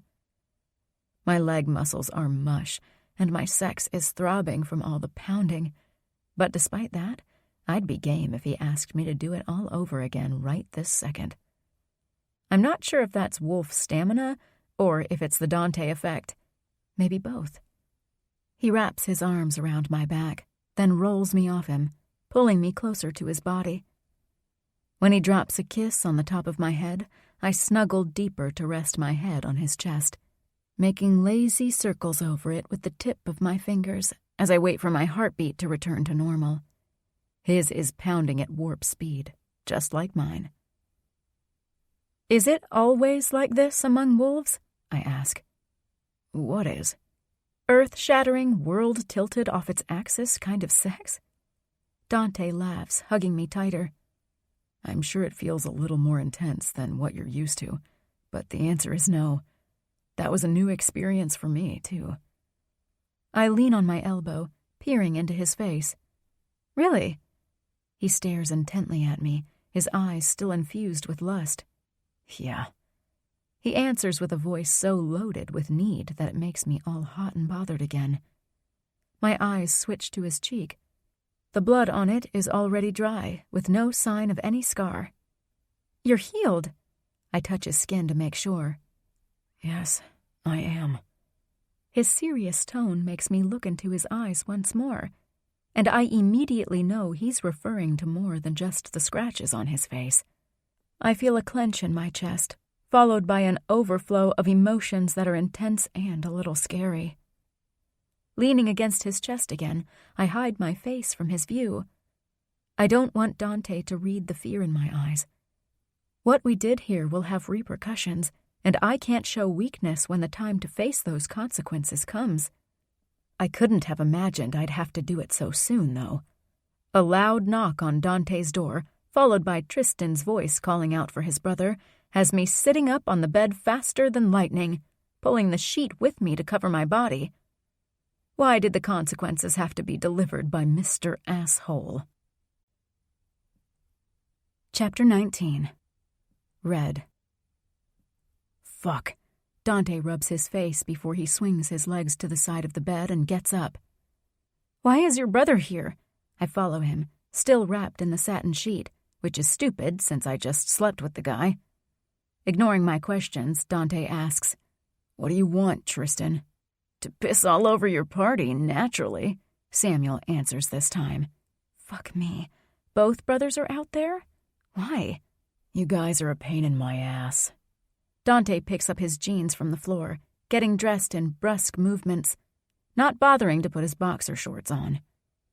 Partially dressed, he takes a step toward the door, freezing suddenly to look over his shoulder, as if he just remembered I'm there. You'd better get dressed, too, he whispers. Then he mouths the words, I'm sorry. He is sorry. I can see the sincere apology shining in his eyes, but it doesn't change the way I'm feeling, which is a little, I don't know, dejected. I put my clothes back on as fast as I can. Once I'm dressed, I finger comb my hair, trying to get rid of the tangles. I'm still busy with the task when Dante opens the door for his brothers. Tristan stalks in first, his senses on high alert as if he's smelling an ambush. His nostrils flare, his spine going taut a moment later. He whips his face to me, his gaze sharp and menacing before he turns on Dante. What have you done? Samuel whistles as he enters the studio. His eyes linger on me for a second as he gives me a half smile, but there's no joy in his gaze. Do you really have to ask? He says. You could smell what was going on in here from miles away. He smirks at Dante, but it feels more cold than amused. Boy, you really didn't waste any time. Piss off, Sam. Dante crosses his arms, glaring at his brothers. Was that your plan when you volunteered to prepare Amelia for the fight tomorrow? To fuck her? Tristan barks, making me wince. That wasn't what happened here, and the fact Mr. Asshole is throwing accusations without any information is making me see red. Why do you care about what happened between Dante and me? I take a step in his direction, practically blowing steam from my nose. Tristan opens his stupid mouth, but I cut him off. Spare me the spiel that Dante is a beta, and I'm only a worthless omega. Omegas aren't worthless, Samuel begins to say, but I whip around to him, glaring so hard he pipes down. Red is not a true omega, Dante replies. And even if she were, it wouldn't matter at all. It's not like I'm set to be an alpha. It's pretty much a given that the honor will go to you. Isn't it, brother? I don't miss the bitterness in Dante's tone, nor the way Tristan reacts to his brother's statement. His scowl morphs into an expression I can only describe as regretful, and I'm totally unprepared for it. It's almost like he either doesn't want the role or feels guilty that the pack will choose him. The fact he does care about Dante's feelings shows me he's not a complete asshole like I pegged him to be. But I still don't like him. Hey, slow down for a second. Samuel raises both hands, edging in between his brothers. Tristan becoming the new alpha is not a sure thing. But I'm going to side with him that you sleeping with Red right before she has to fight Rochelle was not a smart move, Dante.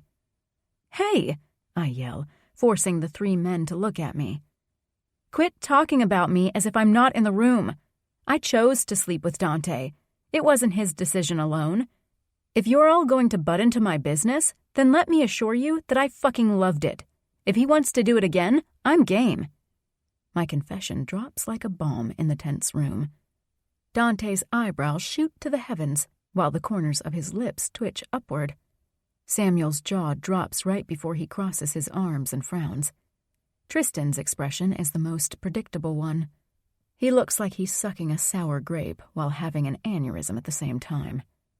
Your disregard for pack rules is appalling, Tristan replies with unveiled contempt. Is there really a rule set in stone? Did your father know that your mother would become a female alpha before she turned? Do you think he would have discarded her if she weren't up to snuff? My question seems to penetrate his thick skull. He breaks the staring contest first, glancing at the floor and rubbing his face. Samuel comes closer, and I eye him with suspicion. His eyes are widely innocent, but the grin curling his lips tells me he's up to something.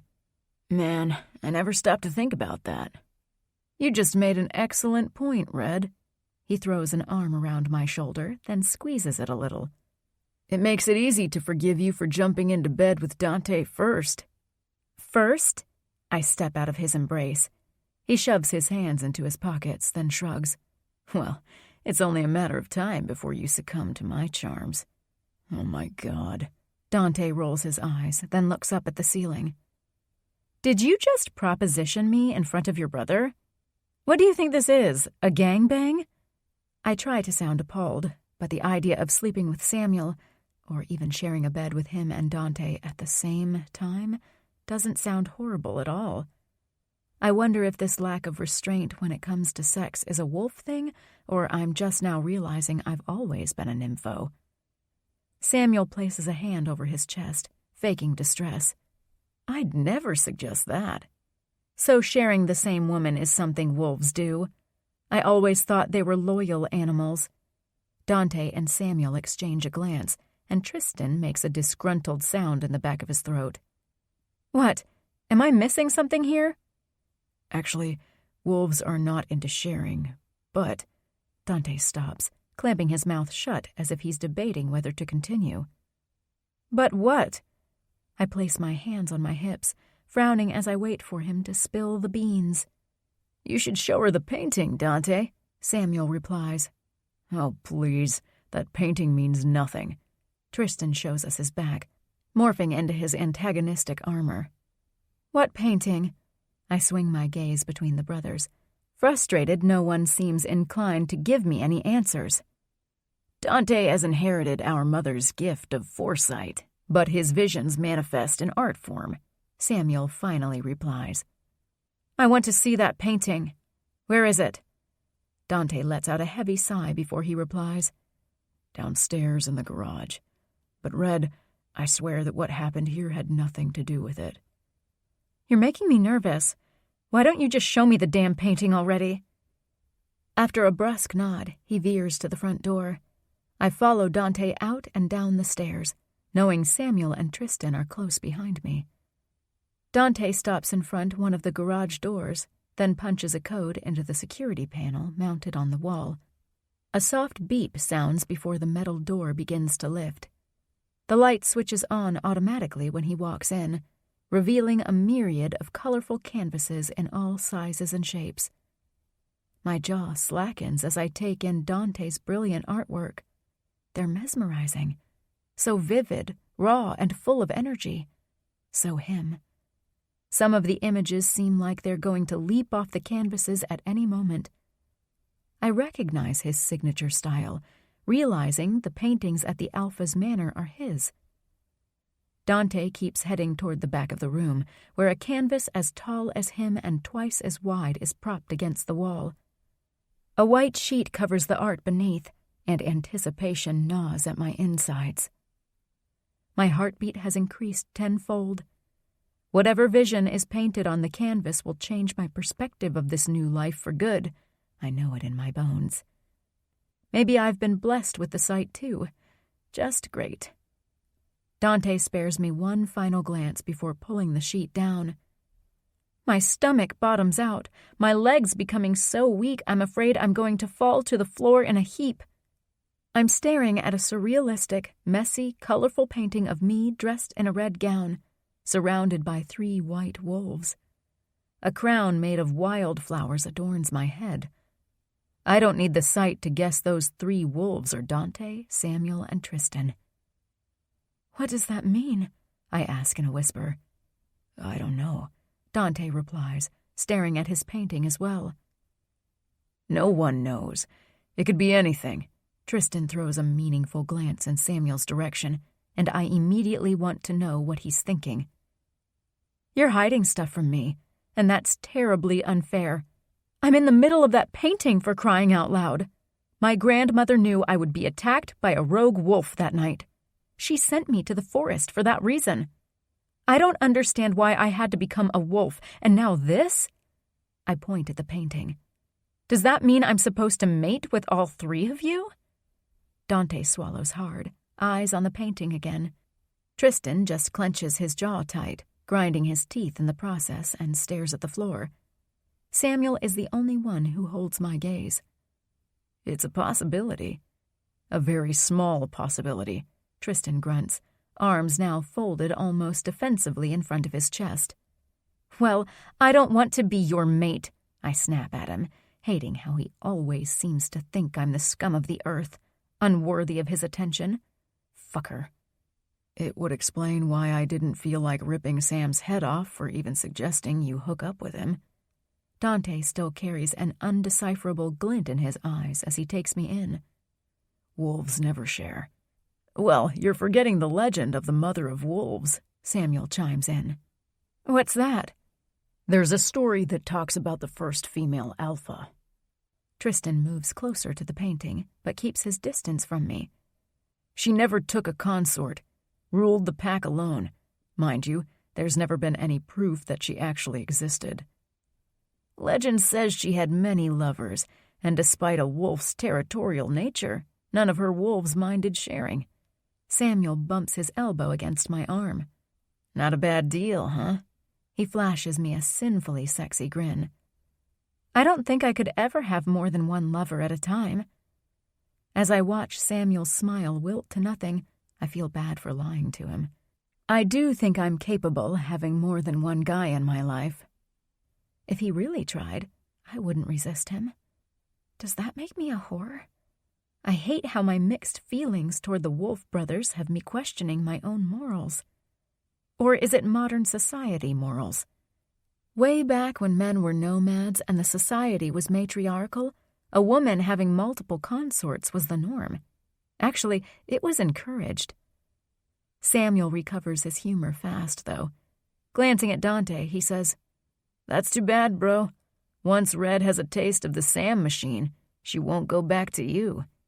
I roll my eyes, but manage to stop the smile that was blossoming on my lips when I catch Tristan's furious gaze aimed at me. My humor changes violently, anger taking control. "Why are you glowering? Do you think I planned this? What, you think I made Dante dream up that painting?" I scoff. "No, I don't think you're that powerful, but you seem too eager to embrace what that image represents. So you think you can rule the pack alone." "What? What kind of logic is that?" I ask, genuinely perplexed by Tristan's insinuations. "You're not throwing a hissy fit, demanding to return to your old life. We pretty much told you that you might have to mate with all 3 of us, but you don't seem too repulsed by the idea, despite the fact you seem to despise me." Balling my hands into fists, I stride toward him. The wolf's essence churns inside me, but I have a better handle on it now. I'm not going to shift unless I want to. I stop in front of him, not letting the sheer size difference between us intimidate me. Have you ever stopped to consider that if I'm actually the female alpha, I could simply kill you if I wish? Tristan bares his elongated canines while a terrifying growl emanates from deep within his throat. Is that a threat? You bet your ass it is. He leans down, his nose now almost touching mine. Tingles run down my spine, and they're not related to my anger or the adrenaline kicking. My fucking body is betraying me, god damn it. Survive your challenge with Rochelle, and I'll let you have a go at me. Bear in mind that if we fight, I won't be merciful. Wasn't counting on it, I reply through clenched teeth, while in the back of my head, my sanity is screaming at me to shut up. Tristan eases away, then swings around to march out of the garage. My breathing is completely out of sync, as if I've just run a marathon. Fuck, you're crazy, Red.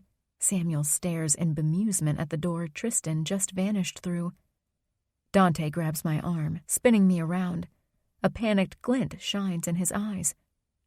Do you realize what you just did? He shakes me a little. Do you? Let go of me. I pull my arm from his grasp, rubbing away the sore spot. Dante begins to pace like a maniac, gripping his hair and pulling at it. Why are you freaking out? Samuel glances at me like I've asked the most idiotic thing in the world. Let's see. You threatened to kill the second strongest wolf in the entire pack. Then you accepted his challenge to fight to the death. I think that pretty much sums everything up. I open my mouth, but no sound comes forth. Now that I replay that scene, I realize Samuel summarized my fuck-up perfectly. Unless I have some secret weapon I don't know about, I'm completely screwed, and not in a good way. Chapter 20. June 11th. Sunday. Red.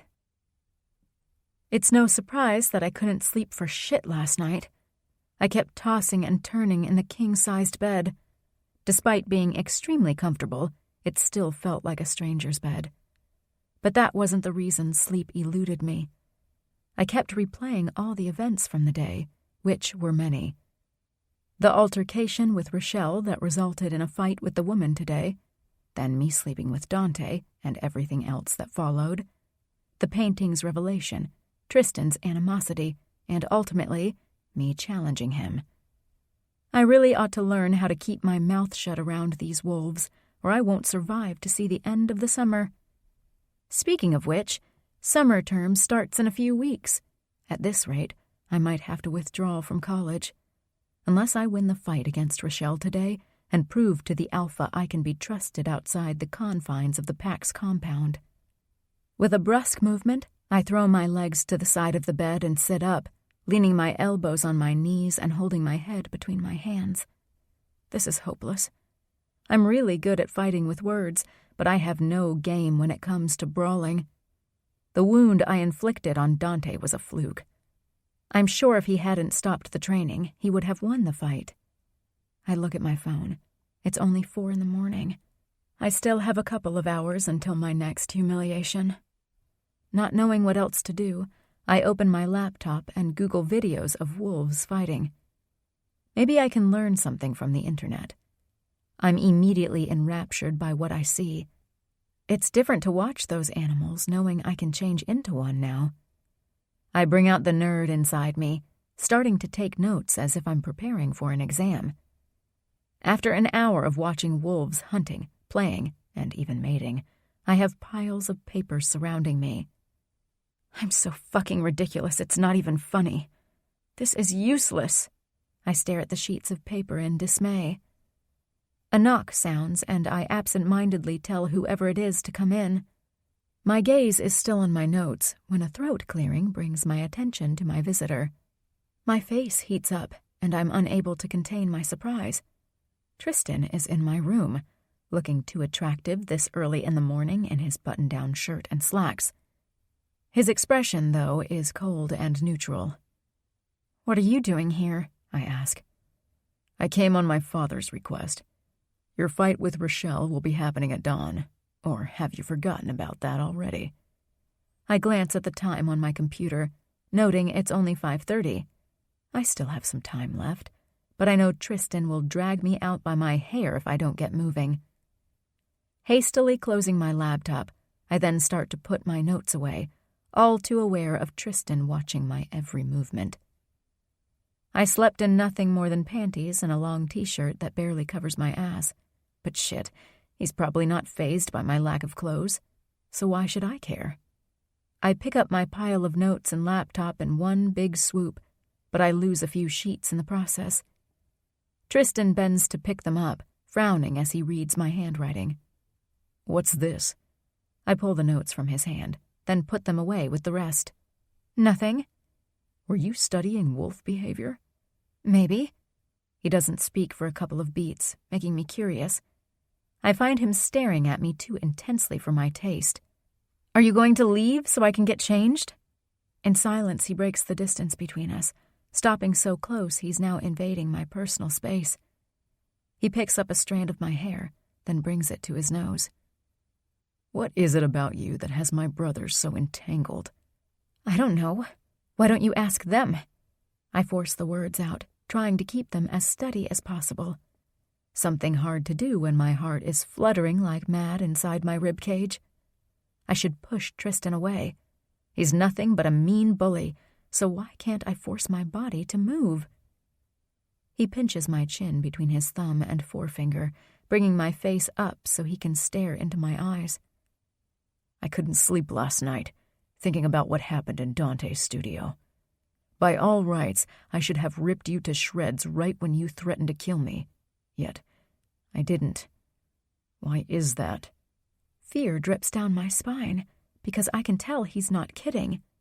He so easily could have killed me before his brothers could stop him from doing so. I don't know. He leans closer, brushing his lips against mine. Electricity crackles between us, and my entire body begins to shake. Like a fool, I do nothing but wait for him to finish the job and kiss me. Why am I not pushing him away? I despise him, right? He doesn't kiss me, only brings his nose to the crook of my neck, inhaling deeply. Goosebumps break out all over my body, and I have to close my eyes because the room has started to spin out of control. This is insane. Why am I reacting like this? He pulls away suddenly, and my eyes fly open. Tristan is breathing hard, desire and anger flashing in his eyes. Whatever just happened has given me a whiplash, and I have to hold on to the desk behind me to keep myself on the vertical. Take a shower. You have Dante's scent all over you. I'll wait outside. You have 10 minutes. He spins around and leaves, closing the door behind him with a loud bang. It's safe to say I didn't do anything to piss him off this time, which means Tristan is a fucking crazy bastard. Tristan. Being out of her room is not enough. I have to walk down the hallway, put as much distance as I can between us, or I'll be back there to finish what I started in no time. Fuck. I almost kissed her. Every fiber of my being demanded that I kiss her, but if I succumbed, I'd have to admit that Dante's painting is not a fluke, and Red does have a hold on us. She thinks I have a grudge against her. Maybe in the beginning I had, but only because she made me feel things I hadn't expected or wanted. I have no desire to yield to anyone. That's the truth.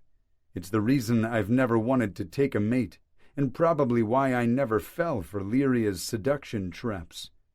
But my body, and worse, my heart, yearns for Red, a stranger who probably wouldn't have even registered on my radar if I had met her before. Fuck. What the hell do I do now? If she survives the fight against Rochelle, which she probably will, I'll have to hold her accountable for the challenge she issued. I'll have to fight her. It's what the law demands, but I know I won't be able to kill her, even though I said I wouldn't show any mercy. The door bursts open in the opposite direction, making me spin around. Red is ready. her hair damp and her clothing sensible. Yoga pants, flip-flops, and a tank top. Not that it matters. She's getting out of those anyway. Her face is all pinched eyebrows and lips that are nothing but a thin, flat line. The physical distance has not diminished the pull, though. It's still there, relentless, unyielding. I'm tethered to her whether I want it or not. Clenching my jaw and shoving all those pesky feelings to the side, I cross the distance between us with large steps. "Ready?" I ask, stopping a safe distance from her. She regards me through slitted eyes before nodding and motioning to the stairs. "After you." I take the lead. It's better if I don't have to follow her from behind. I don't need to be reminded of what I'm denying myself. Not that I would ever take what I wanted without the woman being on board with it, but I've read the signs. She's also affected by whatever crazy link that binds us. Outside, the air is still cool and crisp. I take a deep breath, enjoying the fresh scent of moist earth and green leaves that comes with it. But my peaceful moment only lasts a split second. When Red stops next to me, it's like my entire essence zeroes in on her. It's a struggle not to shift my body in her direction. I rub my face, then roll my shoulders back to release the tension there. "Where to?" she asks. "The woods." I start in that direction. Fighting the urge to glance back at Red, I know she's following me. I was never one to need to fill uncomfortable silences, but I find myself speaking nonetheless. Rochelle is a tough enforcer, but she has weaknesses. "Oh, and they are?" She always forgets to protect her left side, and she's not fast enough to react when an opponent changes course abruptly. "Aim for the left side, make false plays. Got it." Unable to stop myself, I cut my eyes in her direction. She's staring at the ground with her hands linked behind her back, biting her lower lip. "Don't be nervous." She lifts her face, frowning. "I'm not nervous. I'm thinking about my strategy." "Good." I force myself to look away. "Why are you giving me tips anyway?"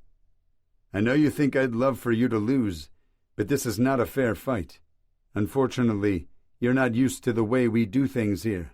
You keep confronting wolves, threatening them without thinking about the consequences." "I know," she sighs. "I have a big mouth and an even bigger temper. And do you want to know the worst of it?" "There's something worse." I watch her from the corners of my eyes. "Surprisingly, yes. I was never like this before. I avoided confrontations as much as I could. I always preferred the most peaceful approach, but since I changed into a shifter, it seems I can't open my mouth without issuing death threats and whatnot." "I can't say I understand. I was born a shifter, so I don't know what it's like for humans." "So if I don't die today, are you still going to make me fight you?" There's no challenge in her voice. It's actually a little subdued. I want to answer no, that I'd never make her fight me. But I can't do that. She challenged me, and I accepted. "Yes." She doesn't speak for a few seconds, and I let her digest my reply. "I'd better discover my special powers then, because I sure as hell don't want to be shredded to pieces by you." We reach the edge of the forest, and I stop. Red does too. At the same time, we angle toward each other. "Listen, I don't want you to worry about fighting me. Focus on besting Rochelle. She has experience, and she was born a shifter, but she's not the best fighter in the world." "Is she going to kill me if I lose?" There's real fear in Red's eyes. For the first time, I catch a glimpse of the woman behind all the bravado. A great sense of guilt settles on my chest, making me wish I hadn't been so stubborn, so horrible to her, since she arrived at the compound. "No, I won't let that happen." "Okay." She bites her lip, fidgeting slightly before she continues. "During the run, something strange happened. When the wolves turned against me, I panicked. My body wouldn't move. I couldn't do anything but cower. I couldn't pull out of it, even though I knew I was stronger than they were, that I could fight them. It's not so strange. It was your first run with the wolves. Maybe. I realize she's stalling, and I'm letting her. Or maybe I'm the one who doesn't want to take her to the challenge. Either way, we have to get moving or my father will have my ass. Side by side, we take the path that leads deeper into the forest, trudging in silence until we reach a clearing. The entire pack is already assembled there, waiting for the newest member to make an appearance. Half have already shifted, including Lyria, who is standing next to Rochelle. The enforcer is still in her human form, but already naked and ready to shift. I was beginning to think you had run away, she says snidely. I wouldn't dream of it. Red stops on the other side of the circle that is formed. Without hesitation or a trace of embarrassment, she pulls off her tank top and pants. Sucking in a breath, I avert my gaze right away. I shouldn't be affected by the woman's nakedness. Shifters don't usually get aroused like that, but I'd better not risk it. She's not a regular wolf, that's for sure. Dad moves to the center of the clearing, commanding everyone's attention without the need for words. All conversations cease. Only then does the Alpha speak. Amelia Redford, the newest member of our pack, has openly challenged Rochelle Stinson. I, Anthony Wolfe, Alpha of the Crimson Hollow Pack, have accepted the challenge as valid. He glances at Rochelle, and then at Red.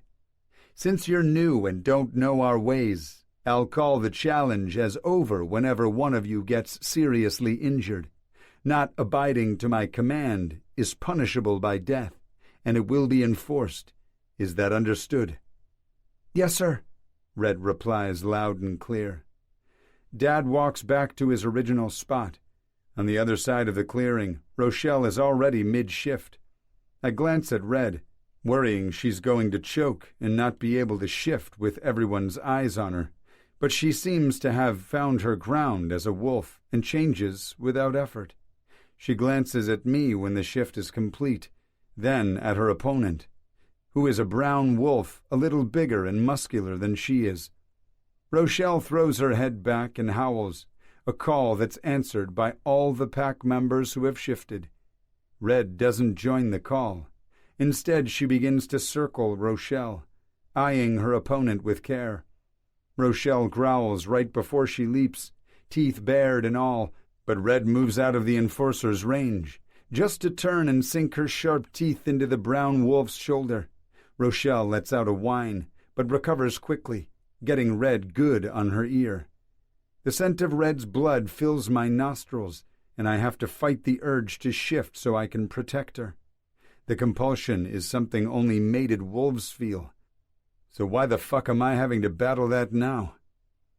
The sounds of wolves snarling keeps getting louder and louder. I hadn't had a clue it would be this hard to watch the challenge, but at least Red is holding her own. I sense someone staring at me, breaking my concentration on the fight for a brief second. I discover Dante watching me through hooded eyes. Opening my channel, I ask, "What?" "We could have stopped this." "She's fine. But you aren't." I shut him off, then break our staring war to pay attention to the fight once more. I'm just in time to watch Rochelle slam into Red, who loses her balance, granting the enforcer the upper hand. Rochelle is now on top of Red, trying to immobilize her by locking her jaw around Red's neck. But the smaller wolf is having none of that. She rolls on the ground, then pushes Rochelle off with her hind legs. Bouncing to her paws, she jumps on the enforcer's back, biting the soft spot between her shoulder blades. Rochelle lets out a mix between a snarl and a whine, while shaking from side to side, trying to dislodge Red. Both are now covered in blood. I glance at my father, willing him to call off the fight, but he doesn't seem remotely inclined to do so yet. Damn it. What is he waiting for? For one of them to get seriously maimed? A loud howl catches my attention. I whip my face back to the fight, but before I even have time to process the scene, my powers are already manifesting. My entire frame begins to shake. I'm on the verge of a spontaneous shift. something that hasn't happened to me since I was a young pup. Red is on the ground, unmoving, but her eyes are wide open and focused on a point in the distance, not on Rochelle, who is about to attack. "Get up, you fool," I say the message telepathically, finding nothing but a void. I don't possess Dante's ability to communicate mind to mind while in human form. Right before Rochelle is about to end the fight, Red lifts her muzzle and howls, a deep and sorrowful sound that has me grinding my teeth hard. The enforcer stops in her tracks, dazed eyes staring at Red for a couple of beats before she drops to the ground with a whine of pain. Red stands with a leap, glances at Rochelle, then takes off. Chapter 21. Red. Shit. Why does weird stuff keep happening to me? I was so winning that fight until my skull felt like it was splitting in two, and then I was lying on the ground, unable to move. Even Rochelle was surprised. She didn't take advantage of the situation and attack right away. Then the images came, messy and confusing at first. It took me a moment to make sense of them, and then I recognized the place where I was attacked. A lonely black wolf was hurt badly, running away from someone. Then I saw their guns and dark clothes, the hunters. 3 men were blazing through the forest, holding state-of-the-art hunting rifles. Their faces were blurry, but one detail I was able to see clearly was the tattoo of a raven on each of their necks. Rochelle connected telepathically with me. She warned she would attack and end the fight if I didn't get up. I wasn't sure how I did it, but I was somehow able to show her what I was seeing. What I didn't expect was her to double over in pain. I couldn't stay behind to find out what was happening to her. A great sense of urgency took hold of me. Then I was leaping in the air, propelled by an invisible force that told me I had to get to that wolf. I had to try to save him. The forest goes by in a blur as my paws hit the ground hard. It's like there are wings attached to them. I've never ran so fast in my short wolf life. The cuts and scratches from the fight with Rochelle are long forgotten. I barely even feel their sting anymore. There's no sound of pursuit, nor any communication from Dante telling me to get the hell back. I know my reckless act will cost me. Hell, maybe the Alpha will decide to off me, but those are all problems I'll have to worry about later. I have a wolf to save now. I reached the clearing where not even a week ago I was attacked by that rogue. My life changed forever. I smell the hurt wolf right away, along with his pursuers.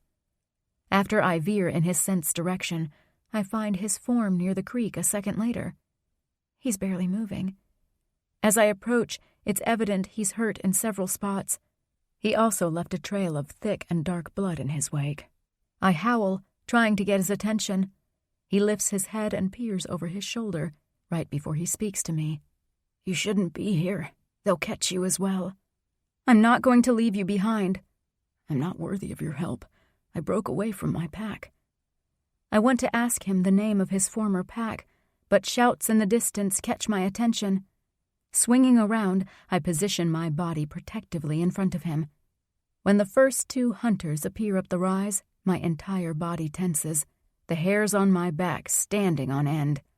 I peel my lips back, showing off my sharp teeth as I snarl at them. "Looks like we'll take 2 for the price of 1, one man says with snickers. His companion points his gun's muzzle in my direction. But oddly, I'm not afraid of his weapon.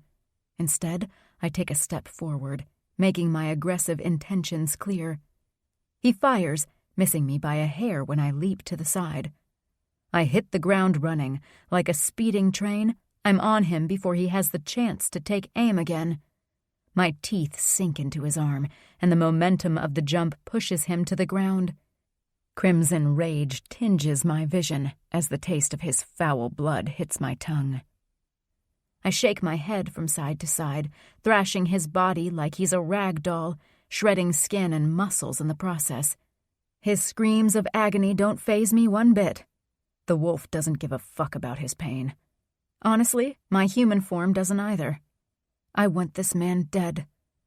Sharp pain explodes on my temple when I'm hit on the head by the butt of a shotgun. I let go of the man, rolling on the ground to get away from another hit. The second hunter lets out a string of curses as he aims at me, and I know I won't be fast enough to avoid the bullet this time. In my rage, I forgot there was a second threat. Suddenly, fiery energy surges within my body, something powerful and foreign. It is most definitely not the wolf's essence. It feels different, not as primal as the wolf's, but equally as overwhelming. It expands from my core down to my limbs until it explodes out of me. Tendrils of blue, crackling light spread in a spider web-like manner, covering the ground around me. The hunter with the gun pointed at me widens his eyes, then takes a couple of steps back. "Motherfucker, what the hell is that?" Reluctant to break eye contact with the man, but also wanting to know if there's a new threat coming, I break my gaze away from him for a second, looking in the direction he is. In bewilderment, I watch the tendrils of energy wrap around twigs, rocks, and leaves, then lift them in the air and assemble them together. Piece by piece, they take the shape of an enormous wolf. I blink my eyes to make sure I'm not hallucinating, but if I am, so is the hunter.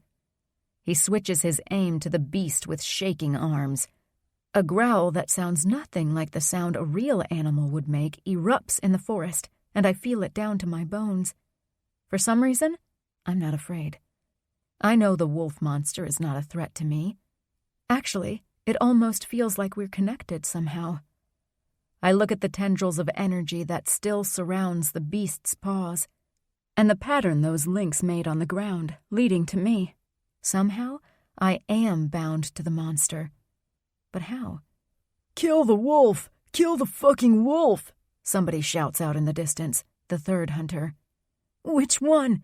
The terrified man begins to switch his aim from me and the new threat in a jittery motion. A gunshot echoes. A split second later, pain explodes on my shoulder. I let out a whine, and my front legs fold under me. My entire left side is burning, and I know I was just hit by a bullet. The mysterious wolf jumps, taking the man in front of him down. In a vicious frenzy, the apparition sinks his teeth into the man's flesh, tearing him to pieces. At first, his desperate screams are loud, mixing with the sounds of his bones cracking under the weight of the monster on top of him. But soon enough, once his blood has soaked the earth, he falls silent. He's dead. A sharp smell of urine hits my nose, and I turn in the direction the stench came. The third hunter is frozen to the spot, hand slack on his gun, staring wide-eyed at the gruesome scene in front of him. Horror is etched on his face, and he doesn't seem to have noticed he's soiled himself. The monster wolf raises its grotesque head, blood and torn flesh dripping from his large teeth, and growls at the paralyzed man. Finally managing to snap out of his terror, the guy runs away, tripping over nothing as he makes his way back up the hill. The monster wants to give chase. I'm as aware of it as if its will is my own. But I notice the energy that links us is beginning to fade. Just like my strength is diminishing with every breath I take. The monster wolf turns to me as if he's waiting for my command. His eyes are nothing but two blue spheres of swirling energy, and they seem to carry secrets that transcend time and space. A great sense of familiarity takes hold of me, as if the beast and I are old friends. What are you? The sound of howling in the distance distracts me from my musings. The pack, they're finally coming for me. I feel the three brothers before they even appear up the rise. Tristan, Dante, and Samuel break through the forest shrubbery in all their wolf glory. They pause when their eyes take notice of the monster in the clearing. The last tendrils of strength desert me, and the power that links me to the apparition begins to recede. I turn just in time to see the pieces that make the supernatural wolf fall to the ground until the monster is gone. There's a nudge on my flank, then a warm, furry body pressing against my side. The black wolf has crawled all the way to me from the stream's bank. "Thank you," He whispers to my mind before closing his eyes. His chest stops moving, and his presence in my head is gone. The wolf is dead. Overwhelming sadness takes over me. I throw my head back, howling long and hard, because it's the only thing I can do in wolf form to express the crushing grief in my chest. I didn't know this wolf, but I'm feeling his loss as if I lost a member of my own family. With tears in my eyes, I lay next to him and wait for a fate that might not be too different from his. I ran away from the pack again, broke the rules, and I know the punishment will be severe.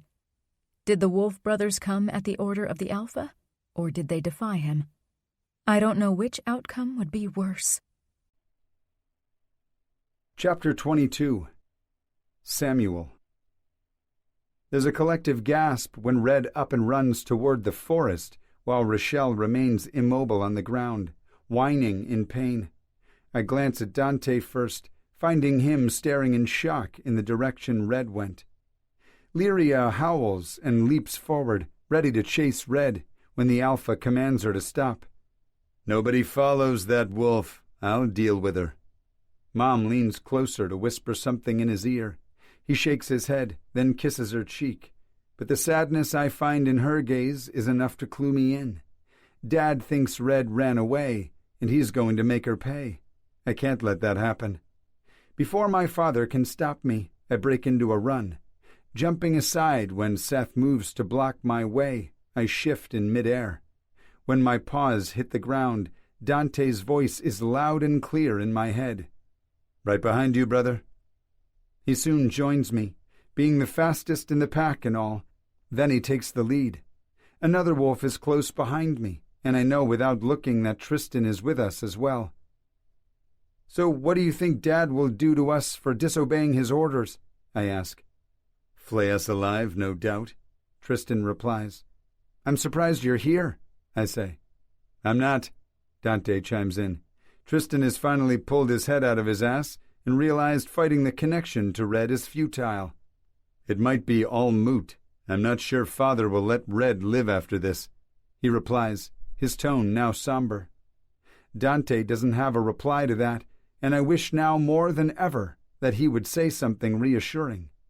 We do have a strange and yet powerful connection to Red. It's almost like we all imprinted on her, which is crazy, because if that were the case, we would be fighting amongst ourselves for the right to be her mate, and yet I don't feel the urge to rip out Dante or Tristan's throats. I don't see any sign of Red, but her scent is fresh in the air, which means we're going in the right direction. But how in the world had she managed to run so fast? She had less than a minute of a head start. I hear angry shouts right before a gunshot is fired. Adrenaline kicks in, spurring my legs to run faster. We all seem to have pressed the turbo speed button, zooming through the forest like a speeding bullet. I smell Red's blood before I get a visual of her. She's down the hill, close to the stream with her face down. A black wolf is slowly crawling his way to her. He's hurt, badly so, but it's the creature not too far from her that makes my heart leap into my throat and get lodged there. A dark creature made from twigs, leaves, and rocks is staring at Red. It has the shape of a wolf, but it's twice as tall as one. His eyes shine with an unearthly blue light, and I can safely say I've never seen anything like that before. The creature glances in our direction for a second before it loses its shape, crumbling to pieces on the ground. "What the fuck was that?" I ask no one in particular. "Witch fucking craft," Tristan replies, not hiding the disgust in his tone. "Red!" Dante takes off down the hill in her direction. The mental shout wasn't meant for us. He's trying to reach her mind, but in this situation, I don't blame him for messing up the mental channels. Tristan and I follow. By the time we reach Red, Dante has already shifted into human form. Red raises her head, whining a little when Dante touches the area on her shoulder that's drenched in blood. "I know it hurts, sweetheart, but you need to shift back so I can have a better look. Can you do that for me?" Red howls before lowering her head to the ground. Nothing happens, She's not attempting to shift, her gaze trained on a spot behind us.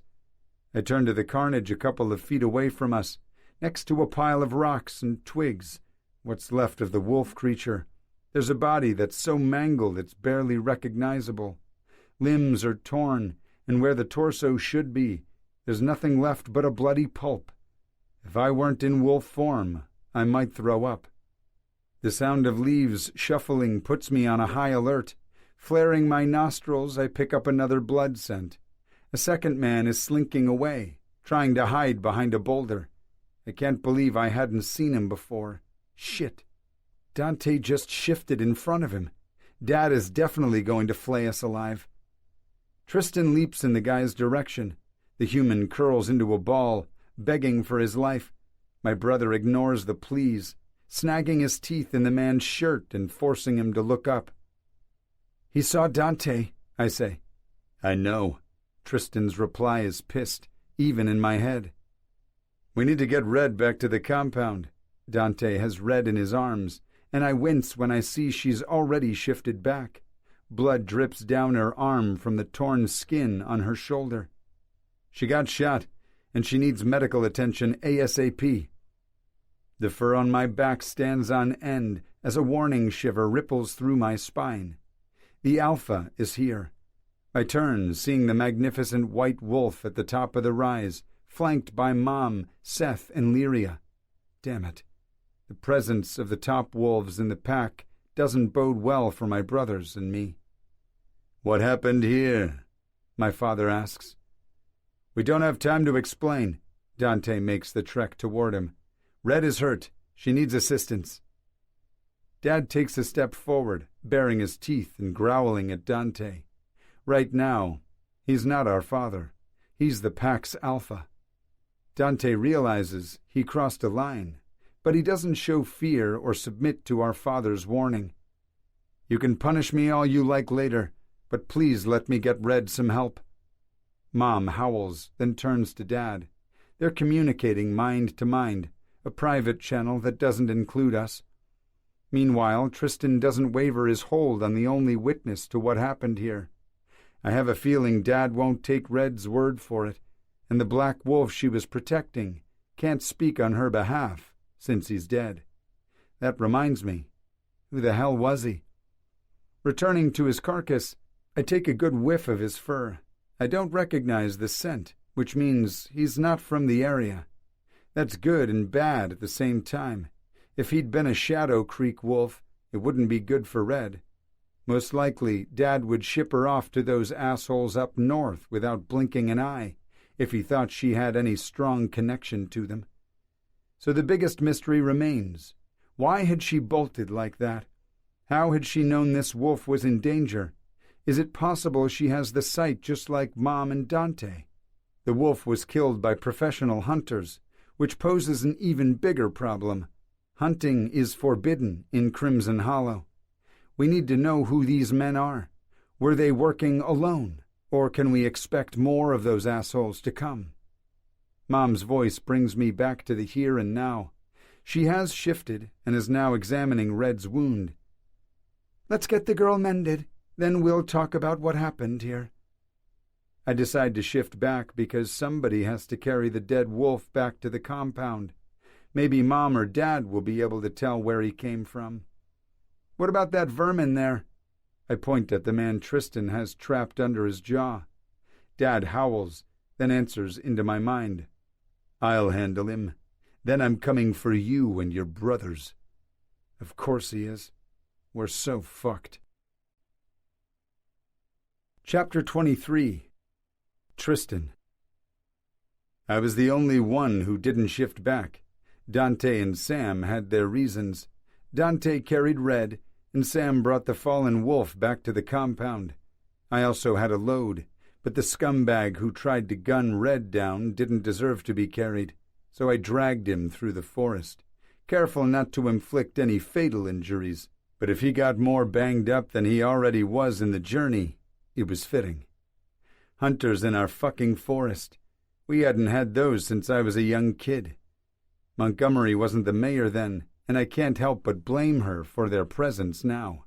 Maybe not directly, but through negligence, she needs to be voted out of office. Seth tried to talk to me telepathically. Even when our channels aren't open, we can feel someone's presence outside, like a knock on the door.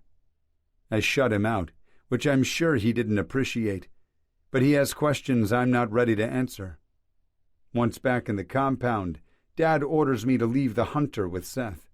Despite the fact I want to start interrogating the motherfucker right away, I can't defy the Alpha again.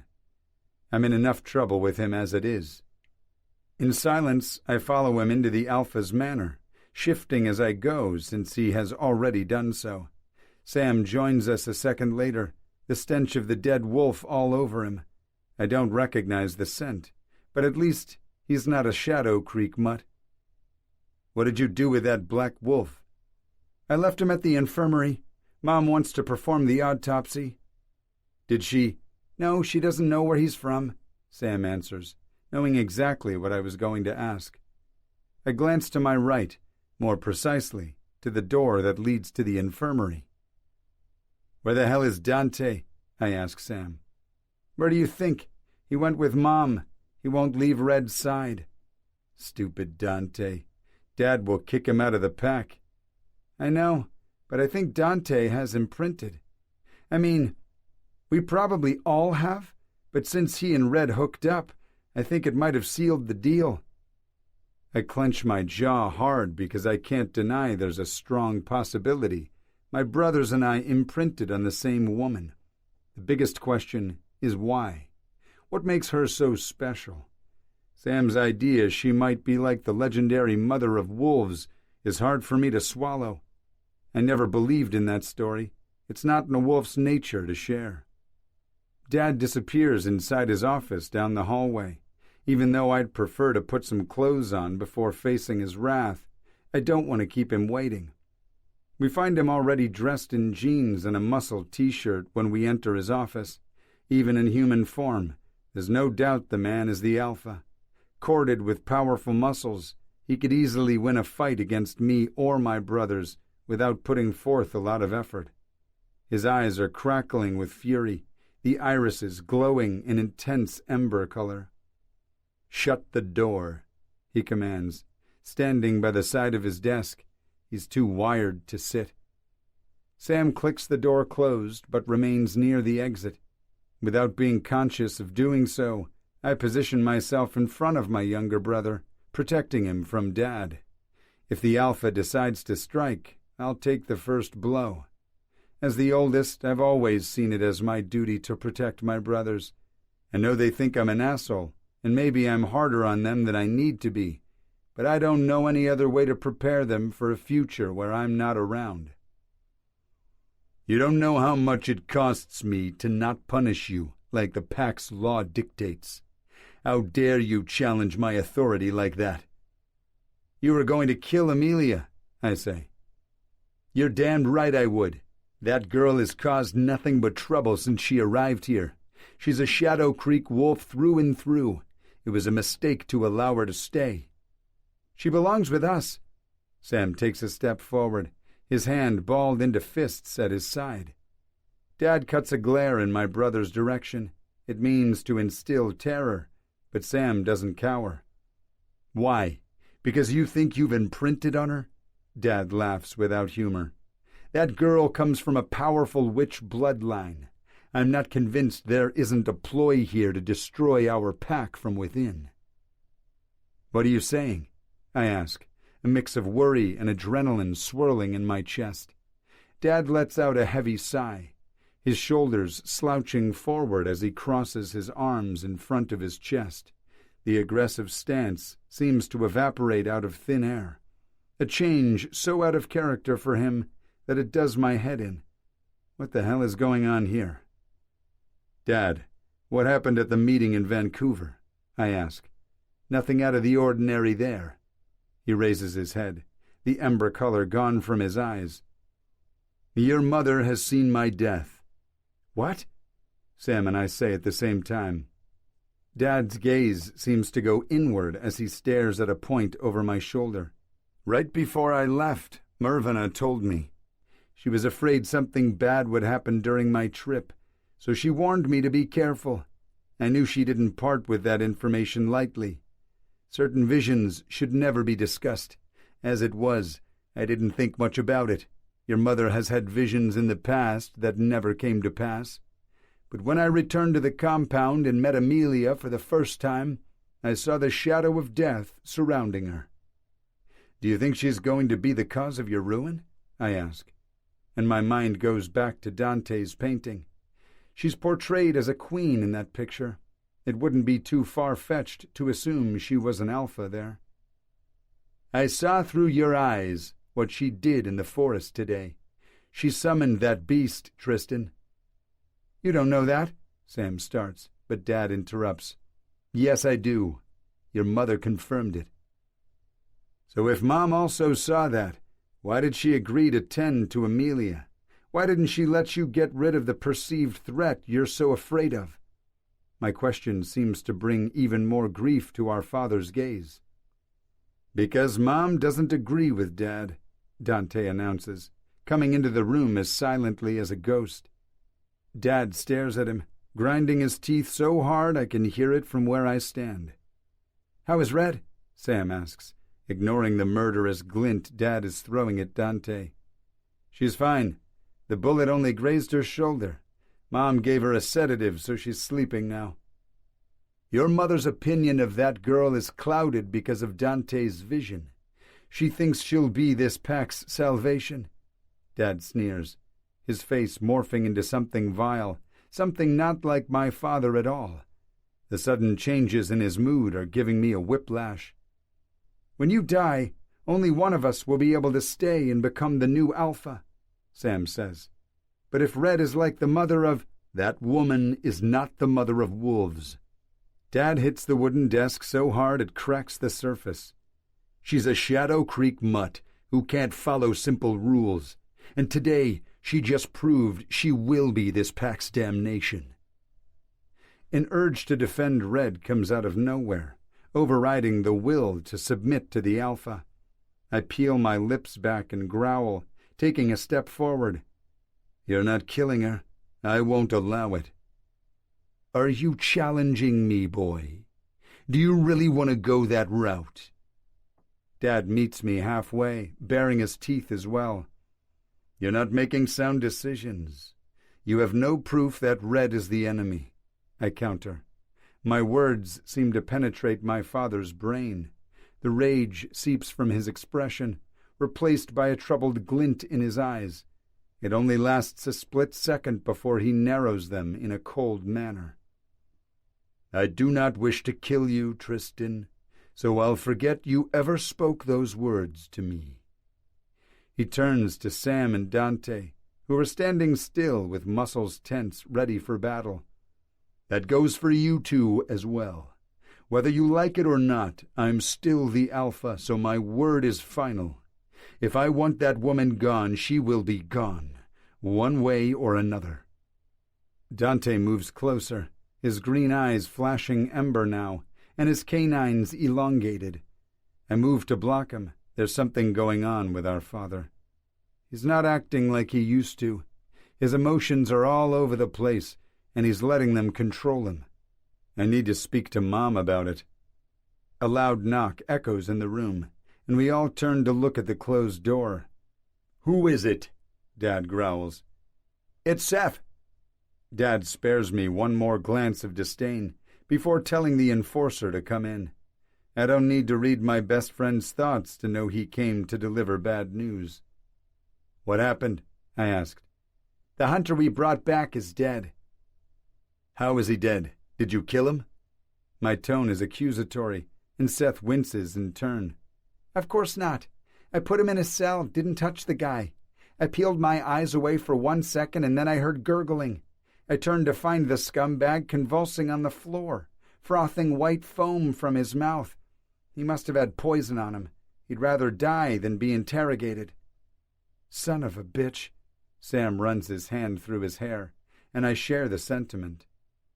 I regret trying to be the good and obedient beta now.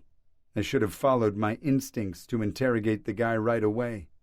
My father should have made the exact same call, not ordered my brothers and me into his office to yell at us. Maybe Mom's revelation about his death did affect him after all. It would explain his erratic behavior. There's more. He had this with him. Seth drops a small electronic device that looks almost the same as the one we found on the rogue wolf from Shadow Creek. Dad picks it up, turning it around in his fingers and examining it intensely. Do you know what this is? I don't have the faintest idea. Seth cocks a brow at me, a question in his gaze. I shift from foot to foot, breaking eye contact. I can't tell him we've seen something like that before. That would mean revealing that Red was attacked by a Shadow Creek wolf, and the pack cannot know that. I'll take this to Zeke. Dad puts the device away. The imp? Seth's eyebrows arch until they almost meet his hairline. He's not alone in his surprise. Zeke Rogers is an imp who came to Crimson Hollow around 50 years ago, and he's as shady as a lower demon can get. The leader of the soup community didn't consider Zeke a threat, and they valued his connections to the underworld, so they let him stay to set up shop. He chose to open a bakery of all the businesses he could have chosen. It was a peculiar choice, but only to us supernaturals who know about his true nature. You can't trust that guy. Sam makes an exasperated gesture with his hand, but he shuts his mouth quickly when Dad cuts him a glare. Smart move. We don't want to reawaken the beast, especially in front of Seth. I want to know if there's something supernatural about it. You can't be too careful these days. Dad gives each of us a meaningful glance, and it's obvious he's referring to Red. He won't let go of the idea that she's dangerous to us, which means she's not safe here. Chapter 24. June 12th. Monday. Red. There's a terrible cry in the forest, followed by the howl of a dying wolf. In the next second, I understand that the dying wolf is me. Lying on the ground, I feel the moisture that's slowly drenching the earth. It's thick and sticky. My blood. I glance down at my body, trying to find the puncture wound, but it's impossible to tell. My entire gown is stained red. Overwhelmingly, sadness takes over me, and I call out their names. Dante, Samuel, Tristan. The wind carries the sound, and I can almost imagine the letters that compose their names dancing in the air. I know they won't be able to hear me. I'm far away from home, that much is certain, and I can't feel their presence within me. Are they aware that my strength is waning with every beat of my heart, with every breath I take? Would they mourn my death just as fiercely as I'm regretting not having had the chance to spend more time with them? Red. A whisper reaches me, so softly I almost don't hear it. I think it's Samuel, and my heart beats faster. I focus on my hearing, hoping he'll call me again, but nothing reaches my ears besides the natural noises of the strange forest. Then a blue light seeps through the trees, slowly creeping toward me. I hold my breath, terrified of what is producing that mysterious glow. The blue light finally reaches me, wrapping around my limbs and torso. Gradually, the red staining my dress begins to disappear, as if the light is draining it somehow. The pain vanishes along with it. The sounds of dried leaves getting crunched under a heavy weight makes me turn my face back to the forest. A great wolf made of pieces of wood, leaves, and pebbles is staring at me with glowing blue orbs instead of eyes. He's standing there at the edge of the clearing, as if waiting for something, maybe a sign from me. He's a beast, taller and wider than any real wolf, with long, sharp canines that would go through my skin as if I were made of butter, yet the terror from before has ebbed away.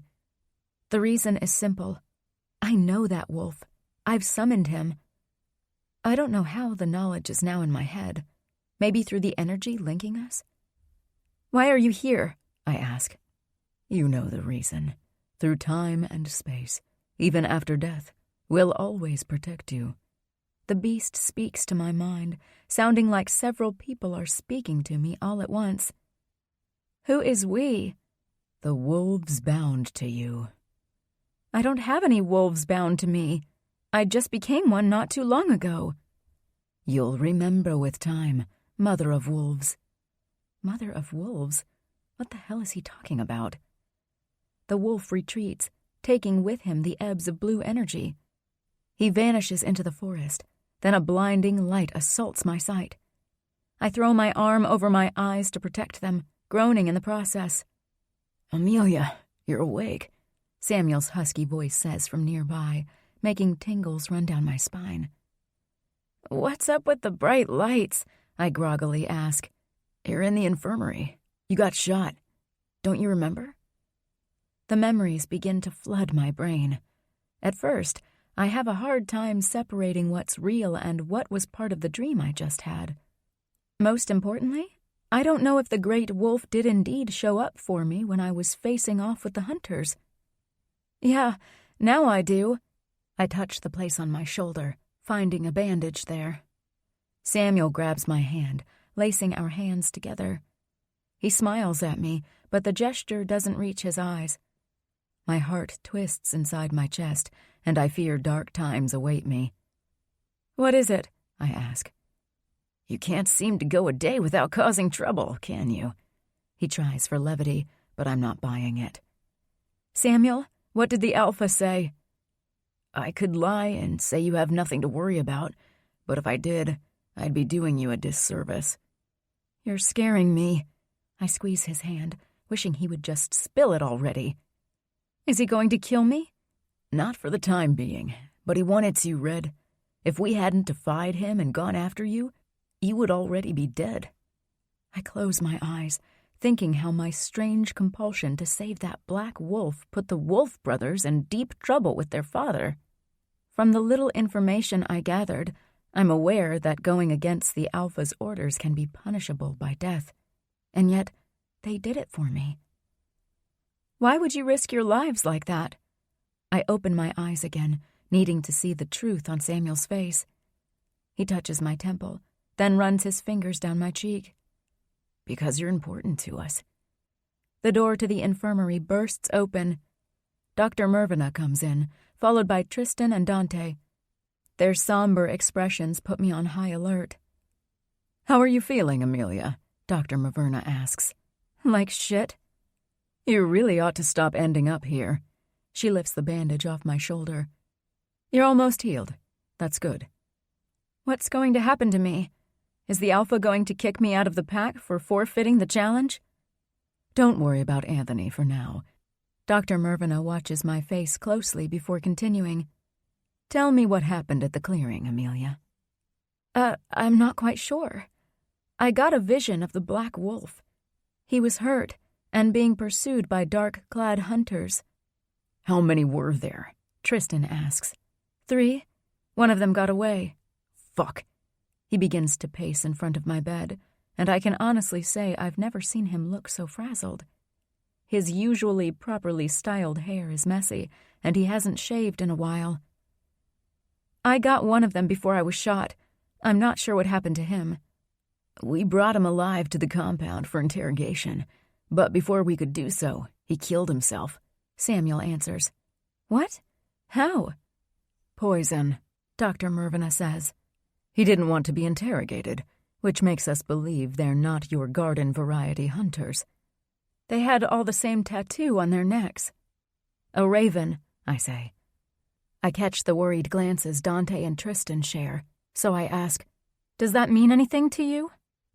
No, but if they're branded like that and they carry poison on them, then we're dealing with a highly organized and extremely dangerous organization, Tristan replies. We can talk about that later, Dr. Mervina chimes in.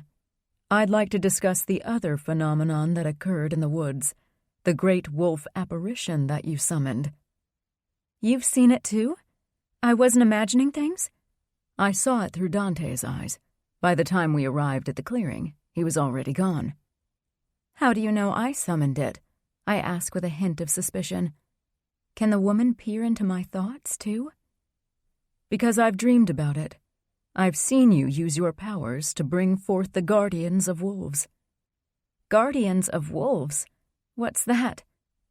Dante, Samuel, and Tristan are all staring at their mother now, watching her with extreme attention. Dr. Mervina takes a deep breath, looking at her sons as she does so. They're the spirits of past wolf warriors, the consorts of the mother of wolves. They vowed to protect her even after death. Mom, not again with this mother of wolves nonsense, Tristan says, exasperated. I had a dream just now, I say. The great wolf appeared for me again, and he spoke to me. He called me Mother of Wolves. What does that mean? Am I her reincarnation or something? Dr. Mervina shakes her head, wriggling her hands together. I don't know. That changes nothing. Amelia can't stay here. It's not safe. Tristan speaks to his mother as if I'm not in the room. Why am I not safe? Where am I going to go? It's futile to hope they'll let me return to Chicago, not after everything that happened. And to be honest, I don't want to go.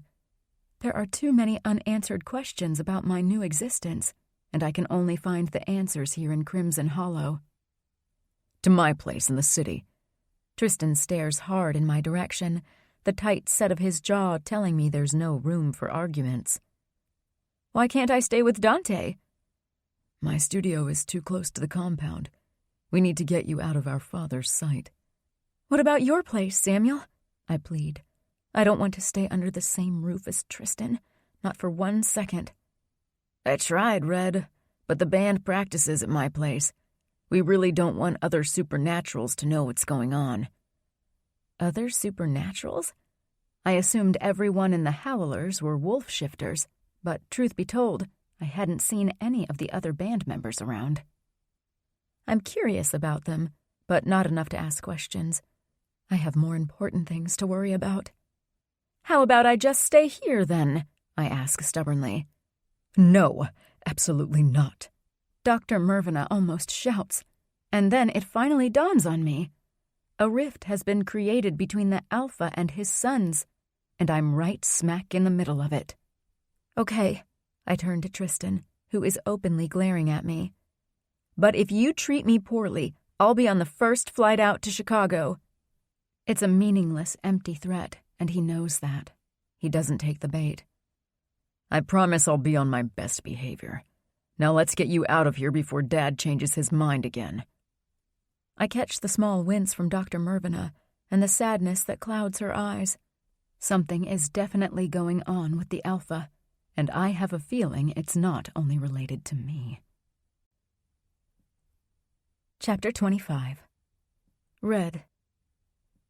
The ride to Tristan's apartment is filled with heavy silence. He seems to be just as displeased with the arrangement as I am. Sure, we shared a moment of truce right before my fight with Rochelle, but now it seems we're back to the status quo. Him hating my guts for the sole reason that I exist. His apartment is on the main square street, above Wolf Corp's office. The place itself is not as big as I imagined. Judging by the width of its front, I'd say maybe a handful of employees could fit in there. I don't think it deserves the tag Corp in the title, but I bite my tongue and don't say anything.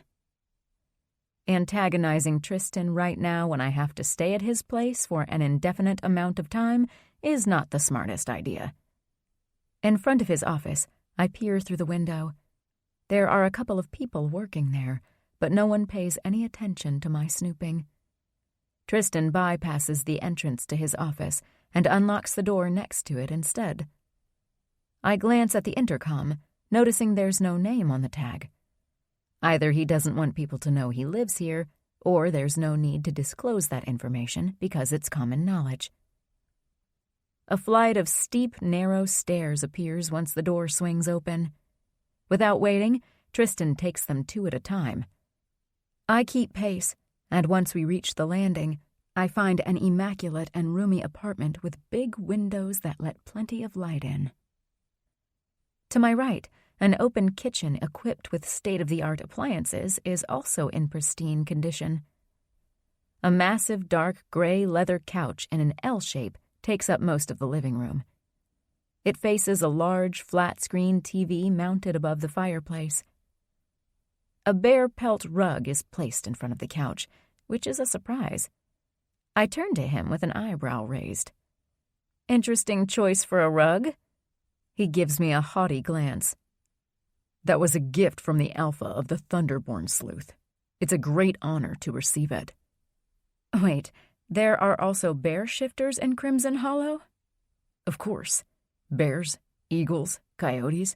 We even have a few kitsune here. You know, fox shifters. Crossing my arms in front of my chest, I narrow my eyes. I know what kitsune means. So basically most of the animals around here could potentially be shifters. Is that caused by the same virus that infected me? Tristan shakes his head and swings around, walking down the hallway. I think he expects me to follow him.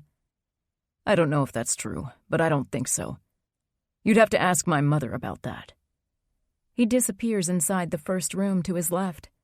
I stop at the door, only sticking my head inside. It's a small bedroom with a queen-sized bed covered with a light blue bedspread, no frills. The furniture is modern, all white and sleek.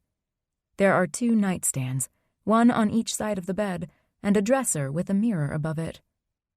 "You have your own bathroom. There are towels in the cupboard." Tristan turns to me, making room so I can enter. My gaze darts around, but only because I want to look at anything but him.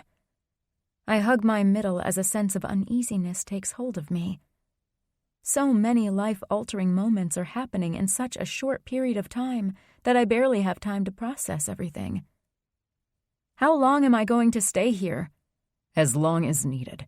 I promise you'll barely see me."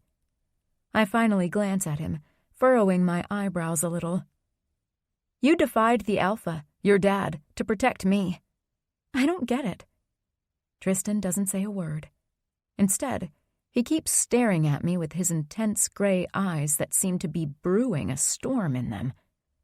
Fiery energy unfurls in the pit of my stomach as I fight the incredible pull that's urging me to take a step closer. My heart flutters inside my chest, as if it were a hummingbird instead of a mussel. My mouth goes dry, and I feel a little dizzy. Holding onto the doorframe is a necessity to keep standing upright. "What's going on with me?" I whisper.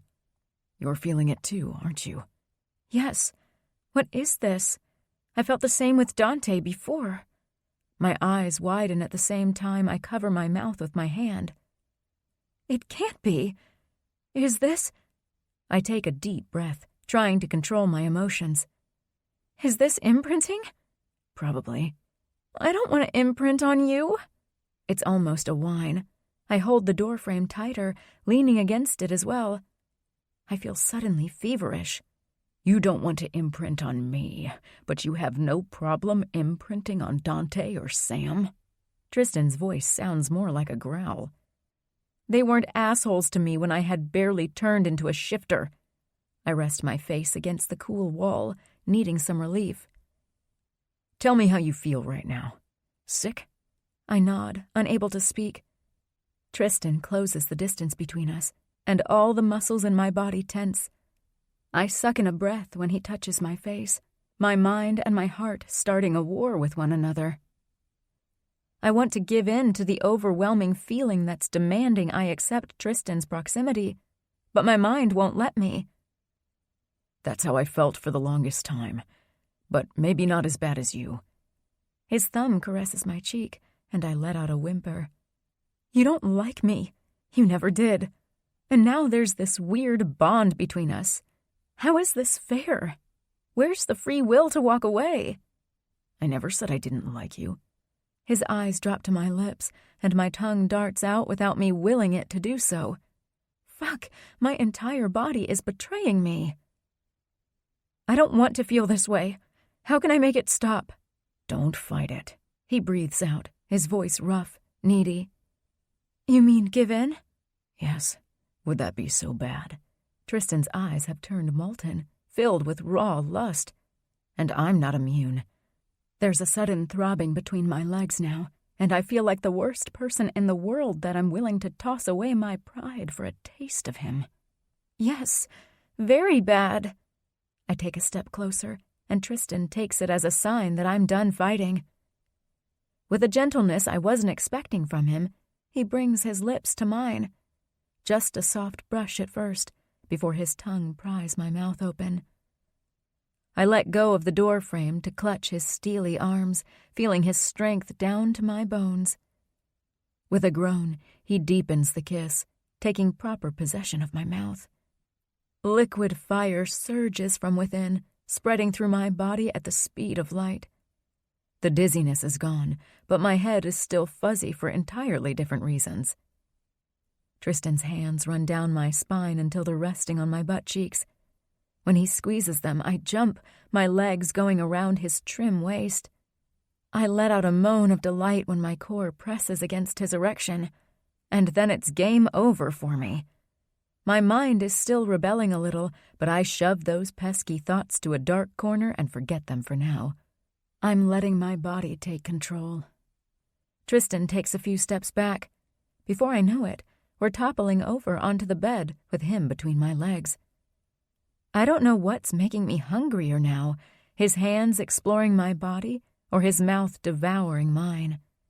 There's tugging and pulling until there are no barriers left between us. I have no clue how we managed to get rid of our clothes without breaking our kiss. It's almost like we're too afraid that if we break the connection, reality will come and ruin this moment for us. There's definitely a sense of urgency between us, as if we've been denying our cravings for far too long, and now it's do or die. There's no hesitation on Tristan's part when he plunges fast and deep inside of me, his wide girth filling me completely. We don't need foreplay. I arch my back and cry out, loving the sensation of him, the sure way he takes possession of my body. "Fuck, Amelia, you're so tight," he says between kisses and grunts. In answer, I squeeze my internal walls. As impossible as it sounds, I feel Tristan getting even larger inside of me. Then he hits my G-spot, and my body simply melts under his. I scratch his back with my nails, then I bite his lower lip until I taste blood on my tongue. The pain only spurs him on, and he keeps pumping faster and faster without saying much besides incoherent words. I honestly can't think of anything to say either, not since my brain has turned into mush.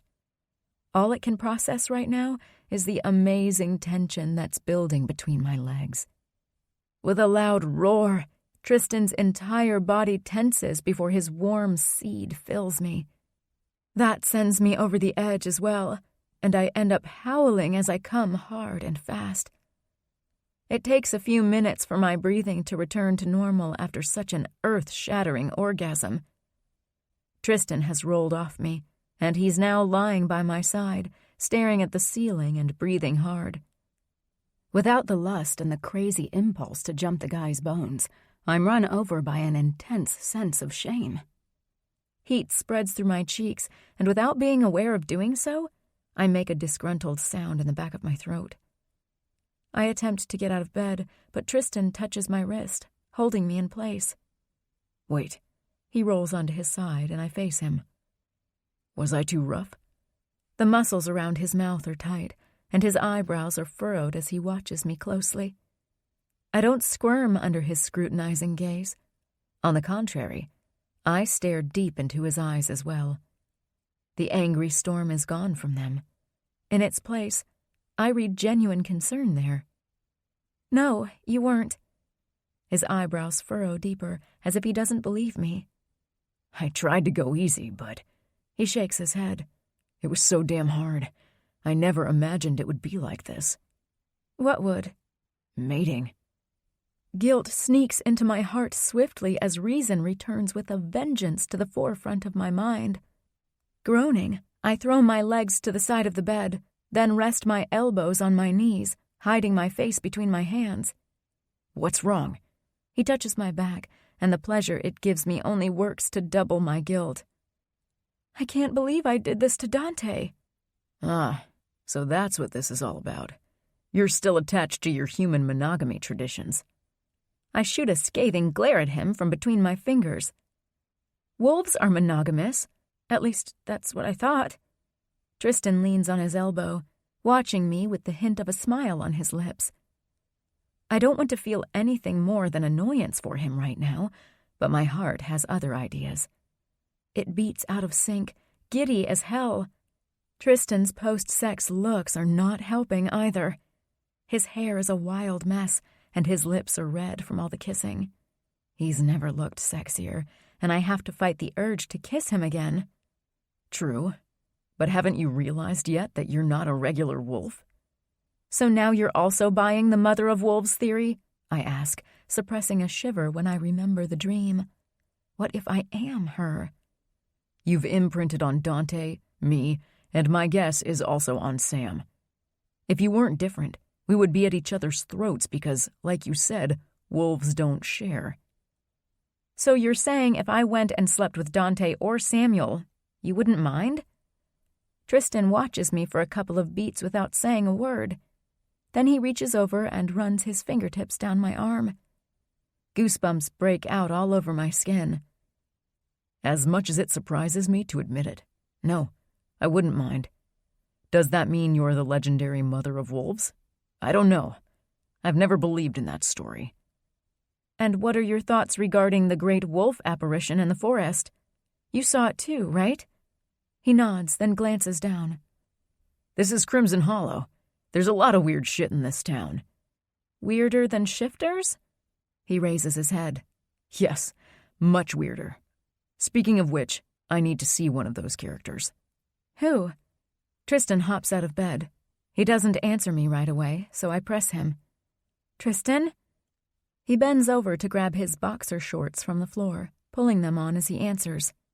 Zeke Rogers. He owns the... Zeke's Sweet Treats, the bakery shop. I finish his sentence. Are you saying he's something other? I used to go there with Grandma all the time. Yes, he's something other, all right. But you should rest a bit. I'll be back soon. I jump out of bed as well. No way, Jose. I'm coming with you. I'm done being kept in the dark. Chapter 26. Red. I couldn't go out in public after my sexy time with Tristan without showering first, even though I had cleaned up the remains of our mating. So I took the quickest shower known to man, afraid Tristan would just leave without me. Surprisingly, he waited, but the hard set of his jaw told me he wasn't happy I was coming along. So what are we now? Mated? I ask on our way to the bakery. Then I immediately pretend interest in the people nearby us. Zeke's establishment is on the other side of the square, so we're walking there instead of driving. Yes. Am I mated to Dante, too? Yes. Are you going to only answer my questions in monosyllables now? I'm all about efficiency. He doesn't glance my way, but at least the corners of his lips twitch up. Are mated wolves like married couples? In a sense. So it means we tell each other everything, right? Tristan stops, shifting toward me. Where are you going with this? Crossing my arms, I glare at the man. What exactly is Zeke, and why don't you want me to tag along? Tristan runs his hand over his head. It's not that I don't want to tell you what he is, Amelia, but Zeke is, well, I don't want him to know about you. Why not? Is he dangerous? He's an imp, okay? Tristan says, a little exasperated. At least he didn't bark at me like he used to. An imp? My eyebrows arch. Shit, there is a lot of weird crap in this town for sure. Yes, an imp. The lowest type of demon there is. They're tricksters who usually prey on the weak. Most soups dismiss them of no consequence. But you don't. I narrow my eyes. Nope. Why exactly are you going to see him? Is this about the hunters or the wolf apparition? The hunters. I'd never mention the apparition to anyone, and you shouldn't either. Biting my lips, I look around me. That entire episode still freaks me the hell out, and the last thing I want is to discuss it with anyone. I don't plan to, I say. So what do you want to know about the hunters? Do you think they weren't regular humans? I don't know. We found a small device embedded on the rogue who attacked you. I showed it to your friend Peter. Oh? I can't help the surprise in my tone. I didn't realize you knew Peter from before. Despite the current subject and the gravity of the situation, there's a hint of amusement in Tristan's expression. It's safe to say I know most of the inhabitants of Crimson Hollow. Perks of being born and raised here. I pinch my lips before I reply, Well, you didn't know me. Touché. Anyway, Peter has helped me before with computer stuff, so I knew there was a chance he could help me identify the type of object we found. And did he? He thinks it's something used to control small animals. My heart begins to drum faster inside my chest. The ramifications are terrifying. If what Peter suspects is true, no shifter is safe. Tristan's somber expression tells me he feels the same way. How does Zeke fit in all this? My father wants to be certain there's no trace of magic in the device. My mind is going at 100 miles an hour. Hunters in possession of high-tech controlling devices. Weird magic going all around. Why would Grandma not stop me from moving here? Why couldn't she let me live my life in Chicago, blissfully unaware that mythical creatures and monsters exist? Because apparently I had a destiny to fulfill. Bitterness pools in my mouth when I think that she most likely faked being sick. I'm not sure I'll ever be able to forgive her, even when I'm used to my new supernatural life. Okay, let's go then. I take a step forward. Oh my God, Red, you're alive! Kenya stops in front of me, appearing out of nowhere, then proceeds to engulf me in a bear hug. Her arm grazes the bandage on my shoulder, making me wince a little. It's strange I had forgotten all about my bullet wound when Tristan was buried deep inside of me. Kenya, what are you talking about? Of course I'm alive. She eases back, still clutching my shoulder, to peer into my eyes. I've been calling and leaving messages, but you seem to have forgotten about me. I rack my brain, trying to remember when the last time I spoke to her was. She turns her attention to Tristan, who's standing a little stiffly next to me. Oh, hi, Tristan. Long time no see. How are you? Very well, Kenya. I trust you and your mother are also well? Oh, very much so. Kenya looks at me, then back at Tristan. Were you guys going somewhere? I open my mouth to say yes, but Tristan beats me to the punch. Not at all. In that case, do you mind if I steal Red? I'm meeting a few of our friends at Jerry's diner. Kenya, I start. You should go, Amelia. I'll catch up with you later. He waves goodbye and quickly crosses the street, unaware of the glare I'm throwing at his retreating back. I can't believe he just ditched me. Kenya grabs my arm and swings me around. Red, are you hooking up with Tristan Wolfe? I feel the blush rush to my cheeks, and Kenya doesn't miss a thing. She clasps her hands together. Oh my God, you are sleeping with him. You have to tell me everything. How did you meet? When did it happen? No wonder you weren't answering my calls. I'd pull a disappearing act as well if I had that hunk in my bed. Shit. Lying is futile, but I can stall. I'm not going to dish out the dirty details of my love life out here on the curb. Fine. We're already late anyway. She laces her arm with mine. That's why I was calling you in the first place. So who's going to be there? I'm glad that for now, Kenya has dropped questioning me about Tristan. You know, the usual suspects. Letitia, Sonia, Paul, Felix. Not Peter? I ask, hoping the answer will be negative. He's the last person I want to see right now. I can't deal with his unrequited love while I'm juggling 3 men already.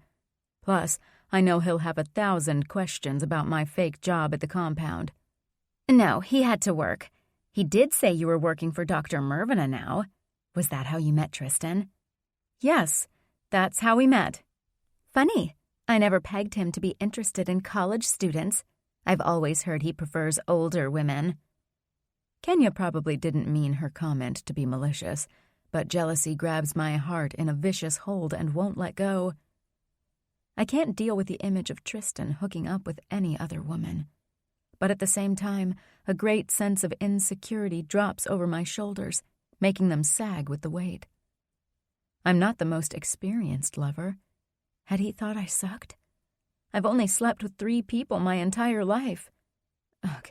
And let's not dwell on the fact that the second person was his brother. It will take me a long time to get on board with this crazy idea of sharing the bed of more than one man. I know nothing about his past conquests, I grumble. Hey, girlie, I didn't say that to upset you. Those old hags have nothing on you. She laughs. Despite the turmoil in my chest, she even gets a giggle out of me. I've missed my best friend and her contagiously happy disposition. We're still laughing when Kenya pushes the door of the diner open. She waves at the big group sitting all the way in the back in the biggest booth the place has. Look who I found, Kenya points at me. Hey, it's the runaway birthday girl. Felix laughs, raising a milkshake glass in my direction. Jerry's doesn't serve alcohol, but they have the best burgers in town, so it's a good trade-off. I didn't run away. My stupid dog did. I slide in next to Sonia, noticing for the first time that there's a new face in the group. An attractive guy with coal-black hair and equally dark eyes is sitting opposite me. His high cheekbones are sharp enough to cut glass. Hey, Martin, you made it. Kenya sits next to me, and I suddenly find myself in the middle of a human sandwich. Red, this is Martin. I met him this morning when he came over to introduce himself to my mother. I've always thought it was smart to let the local authorities know who you are, especially in small towns. Martin flashes Kenya a grin, but his eyes don't have any warmth in them. If the sun wasn't out, I'd think he was a vampire. He certainly has the looks. Yeah, very smart. Kenya bobs her head up and down in emphasis. It's like she's lost her ability to make intelligent comments. And how did you meet Martin, Kenya? I ask. She waves her hand, throwing her long hair off her shoulder. A total Kenya move when she's interested in someone. I was lucky to be standing next to my mother when he came over. And she was kind enough to invite me to meet her friends. Martin smiles at Kenya, full of teeth now, but it's even more chilling than his toothless grin from before. Why am I having such a strong reaction to this guy? He just moved into the old Miller's home, Kenya continues, unaware I'm watching her new friend intently. Oh, that's a fixer-upper, isn't it? I ask. He shrugs. I don't mind.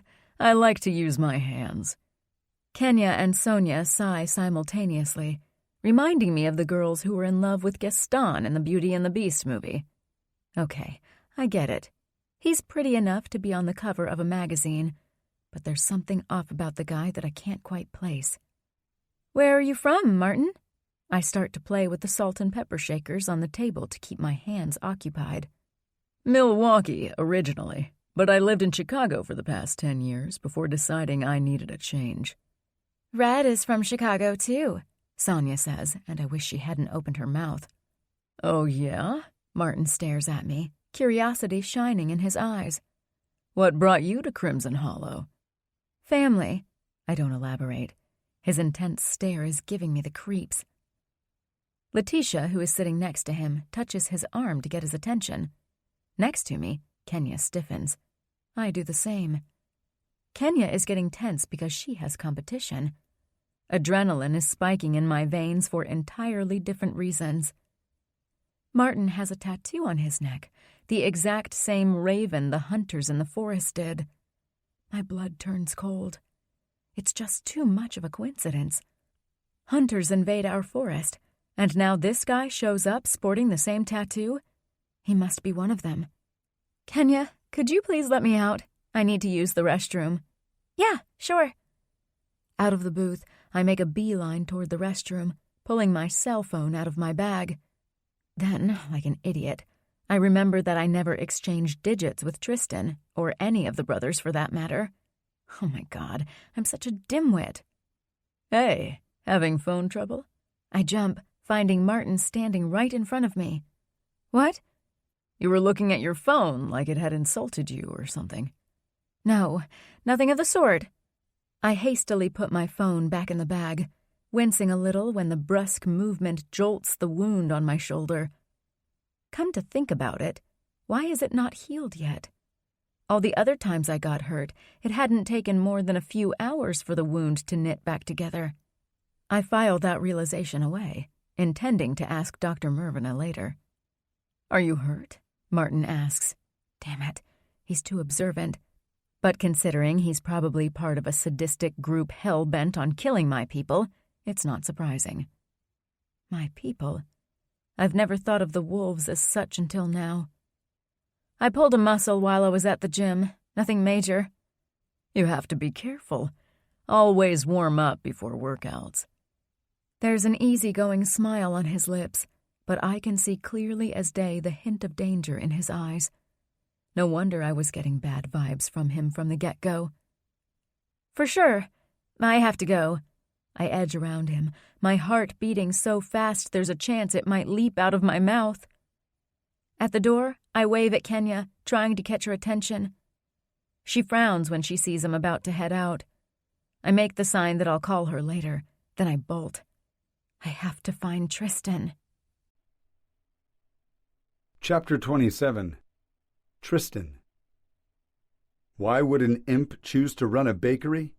The smell of sugar and vanilla immediately assaults my senses the moment I enter his busy shop. There are 2 girls working at the counter, both 100% human. I wonder what they would think if they knew they worked for a demon.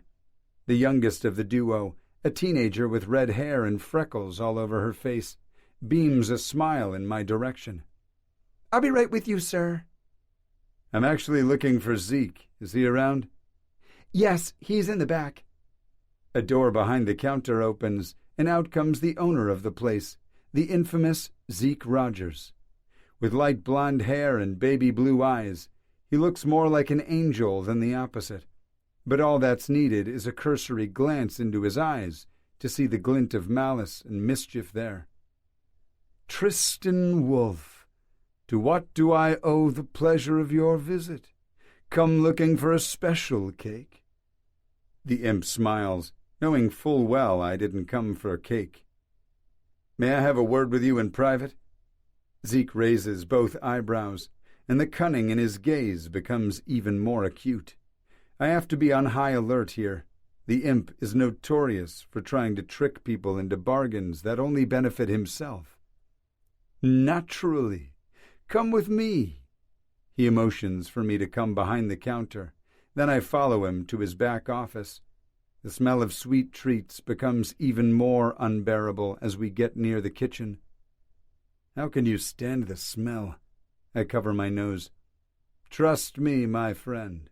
After centuries trapped in a cell in the bowels of an underworld dungeon, the sweet scent of sugar, cake, and chocolate is absolutely divine. Well, he has me there. Not that I know from experience what such a place must smell like, but I can't imagine it's anything pleasant. With flourish, Zeke opens the door to his office, which looks like it was decorated by a 5-year-old girl. It's an explosion of pastel colors, bright and cheery, fully capable of blinding me if I stare at them for too long. Good Lord, I say. Zeke sits behind his glass desk, motioning for me to sit on a chair that's painted in silvery glitter, with a fucking unicorn horn sticking out of its back. You're joking, right? What? Unicorns are lovely creatures, very docile. They also taste delicious. Zeke smirks, amusement dancing in his eyes. Well, I don't want to take up too much of your time. I've come about something I'd like your opinion on. Zeke leans back in his chair, folding his hands together. My demonic opinion? I grunt, shifting slightly. What other opinion would I need? Cake frosting? Well, you know I left the dark side a long time ago. What are you willing to offer in exchange? How about I don't kick your sparkly ass? Such violence, and I'm the biggest supporter of the pack. You don't support anyone if it doesn't suit your interests. I narrow my eyes, contemplating what I can give the imp that will satisfy him. Then I decide to give him a bit of gossip, knowing full well he's worse than the old church ladies in town. We've had trespassers, hunters, in our area. Zeke's spine goes taut as he sits straighter in his chair. We haven't had hunters in Crimson Hollow since the time following the 13 Days of Chaos. I know. I take it you haven't told anyone about it, not even Mayor Montgomery? I scoff. She's the last person I'd bring this issue to. Zeke rubs his chin, peering at me through narrowed eyes. True. I've heard she's giving you a hard time. Some land dispute with the Shadow Creek Pack? How do you... Never mind. What I have to show you relates to the hunters. Okay. You've got me intrigued. I won't ask you for a return favor. Show me what you've got. I pull the device we found on the hunters from my pocket, then place it in the middle of the desk. Zeke grabs it with eager hands, turning it from side to side, examining every corner of the small silver box. I'm sorry, but what am I looking at here? We believe it's some kind of mind control device, but we're not sure. Dude, no offense, but I'm not an expert in electronics. Have you tried that guy from the hardware store? I don't bother telling Zeke I've already gone to Peter. I know you aren't a techie guy. I want to know if you sense any traces of magic in it. Nope. I sense nothing nada. He hands the object over, but it's too soon for me to feel any type of relief. I pull the other device, the one we found on the rogue from Shadow Creek, out. How about this one? Zeke takes the device from my hand, and I immediately know it's different with this one. His blue eyes change into an electric purple, and the irises start to swirl. His skin tone changes as well, acquiring a greenish tint. I realize I'm seeing his true demonic form. My nostrils flare, and my gums begin to ache as my canines elongate. Sensing a malefic energy whoosh from the device and spread throughout the room, I jump out of the chair, ready to shift if necessary. What the fuck is going on? Did the hunter also have this? Zeke doesn't take his eyes from the device. No. With a shudder, he drops the device on his desk.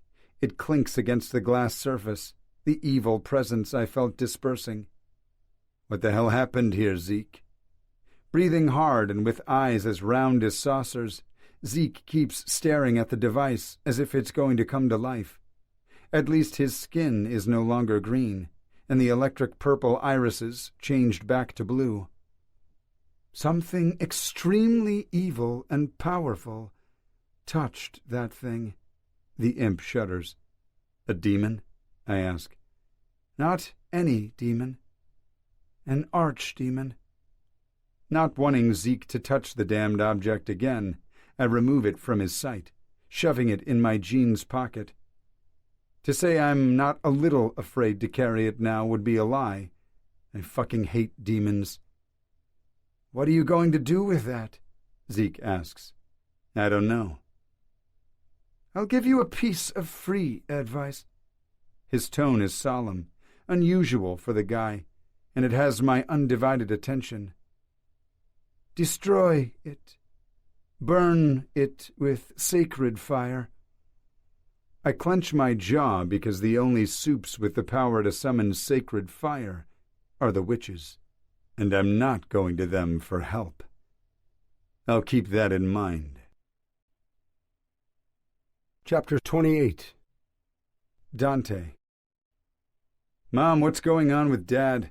He hasn't been the same since he returned from his trip to Vancouver. She has her head down, busy writing in a small notebook. She glances up with eyes full of sadness. I don't know, Dante. At first I thought his strange behavior was due to my revelation. I should have never told him I saw his death. She sighs, her shoulders sagging. but he was going on that trip to Vancouver, and I was afraid something was going to happen there. I wanted him to be prepared." "But he said the meeting was fine. Even Valerius, the new Shadow Creek Alpha, was on his best behavior." Mom rests her head in her hands. "A fact that's strange and suspicious by itself. The Shadow Creek wolves are notorious for creating trouble during those alpha meetings." "Dad was always so centered and fair. I honestly don't recognize him anymore. The alpha I knew would have never forced Red into that challenge with Rochelle, or be willing to kill her without knowing what happened in the forest." "You haven't seen anything in your visions?" There's a hopeful tone in Mom's voice, and I hate that I can't give her what she needs, peace of mind that Dad will be okay. I shake my head. "No, I haven't had any visions since the one about Red." Mom lets out a shaky breath. "The sight has deserted me too." "Have you tried calling to it? Mom has the power to do it, to call upon visions instead of waiting for them to happen spontaneously. I've never been able to summon the sight at will." "Yes, many times. All I see is a big void." The door to Mom's office in the clinic bursts open. Dad comes in, practically foaming at the mouth with the veins on his forehead bulging. "Where is she?" His body is shaking, and his hands are balled into fists by his side. Blind rage seems to have overtaken him. "Who? Amelia?" Mom asks in confusion. "Who else? I told Seth to go fetch the girl, but he just informed me that she has left the compound with Tristan." Mom and I trade a worried glance before she stands, resting her open palms on her desk. Leaning forward, she narrows her eyes. "We spoke about this, Anthony. You agreed to let Tristan take Red away until we can do a proper investigation of the events in the forest. Her presence here might incite some of the more restless wolves." Incredulity takes over Dad's expression. His scowl turns into something akin to embarrassment. "I don't remember agreeing to that." There's a moment of silence. Mom is clearly speaking to Dad mind to mind. The tension slowly leaves his body. Not wanting to bring his anger back with my presence, I slip out of Mom's office. There's nothing I can do for him that Mom can't do better. She's his mate, after all, and has the strongest connection to him. My chest feels unbearably heavy as I leave the Alpha's manor. I fear a big shift is coming, one I didn't foresee happening any time soon. In my distraction, I fail to notice Lyria's approach until she's right in front of me, blocking the way. Rochelle is behind her, her posture saying she doesn't want to be there. Other than that, she seems fine. No side effects from her challenge with Red. "What do you want?" I snap at Lyria. "I want to know what the fuck is going on. Why did Tristan take that bitch with him after the stunt she pulled during the challenge?" Clenching my jaw hard, I bite my tongue so as to not literally bite Lyria's head off. Rochelle switches her weight from foot to foot in a fidgety motion, keeping her gaze glued to the ground. "That's none of your concern," I say, trying my best to keep my voice down. "None of my concern. I'm still the Pax Beta. Or have I been demoted without being informed? With the way things are going in this pack, I wouldn't be surprised." "If you were a true Beta, your biggest concern right now would be to secure the area and make sure there aren't more hunters around, not to worry about who Tristan is with." Lyria takes a step forward, baring her sharp teeth at me. "How dare you question my position in the pack? While you were busy doing God knows what, I dispatched our enforcers. They've found no trace of any hunters." "Good. Now get out of my way. I have better things to do than waste my time with you." Lyria narrows her eyes, nostrils flaring. "You think you're so special because you have your mother's gift, but your days of privilege might be coming to an end." "What's that supposed to mean? Are you threatening me?" I take a menacing step toward her. Beta or not, if she doesn't back the fuck down, I'll make her do it by force. if necessary. Why don't you use your special powers to find out? The woman sneers, then swings around and strides away. Good. Walk away, Lyria. Rochelle watches her go. Only when Lyria disappears inside the building across the courtyard does she look in my direction. Lyria feels her position in the pack is in jeopardy. She's not wrong, I say, but immediately berate myself for letting that statement slip. We don't need more gossip circulating. I know the wolves are restless. With Dad acting so out of character, fights will erupt soon enough and mayhem will commence. Wolves need a strong alpha at the realm. Is Red the mother of wolves? Rochelle's question catches me off guard. I watch her more closely now, even daring to nudge her mind, trying to get a peek at her thoughts. I stop short of forcing my way in. I'm not a cad. I don't sense any malice from the enforcer, but I'm still on high alert. What? Where did you get that from? When we were fighting, I sensed her power. She would have won the fight if she hadn't been plagued by that warning. What do you know about her warning? I take a step in her direction, suspicion bringing forth the aggressive nature of my wolf. For a moment I saw what Red did. I felt the pain of the fallen wolf. That's why I collapsed during the challenge. I don't know how she did that, but my grandmother used to tell me stories about the mother of wolves. She brought peace to the shifters in the New World. I know about the legends, but what makes you think Red is the mother of wolves? She connected with a wolf outside our pack. I know she wasn't changed by one of us, but she was able to link mind to mind with us, the same way she was able to hear the dying wolf's pleas from across a great distance. The enforcer widens her eyes as her tone of voice becomes more and more excited. She truly believes Red is the mother of wolves, a truth I can't share with anyone yet. Rochelle is lower in rank than Lyria. If that odious woman asks her what she knows, she won't be able to keep the truth from the beta. The mother of wolves is a legend, Rochelle. Nothing but a legend. Chapter 29. Red. I blindly cross the street without looking for incoming traffic, adrenaline and fear mixing in my veins. Tires screech, followed by the sound of a loud horn. Somebody yells at me, but I don't acknowledge them.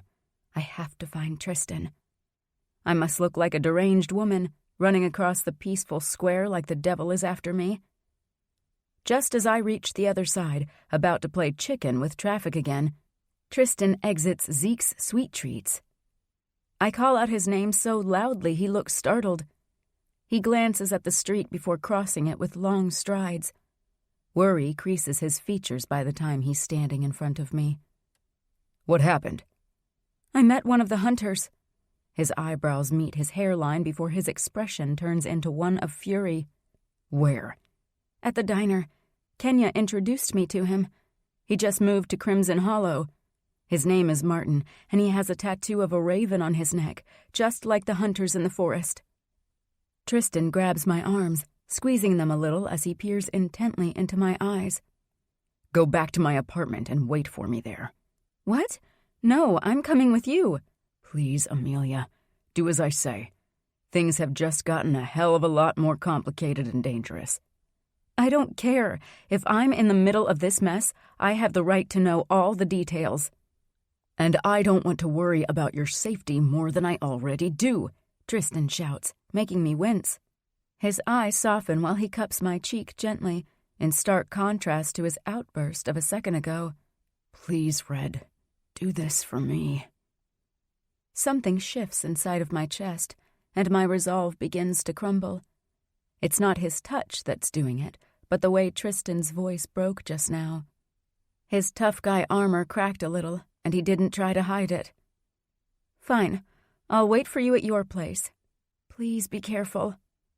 Tristan's eyes flash with ember while he watches me as if in wonder. I don't know what to make of that stare. I'm so used to contemptuous glances from him. I don't have time to react before he slides his hand to the back of my head, pulling my face to his for a crushing kiss. His tongue darts inside my mouth urgently, demanding, leaving me completely breathless. He eases back just as fast, his chest rising and falling rapidly. My head is a little fuzzy, so it's no surprise I remain rooted to the spot, dazedly watching Tristan stride away across the square toward the diner. It takes me a minute to realize that he totally manipulated the hell out of me. Fuck. Now that we're mated, does he have some sort of influence over me? Clenching my jaw hard, I have every intention of following him. But my legs give out from under me as a crushing headache hits me out of nowhere. Holding my head between my hands, I grunt in pain as another warning comes to me. Billy and Rochelle, surrounded by hunters and vicious wolves. My entire body begins to shake, and the ache in my gums tells me I'm about to shift. Frantically shaking my head, I take in my surroundings, my sight already changing to the wolves. Damn it, there are way too many people here. I can't shift into a wolf in broad daylight, but I'm not sure if I can stop it from happening. I spot a cluster of shrubbery a few yards away. If I can get to it in time, it will offer enough cover. But my legs won't cooperate anymore. I can't stand. So I get on my hands and knees and crawl. My joints snap, my muscles begin to stretch. If anyone glances in my direction, they will see something grotesque. Me in mid-shift. Making terribly slow progress, I finally reach the protection of the shrubs, finalizing the shift. My muscles are coiled tight with tension. The wolf is ready to sprint toward those in need, but I must act with caution. The sight of a wolf running in the middle of town will surely cause a commotion, and the last thing I want is the citizens of Crimson Hollow to think that they have a wolf problem. I slowly stick my head out until I find the quickest route out of the busy square. If I run fast enough, people might mistake me for a random dog. The booming voice of someone speaking on a megaphone echoes in the square. I glance toward the sound, finding Zeke Rogers, the bakery owner, dressed in the most outrageous unicorn costume ever, calling out for people to try a free sample of cake. The crowd in the square flocks to the front of his shop. His perfectly timed appearance just gave me the opening I need to make a run for it. I prepare to bolt when his gaze finds mine from all the way across the street. Then he winks at me. The imp is helping me, but there's not time to dwell on how he knew I needed help. My wolf has had enough with delays, and it takes over. My paws hit the soft grass fast and hard, and my surroundings turn into a blur. I don't stop for traffic, but weave between cars like a mad speeding bullet, aiming for the dark alley between two shops. It leads to a flight of narrow stairs. At the top, it opens to a residential street. The mountain and the forest are right behind the row of quaint little houses. I don't stop until I leave the human world behind and enter wolf's territory. Letting my senses lead the way, I go where the pull is taking me. I don't get any more visions of Billy and Rochelle, but I know with the dead certainty that I'm going in the right direction. I can't keep track of the time, but the sound of fighting eventually reaches my ears. Propelled by the noise, I manage to run faster until I'm in the thick of the battle. A dark-clad hunter is taking aim, but the noise of my paw snapping a twig makes him turn around. He's not fast enough to avoid my attack, though. Snarling, I leap through the air, aiming my sharp teeth at the soft spot between his neck and shoulder. The impact sends us barreling to the ground, and I'm suddenly trapped in the wolf's bloodlust. Muscles are torn, the metallic taste of blood filling my mouth. I don't stop the vicious attack until the man quits moving under me. "Red, over here!" Rochelle's voice echoes in my head. I lift my face and sniff the air, catching her scent almost right away. Running to her location, I dodge bullets that zip too close past me. I jump over a boulder, landing hard on the slippery ground on the other side. When I lose traction, I begin to slide down the incline until my rear paws gain leverage. Not too far from where I stand, Rochelle and Billy are surrounded by 3 wolves. They're moving in circles, taunting my pack members until they're ready for the attack. I barrel forward, ready to take on all 3 wolves at the same time if necessary. I'm not sure where this bravery is coming from, especially since I caved when Lyria and her friends picked on me during my first run. These wolves are bigger and sound much more savage than my pack's beta. "We're with you. You can do this."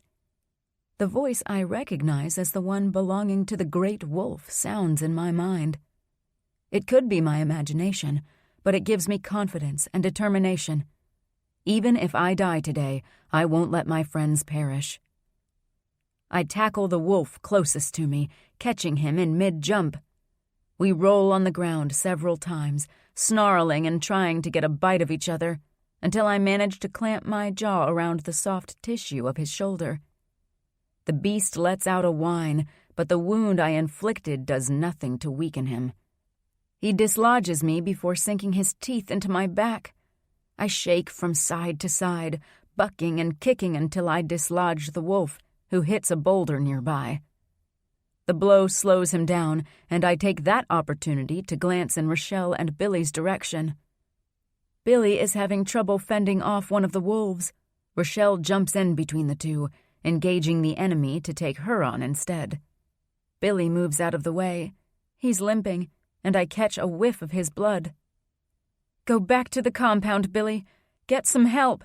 I send the thought out, hoping I can get through to him. Glancing in my direction, he shakes his head. "I can't leave you two alone." I feel a presence behind me, turning to find the spirit of the great wolf shimmering in the distance. This time, it hadn't used twigs and rocks to take shape. "Will not interfere," it says in my head. "You need to win this fight on your own." The wolf I was fighting before stands again. He'll be on me in the next moment. With the last second I have left before I'm jumped, I shout at Billy again, "Go, you fool! Go!" I'm not sure if he heeded to my command before I have to deal with the crazed wolf coming my way. Only this time, he brought a friend, a darker and meaner-looking wolf. A jagged gray scar runs from the middle of this forehead down to where his left eye should be. When he peels his lips back to growl at me, rose-tinted saliva drips from his foul mouth. It's blood, either from Rochelle or Billy. Red-hot fury bursts through my veins, and I feel a surge of energy erupt from the ground, spreading through my limbs. "How dare you attack my wolves!" I take a step forward, my muscles coiled tightly, ready to spring into action. I hear static in my head, then a faint but constant command. The voice is robotic, and it repeats the same thing over and over again. "Maim, don't kill." There's no time to dwell on who that could be. I attack, seeing nothing but fur, limbs, and my mark, the soft skin of my enemy's neck. I slash without mercy, shaking my head from side to side until his body becomes limp. I don't have the luxury to rejoice in my victory before I'm shoved hard against the boulder nearby, and the scarred wolf is on me. He goes for my exposed side, biting so hard the pain almost makes me faint. I don't whimper. Instead, I howl before using the little bit of strength left in me to push him off. I sense them before I hear them howling in the distance. Dante, Tristan, and Samuel, plus the other wolves in the pack. The enemy wolf retreats right before a gunshot echoes in the forest, and Rochelle falls to the ground with a whimper. "No!" I jump to my paws, but my legs are unsteady and fold with the first step I take. A hunter comes running down the hill. He stops next to Rochelle's limp form, then hoists her body over his shoulder. He pauses to glance in my direction. Even though he's wearing a ski mask, I recognize his dark gaze. It's Martin. He must have left the diner soon after I did. He narrows his eyes as if in recognition as well, then bolts up the rise. He's followed by his minions, the scarred dark wolf and the second one who is fighting Rochelle. I want to give chase, so I rise again and will my legs to move. The howling gets louder and louder until Dante's panicked voice explodes into my mind. "Red, where are you?" "Don't worry about me. He's getting away, and he took Rochelle with him." Dante's wolf breaks through the woods, a blur of white fur, but instead of going after the hunter and Rochelle, he barrels my way. "What are you doing? Go after the bad guy." "You're hurt." Samuel and Tristan follow close behind. Suddenly, they're surrounding me. Fuckers. "Stop fussing over me. Go after Martin. He has Rochelle." My command falls on deaf ears. It's like they can't even hear me. "I asked you to stay in my apartment," Tristan grumbles before he licks the wound on my shoulder. I shove him off. "I'm going after Rochelle." Limping, I follow the scent of the enemy wolves, but I don't get far. Another threat appears, blocking my way. The pack's alpha. He doesn't attempt to speak to my mind. He simply attacks. Chapter 30. Samuel. I'm frozen to the ground as I watch my father, the great alpha, attack Red out of the blue. She got hurt defending members of his pack, and he attacked her. He attacked my mate. The shackles of submission that bind me to him break at that precise moment. It's one thing to disobey his orders. It's quite another to no longer recognize him as the highest-ranked wolf in the pack. And that's exactly what happens to me. I jump on his back, tackling him off Red, who had curled into herself to protect her vital spots. Howling resonates all around me, but I can't discern individuals in that call, nor can I tell who is with me or against me in this fight for power. As it should be, my mind is blocked to my father's invasion. He can no longer enter it, not even by force. I'm not sure if I caught him by surprise or not, but he's on to me. Trying to overpower me with his muscles, he jumps as he bites, pushing me to the ground. If I fall, he'll show no mercy and quickly end this fight. That's what happens when a beta challenges the alpha. There's no greater betrayal, so the only possible outcome is death. I manage to keep upright, but Dad's claws have left their mark on my side. The wound stings, but it's nothing compared to what'll happen if I falter and let him sink his teeth into me. My human side wants to check on Red, see if she's okay. Except if I lose concentration now, it's game over for me. We keep at the dance of attack and retreat, circling each other until one of us makes a fatal mistake. Dad finally gets tired of it, faking an attack to the left, only to jump at the last minute to the right, trying to grab a hold of me. I was prepared for it. He'd taught me that move when I was little, and I came to see it as one of his trademark attacks.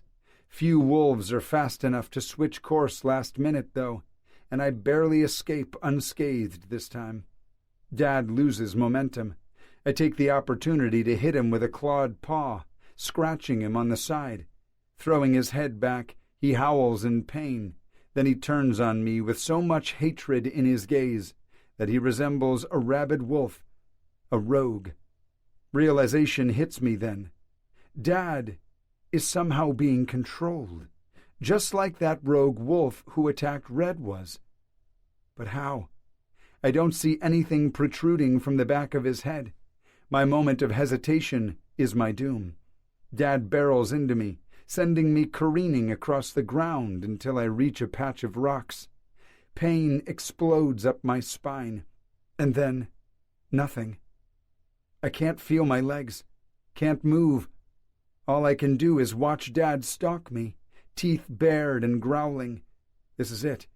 He's going to end me. A blur collides with him, another wolf, and it only takes a moment to recognize Dante. Dad forgets about me to take care of his other traitorous son, but it seems that whatever is controlling the alpha has also equipped him with more than his normal strength. He's stronger than us, but he's not showing any signs that the fight with me has affected him at all. Then Tristan joins the fray, attacking Dad without holding back. The scene is vicious and heartbreaking. Sadness takes over me. That's not our father. It's something else, but to the wolves it doesn't matter. I feel a nudge on my side, swinging my muzzle around to see Red. She's still in wolf form, covered in blood. "Are you okay?" she asks. "No." The sound of a loud whine makes me shiver, and I hide my face under my paws. My wolf has weakened, and that has allowed my human emotions to take over. "I can't look." Red rests her jaw over my head. "Me either. I'm so sorry, Sam." The sound of fighting abruptly stops. Without raising my head, I ask, "Is it over?" "Yes."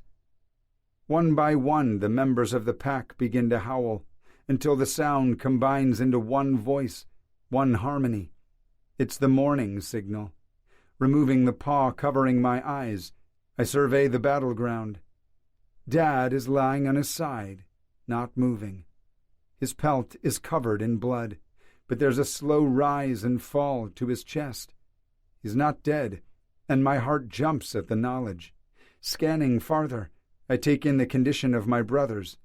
They've sustained wounds, but they're standing upright, unlike me.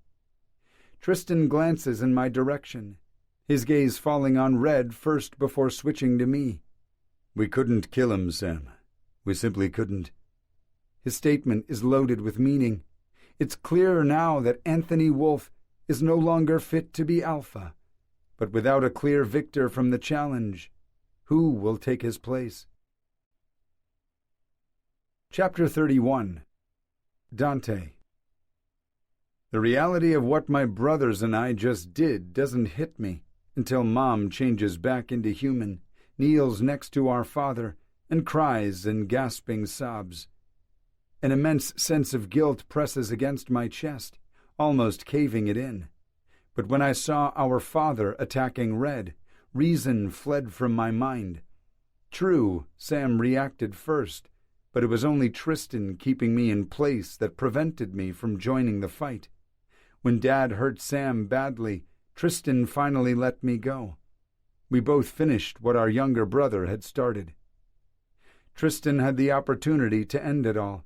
He'd had Dad by his throat. All he'd had to do was sink his teeth deeper and slash the skin open.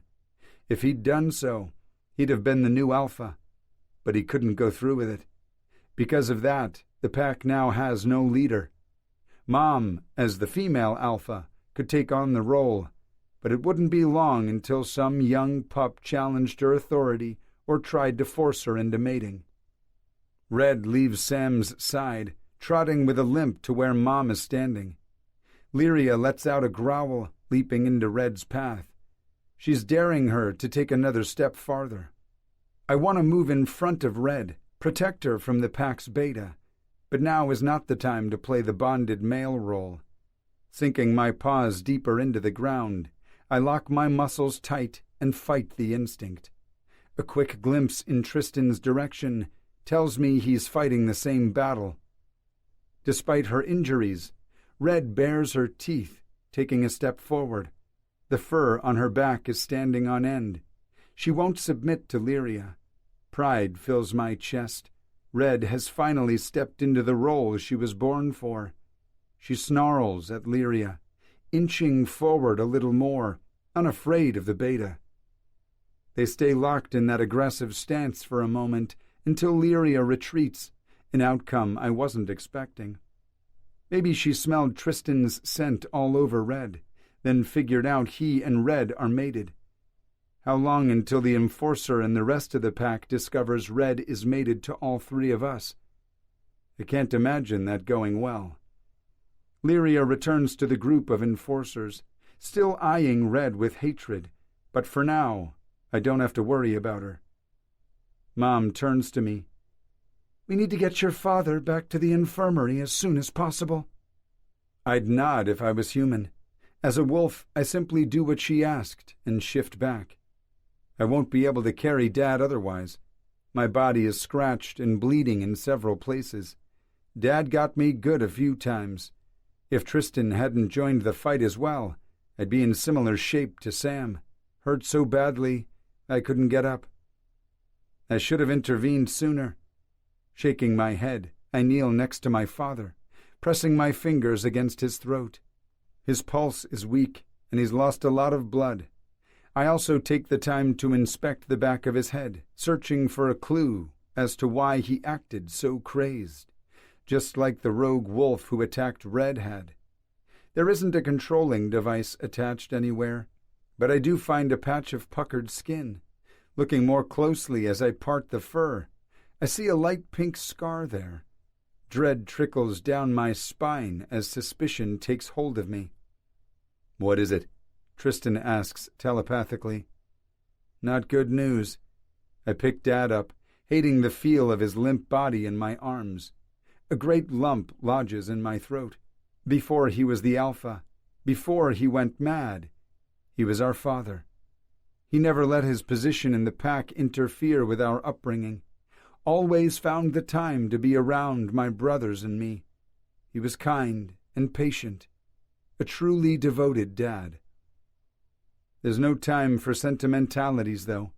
Clenching my jaw hard, I run back to the compound with my father in my arms, not looking to see who is following me.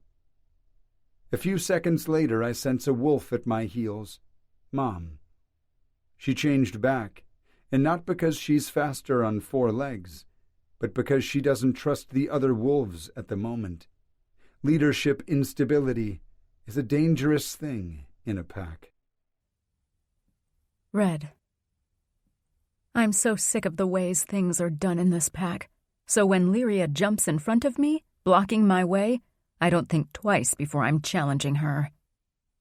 My body is sore in more places than I can count, and I'm not sure how I'm still able to stand on 4 legs, but there's a new fire burning inside of me that's giving me strength. I know without a doubt I can take her if she decides to step up to the challenge. I'm ready. Oddly, she backs down, returning to her group of friends with her tail between her legs. Dante changes back to human form. He checks his father's vitals before searching for something on the back of the former alpha's head. Frowning, he turns in Tristan's direction. I know they're speaking telepathically the same way that I sense Dante found something. Tristan throws his head back and howls, a sound filled with so much sadness that it makes my eyes sting.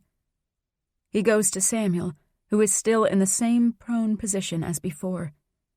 Tristan nudges his brother on the side, but all Samuel does is shake his head. "What is it?" I ask, hoping I'm doing this telepathic communication thing right. I must be, because Samuel answers, "I can't feel my legs." Tristan's gaze collides with mine after his brother's announcement. "Red, I have to shift back to human to carry Sam back to the compound. I'll need you to guard our backs." I don't detect a shred of doubt in him about my ability to do so. He doesn't even ask if I can do it. He just trusts that I can. "I'm on it." Billy separates from the rest of the pack to stand by my side. His brother Seth growls at him, but the Omega ignores the warning. To me, he says, "I've got your back." "Thanks, Billy." "What about Rochelle? We need to organize a rescue mission," he says. "Fuck." Tristan's reply is loud in my head. "Let's get Sam to the infirmary first, then we can talk about it." Tristan shifts back. Without another word, he lifts Samuel into his arms. I make a disgruntled sound in the back of my throat when I catch all the cuts and bruises on Tristan's body his fur had hid. My throat goes dry as my heart clenches painfully in my chest. The Alpha was able to inflict all that damage while fighting 3 wolves at the same time. If the brothers had not intervened, I'd be dead. Tristan takes off with Samuel, running faster than a regular human could. I'm not sure if it's because he's a shifter or if he's been fueled by the emergency of the situation. I don't waste time thinking about it, just leap forward to keep up, wincing with every step I take. Billy is close behind me. In the distance, I can hear the other wolves running after us. No one pulls any shady attempt to attack us, which gives me a little bit more hope that the pack will survive this. Within minutes, we reach the edge of the compound, the familiar wired fence looming in the horizon. Tristan aims for the gate, which is hidden behind thick shrubbery. Up until this point, I hadn't even known it was there. It swings open automatically. As I cross the threshold, I see the mounted security cameras on top of it. Those measures don't comfort me, though. The hunters who attacked us and kidnapped Rochelle were well equipped with high-tech weapons. Plus, they were controlling wolves, using them as their attack dogs. How are we going to fight them? Tristan makes a beeline for the infirmary building. Before I venture in, I shift back. For the first time since I became a wolf, I don't give a rat's ass about walking naked out in the open. Tristan enters the first room to his right, a generic examination room with a single bed and a cupboard with medical supplies, very similar to the one I occupied when I was brought into the compound. Still in wolf form, Samuel whines when Tristan lays him on the bed. "You have to shift back, Sam." "But it hurts too badly," he says, not blocking me from the conversation. I come into the room, stopping next to the bed. After I touch the side of his face, I lean down and press my cheek against his. "You can do it, Sam." Feeling his body shake, I ease back, but keep my hand on his shoulder. He growls as his muscles begin to spasm and change shape. It takes longer than usual for him to complete the shift, and I can feel the agony he's going through deep in my bones. When his beautiful face turns to mine, it's twisted into a grimace. Red. I touch his forehead with the tips of my fingers. "Please don't speak, Sam." "I have to." Tristan grunts on the other side of the bed, catching my attention. "What is it?" Shaking his head, he says, "Nothing. I'll wait outside." Once Tristan closes the door behind him, Sam says, "He's sensing our bond, that's all." "What?" Sam throws his head back, closing his eyes and moaning through clenched teeth. My eyes roam over his body, noticing patches where the skin is already turning purple. There's an angry gash just underneath his right thorax that has mercifully stopped bleeding. It seems to be knitting back together. Even so, he's in really bad shape. "We need to take you to the hospital," he chuckles as he opens his eyes. "You can't take me to a hospital, Red. One close look at my blood, and they'd be able to tell I'm not human." "There aren't supernaturals working there?" "Yes, of course, but most of the staff is human. Besides, Mom is the best doctor around." "What? I thought she was a veterinarian." "That too." He grimaces again, and I feel bad for asking stupid questions. "What can I do to help?" His electric blue gaze connects with mine.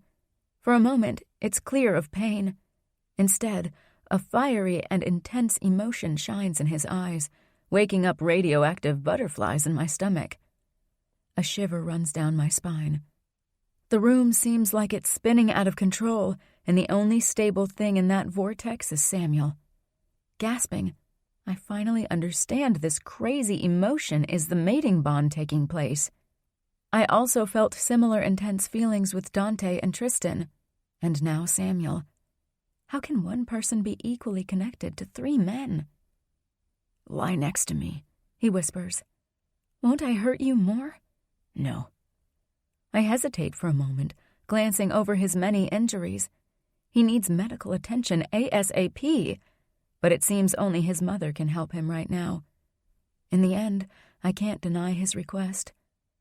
My body yearns to be near him, so I do as he asks, extremely aware of every part of my body that touches his, which is almost everything in this tiny bed.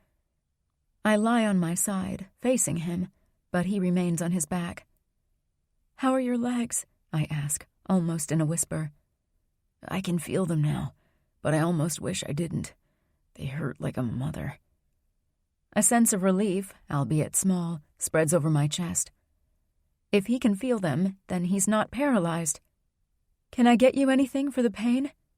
You know what would make me feel a little better? He smiles a little. What? My gaze drops to his mouth, and I feel like the worst person in the world for being aroused by our proximity. A kiss. Sam, please. I would ask for more. Shit, my body definitely wants more. He grabs my hand, guiding it to his erection. But I don't want our first time to be like this. When we finally sleep together, it will be epic. Desire spreads like wildfire through my body, even though I can't entertain the idea of sexy times right now. Not with Sam mangled like this. Pulling my hand from his cock, I bring my fingers to his lips, running the tips over them. Sam parts his mouth, sucking my index finger into it. My breathing catches as pure electricity wakes up every cell in my body. The feel of his warm tongue is so intense, so erotic, that he'd be able to make me come in no time just by doing that. Rubbing my legs together, I try to ease the sudden ache between them. I pull my finger away, then lean closer until my lips are brushing his. In this new position, my breasts press against his arm, turning my nipples into tiny pebbles. His tongue darts out, teasing my lips open. At the same time, he places his hand on the back of my head, tangling his fingers in my hair. Moving like that must be hurting him like crazy, but for now, he doesn't seem to mind. Guided by him, I deepen the kiss. Just like I expected, it's nuclear, an explosion of senses. He tastes like he looks, exotic, intoxicating, delicious. But his kiss is not wild, it's precise. Samuel knows exactly what to do to give the most pleasure possible.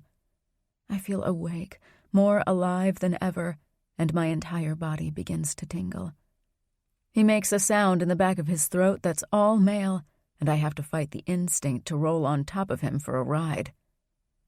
As intense as the kiss is, I don't let it override my good senses. Samuel is hurt. We don't know the fate of his father, and we need to rescue Rochelle. So with reluctance, I ease back. He smiles, his eyes at half-mast. Best first kiss ever. You're a rascal even when you're half dead. I'd be a rascal even if I was completely dead. He chuckles, but then the amusement vanishes from his eyes. He must be thinking about his father. I slide off the bed, missing his warmth immediately. I'll go check on him. Okay. I'm at the door when he says, Red? What is it, Sam? I don't want you wasting your time coddling me. Rally the wolves. Go after those bastards who took Rochelle. Then make them pay. Chapter 32. Dante. There are some moments in life that no matter how many years pass, they'll never be forgotten, not even the tiniest details. This is one such moment. My mother hovering over Dad, her body as tense as a coiled spring, her hands shaking as she examines him while he lies still on the bed. His face, which once had a warm honey hue, is now washed out. It has the sickly color of death. From where I stand, the incision points on Dad's neck, where Tristan held him with his teeth, are evident. But those small wounds aren't where my mother's sharp gaze is focused. She's pressing her hands with care over his abdomen, where great purple patches take over most of his skin. "Mom," I say. "He has internal bleeding. We need to operate." "I'll call Zaya." Without looking at me, my mother nods. Zaya is the head nurse at Crimson Hollows Hospital and a supernatural. Her powers are a mystery to me. No one knows for sure what kind of soup she is, only that she has affinity with water. From time to time she vanishes to an unknown location, but always comes back. When I take a step toward the door to go in search of a phone, the sound of Dad moaning makes me stop in my tracks. I return to his bedside in time to catch him slowly open his eyes. His face twists into a grimace. Extreme regret is in his gaze when he takes me in. "Dante," my son. He raises his arm, reaching out for me. Wrapping my hand around his cold fingers, I squeeze. Dad, please don't talk. Save your energy. We need to get you patched up. There's no time, Dante. I need to tell you. He closes his eyes, taking a deep breath. Anthony, you have internal bleeding. We have to operate. Mom touches his forehead. Myrrh, my darling.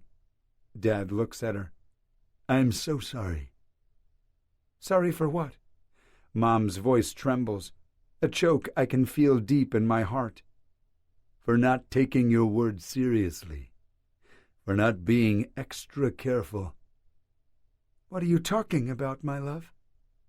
At the Alphas meeting, something happened to me. I went out to dinner with some of my closest friends, and I can't remember how the evening ended. All I know is I woke up the next morning in my room with a terrible ache in the back of my head. The scar, I say. Dad, you have a small scar there. Yes, I know. Why didn't you tell me this sooner? Mom asks. Because my mind wasn't the same. Honey, whatever was done to me, it changed my thought process. It completely controlled my emotions. Rubbing my face, I start to pace. Who did you have dinner with that night? The usual suspects. The 2 alphas from the biggest packs in Canada and Simon from the London pack. Not that new alpha from Shadow Creek? Mom asks. No, nobody likes him. It doesn't mean he isn't involved somehow, I say. We need to let Tristan know. In that precise moment, Tristan walks in. Know what? How is Sam? Is he going to be all right? Dad asks, and I notice his voice is getting weaker and weaker. Sam will be okay. Don't worry about him, Tristan replies. I sense the lie immediately. Sam is not okay. But there's no point in telling Dad that right now. With tears in his eyes, he motions for us. Come closer, my sons. My blood runs cold when I see a great shadow hovering above Dad's bed. The Grim Reaper. No, I whisper, not sure if I said the word out loud or only in my head. The shadow takes the shape of woman as it lands right next to Mom. I can tell she senses the otherworldly presence by the shivers that run down her spine. But I'm the only one who can actually see the agent of death. Please don't take him, I beg. A strikingly beautiful woman with skin so pale it's almost translucent stares at me. Her fiery red eyes are a stark contrast against her white skin and dark hair. His time has come, and no one can cheat death. She raises her hand over Dad's chest. At that precise moment, Dad begins to cough. A trickle of blood escapes the corner of his lips. Mom wipes the blood off, while tears stream down her face. Dante? Dad asks. I finally force my legs to move, trying my best not to stare at the wraith who came to take my father away. My vision is blurry, and there's a terrible weight pressing down on my chest. Yes, Dad? Please tell Sam I'm so sorry for what I did to him. You know I'd never hurt one of you on purpose. We all know, Dad. Tristan places a hand on our father's shoulder. And the girl, Emilia, she's terrific. I couldn't have hoped for a better mate for my sons. Of course, Dad would know right away if any of us was bonded to a wolf. He turns to Mom. Please don't cry, my love. It will all be okay. Don't say that. This is not okay. I'm not ready to let you go, Mom says with a choked sob, covering her mouth. It's only a temporary separation, Myr. We'll meet again. With great effort, Dad lifts his arm to touch her face. In turn, she leans down and kisses Dad's lips. I shift my attention back to the Grim Reaper. For a fleeting moment, I catch sadness in her gaze. The emotion is gone as fast as it came, replaced by cold detachment. A swirl of energy begins to emerge from Dad's body at the same time he begins to convulse. I look away, not able to witness death suck away my father's life energy. Mom lets out an anguished cry. Soon after, Tristan punches the wall, leaving a hole in the shape of his fist behind. Sudden light in the corner of the room grows brighter and brighter, until a man with short golden hair who is dressed in all white appears. The glow surrounding him makes it impossible to mistake what he is. An angel. "It is done," the Grim Reaper says. "So I see," the angel replies with a nod of his head. "I'll have him now." He lifts his hand, palm up. With a furrow of her eyebrows, the Reaper sends the swirling ball of energy she acquired from Dad in the angel's direction. "I didn't think you'd be the one to come," she says. "I asked to." "Why?" Surprise laces the Reaper's voice. Despite my grief, I can't help but to feel morbid curiosity about the scene unfolding in front of me. Dad's life force is now hovering over the angel's hand. "Because I've missed you, Valeria." "Don't say that, Gabriel." Her neutral expression changes to something of incredible sadness. It's in that moment I see a thin, almost unsubstantial energy thread linking the Grim Reaper and the angel. Bonded. They were bonded once upon a time. Despite being on different sides of the afterlife spectrum now, their connection remains. The sound of my mother's inconsolable cries over my father's dead body pulls me back to my reality. Before the angel vanishes, I ask, "Where are you taking my father?" Gabriel looks at me with a small smile on his lips. "To a place where all the great souls go, and one day I'll come for you, Dante." The glow surrounding the angel expands, becoming brighter and brighter until it swallows him whole. Then it's gone, and so is my father. Chapter 33. Red. When I leave Sam's room, Tristan is not outside. The hallway is silent, and I have no idea where Dr. Mervina has taken her husband. I stop for a minute, listening carefully. Seconds tick by until I'm hit with a pain in my chest so sharp that I almost double over. Pressing my hand over my sternum, I try to massage the pain away to no avail.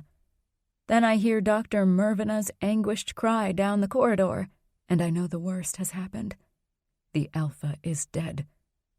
I choke on a sob while my legs falter. To stop from crumbling to the ground, I lean against the wall while the greatest grief I've ever known hits me like a cannonball. Billy bursts through the door down the corridor, his young face twisted in an expression of terror and disbelief. "Red, what happened?" "The Alpha. He's gone." The Omega stops in his tracks, lowering his gaze to the floor. His hands are balled into fists at his side, his chest rising and falling rapidly. I want to reach out to comfort him, but a new sense of urgency overrides the compulsion. I stand straighter, letting the unknown strong force take control. "Where are the enforcers?"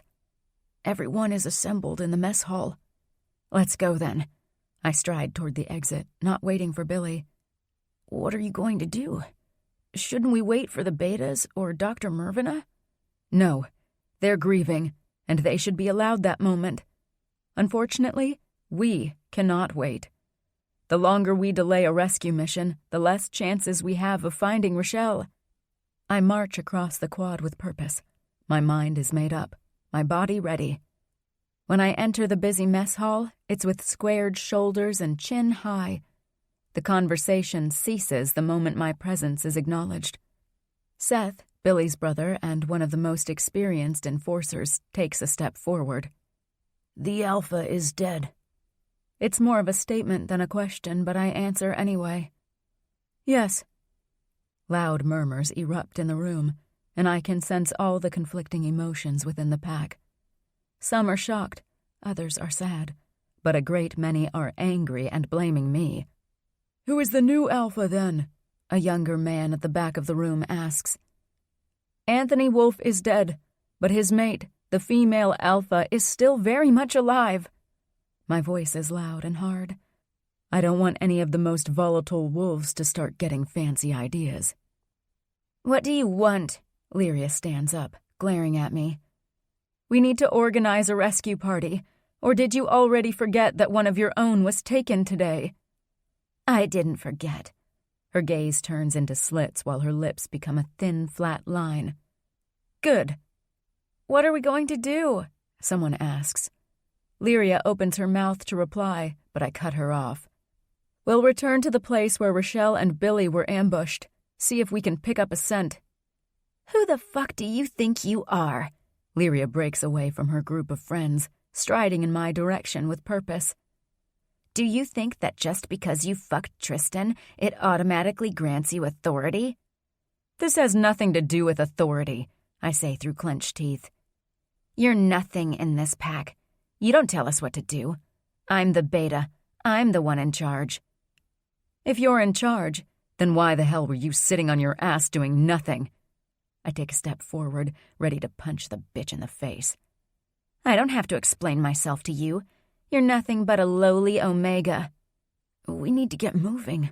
The longer we wait, the harder it will be to find Rochelle," Billy says.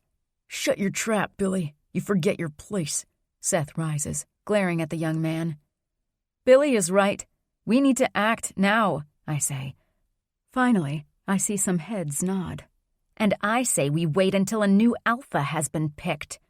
Lyria growls, making me see red. Is she for real? Seething, I ball my hands into fists at my sides as my entire body begins to tremble. The wolf is begging to be set free again. "I can't believe this. You'd rather wait to deal with pack politics than save a life?" "You know nothing about what it's like to be a true wolf. If I had been the one who found you in the forest, I'd have let you bleed to death." Everything happens in a blur. The shift occurs so fast I can't even feel it this time. 1 second I'm standing on 2 legs, the next I'm jumping at her in wolf form. She falls with me on top of her, but I'm not a coward. I won't attack her while she's still human, so I leap off and wait for the bitch to change. Lyria rolls on her hand and knees, snarling even before her transformation is complete. Her wolf is larger than mine with more muscles, but size is not everything. She attacks with lips peeled back and the clear intention of ripping me to shreds. I jump to the side, missing her sharp sheep teeth by a hair. Before she can recover from her miss, I'm on top of her, my teeth sinking viciously into a soft spot on her shoulder. She howls in pain, then tries to shake me off. I hold on to her for as long as I can, but when I feel myself losing leverage, I leap off. I can't let her get the advantage. Knowing I won't be an easy target, she doesn't come at me again. Instead, she lowers her body, eyeing me. We begin to circle one another. I feel a maligned presence in my head, scratching the protective wall I have in place. She's trying to break through, no doubt to taunt me and make me lose my concentration. Imagining a laser-sharp weapon, I send my own message to her. Back the fuck down, or I'll humiliate you in front of the pack. She growls harder, which tells me she heard me loud and clear. Since my side of the conversation is closed off, she has no option but to show me her evil intentions with actions. She attempts another attack, vicious but sloppy. I dodge with ease, light on my paws, but conscious we're wasting time with this fight, I need to end it. Summoning all my strength, I jump on her once more. This time, I'm aiming to bring her down. She manages to scratch my face with her claw in the process, but the pain only propels me farther. Lyria is finally down, and I have the advantage. She's still putting up a fight, her pride not allowing her to submit. When she turns her muzzle in an attempt to bite my shoulder, she leaves her throat exposed. Without hesitation, I take my chance, sinking my teeth into the soft spot and feeling her accelerated pulse on my tongue. Blinded by rage, she continues to struggle, so I send her another message. I don't want to harm you, but I'll kill you if you don't yield. I'll never submit to you. You're a filthy mutt. I press harder, tasting blood. Stop. This is my last warning. My voice, even in my head, sounds different. It's like several people spoke all at once. A shiver runs down my spine as my senses expand to encompass my surroundings. I feel a great awareness of combined shock from the audience of shifters who can't do anything but watch their beta and a newcomer fight. Some thoughts are filled with malice. They think I'm an imposter, or worse, a spy. I shut those negative thoughts off to focus on Lyria, who is finally ceasing to struggle. Are you going to stop this nonsense? I ask. Yes, she hisses, and I can imagine the woman doing so with a defiant gaze. I let go of her throat and back away, still wary this might have been a ploy. But she doesn't attempt to strike again after she gets up. Instead, she howls, and her call is answered by all the wolves present. What the hell is going on? Billy stops by my side, nudging me on the shoulder. Why are they howling like that? I ask him. They're acknowledging what was pretty clear from this fight's outcome. What? That you just replaced Lyria as the pack's new beta. I don't reply for several beats. My brain is too busy comprehending what Billy just told me. Part of me wants to rejoice with pride, but there's a small part that wonders if the reason I was able to win against the Enforcer is because I mated with the Wolf Brothers. Maybe the magical bond gave me some kind of special strength? My spine goes taut when I sense the pack's alpha approaching. That sensation was reserved solely for Anthony Wolfe. But now that he's dead, Dr. Mervina is emanating the same energy that makes us aware of her presence. I turn in time to see her enter the mess hall, followed by Tristan and Dante. They're all dressed already, and the grime from the fight has been scrubbed clean. Lacerations are still visible on their solemn faces. Neither Dante nor Tristan looks in my direction. They don't attempt to talk to me mind to mind either. The indifference on their end feels like a sucker punch to my gut. Even though the logical side of my brain tells me they must have their reasons, the pain in my chest is real. On the other hand, Dr. Mervina's gaze does stop on me for a moment. I don't see any disapproval in her eyes before she turns her attention to the assembly. My husband and soulmate, the Alpha of Crimson Hollow Pack, is dead, Dr. Mervina announces. Her voice is strong and clear, her posture that of a leader who understands that despite experiencing great loss, the show must go on. Even so, her eyes carry unbearable sadness. Inevitably, I think about Dante, Tristan, and Samuel. If anything were to happen to them, if I were to lose one, my heart would be breaking into 1,000 pieces. Is that what being in love is like? This is the first time I think about our strange relationship in this light. Love had never entered the equation before. Suddenly, I don't know if what I'm feeling is real or if the power that bonds me to them is the cause. And by the custom of this pack, which has been in place for generations, I'll fill his role as leader until a new alpha can arise. What about her? A dark-haired guy I don't recognize points in my direction. She's the reason the alpha is dead. My spine goes rigid as I watch the man. It seems I still have a long way to go before I can gain the pack's trust. A growl comes from Tristan's direction, but when I look at him, he's as still as a statue, emotionless. Did I imagine the sound? She's the new beta. Watch your mouth, Deacon, Billy, who has shifted back into human, says. His brother Seth doesn't reproach him this time, but I don't miss the narrowed gaze. I wonder how much trouble Billy will get into from being so outspoken about his support of me. Dr. Mervina glances at me again, but her expression remains neutral. Amelia Redford is part of this pack. If she's earned her place as Beta, I expect everyone to respect it. I forbid any new challenges until we deal with the bigger threat to the pack. Are we going after the hunters who took Rochelle? Billy asks. No, we're not. If I were in human form, I would be frowning. I've requested assistance from our allies, the Thunderborn Sleuth, since the hunters ran toward their territory. Until we hear from them, I want everyone to retire and rest. We'll honor the fallen Alpha tomorrow at sunset.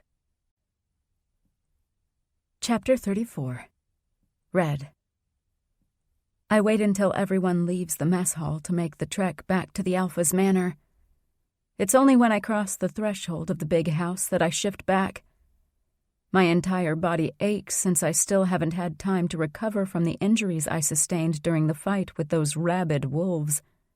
Now, thanks to that bitch Lyria, I have a scratch on my face to add to my battle scars. I must be quite the sight, but at this point, my appearance is the least of my worries. I thought I was doing the right thing by going after the hunters, but now I feel like a fool. Lyria is right.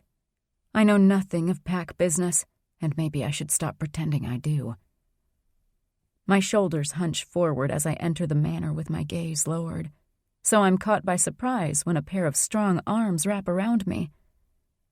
Dante's scent fills my nose, while my body relaxes against his automatically.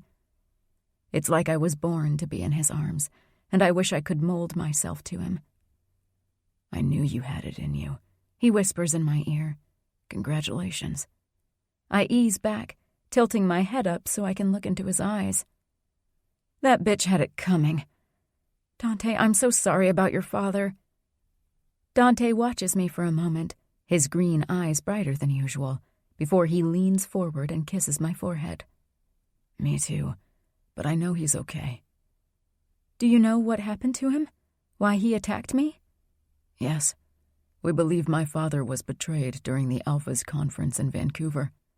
Someone from his inner circle must have slipped him a sleeping pill.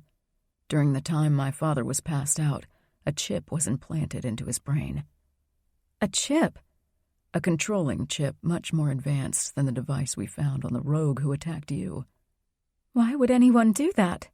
We don't know, but the first device was embedded with a demonic energy, so this goes beyond despicable humans. Was that the reason your mother didn't want us to go after Rochelle? Yes, among other things. Realizing that maybe I hadn't screwed up so badly makes me feel a little bit better, but not by much. I don't notice I'm biting my lower lip until Dante frees it by pulling my chin down with his thumb. Then he kisses me, a rubbing of lips first before his tongue darts into my mouth. Holding onto his biceps, I let him take control and make me forget, for as long as the kiss lasts, all the challenges ahead of us. A throat clearing behind us interrupts our moment. Dante and I break apart to find Tristan watching us with an indecipherable expression on his face. His arms are crossed in front of his chest, which anyone who has ever studied a little bit of body language knows is the equivalent of a shield. Heat surges to my cheeks as mortification takes over. I don't think I'll ever get used to the fact that I'm in a relationship with all three brothers, and none of them seem to mind. I should go to my room and shower. I take a step toward the grand staircase's direction. Are you okay? Tristan asks. Yes, why do you ask? A lot of things happened in a short amount of time. It would be okay if you weren't. I'm fine, Tristan. For real. How is Sam? His body will mend. And his mind? A lurch inside of my chest makes me stop. Tristan looks away, rubbing his face in the process. You should go to him after you're done. He needs you more than we do. Without waiting for my reply, Tristan strides in the opposite direction. To his old office is my guess. I turn to Dante with a question in my gaze. Don't worry about Tristan. He'll be okay. We're all coping with what happened in a different way. Knowing Tristan, he'll bury himself in work. And you? Dante gives me a sad smile. Maybe I'll paint something. Don't worry about me. Tristan is right. Sam needs you the most right now. Go to him. He walks out of the front door, leaving me in the empty foyer. It takes me a few seconds to get out of my paralysis. It seems that both Dante and Tristan need me, but they're playing tough in favor of Sam, which makes me even more worried about his condition. I run back to my room. Despite all the grime caked on my skin and my hair, I take the quickest shower known to man. I'm out of my room in 10 minutes flat, almost running back to the infirmary where my instinct says Sam is. The link between us becomes stronger and stronger as I get closer to his quarters. Not wanting to invade his privacy, I knock on the door first. Sam? Come in, Red. Opening the door, I find Sam propped against a pillow, his arm now hooked to an IV. He looks a little bit better, but the hollowness of his eyes tells me that Tristan's assessment was correct. Sam is not well. Even so, he smiles at me. I was waiting for you. You could tell I was coming? He nods. I could sense your presence getting closer. It will be like this with us now. We're linked, Red. I shift from foot to foot, not knowing what to do. We kissed, but that was before I knew his father had passed. Does he regret coming to my rescue? Why are you standing all the way by the door? Come here. He pats the little area next to him on the mattress. I do as he says, sitting on the bed and taking his hand. It's so cold. Sam, you don't need to pretend with me. I'm not pretending, Red. I just don't want to think about it. If I do, then I have to feel, and I don't want to feel anything right now. I touch the side of his face, and Samuel closes his eyes for a moment. What can I do? He looks deep into my eyes. I said before that I didn't want our first time to be here, in a hospital bed, but I've changed my mind. Please, let me make love to you, Red. My heart lurches inside my chest. Make love? This is the first time the word has ever entered a conversation between me and any of the brothers. And even though it doesn't mean he loves me, my stupid heart can't tell the difference. Are you sure that's safe? I glance at the IV. Following my gaze, Sam rips the tube from his skin. Problem solved. He captures my lips with his. I couldn't have put up a fight even if I wanted to. Sam's kisses have the power to melt any resolve I might have. You smell different, he says. I tense, thinking he's referring to Dante's scent on me. What do you mean? You smell like a beta. I didn't know that ranking affected one's scent. Oh, it does. It's subtle, but the difference is definitely there. You'll learn to notice. He buries his nose in the crook of my neck, taking a deep breath. I fucking love it. Samuel licks my neck up until he reaches my earlobe, biting it a little, while his hand grazes my side, then the underside of my breast. Heat ignites, making me squirm closer to his hot and very naked body. I remember the size of his cock the first time he shifted in front of me, and a phantom ache pulses between my legs. I want him inside of me so badly I could almost shout the command, yet something holds me back. This isn't right. How can I be thinking about having sex with Samuel when his father has just died? Sam, maybe we should wait. My voice has no strength, no true conviction. Without words, he slides his hand underneath my shirt, leaving a trail of goosebumps as he moves closer to the edge of my bra. Your skin is so soft and warm. I'd crave a taste even if you weren't my mate. Oh my God. He's using his rock god sexy voice, and I'm melting through the sheets. The first time I saw you on that stage, I couldn't look away. You had me ensnared even though I was never into cocky rock stars before. Samuel's throaty laughter makes me giddy, filling me with warmth. I lean on my elbow so I can look at his face. He's such a beautiful man, and it's almost impossible to believe he's staring at me with such hunger. I trace his face with the tips of my fingers, committing to memory all his edges and angles, his chin dimple, his full mouth. His eyes, despite the laughter, remain sad. So I do the only thing I can think of. I kiss him hard. He answers in kind, plunging his demanding tongue into my mouth with the eagerness of a starving man. Using his deft fingers, he unhooks the front clasp of my bra and takes possession of my breasts, kneading as he goes. "I really hate clothes on you," he says between kisses. I'm wearing a skirt. As if I issued a challenge, Samuel lets go of my breast to transfer his hand to my ass. "What kind of underwear do you like, Red? Are you a white cotton or a black lace kind of girl?" "It depends on my mood, but sometimes I don't wear them at all." To illustrate my point, I roll on top of him before remembering he is still recovering from his injuries, then stop. "Is this okay?" His eyes narrow to slits at the same time he grabs my hips, bringing them forward a little. The motion makes my clit rub against his erection, and we hiss at the same time. "Is that answer good enough for you?" I rotate my hips, making Samuel dig his fingers harder into my skin. "Fuck, I think I'd still enjoy this even if every single bone in my body was broken," he rasps out. "I promise I'll be careful." Wrapping my fingers around his shaft, I guide it to my entrance. The feeling we shouldn't be doing this when everyone else is in mourning is still present. But Samuel wants this. He needs this. So I'll give it to him. I'll give everything he wants. I lower my hips, impaling myself on him slowly, making Samuel let out a string of curses. When I try to keep the pace easy, gentle, he won't let me. With his hands on my hips, he takes control, making me fuck him harder and harder. I'm not sure he saw the worry in my gaze, but he manages to say, "Stop worrying, Red.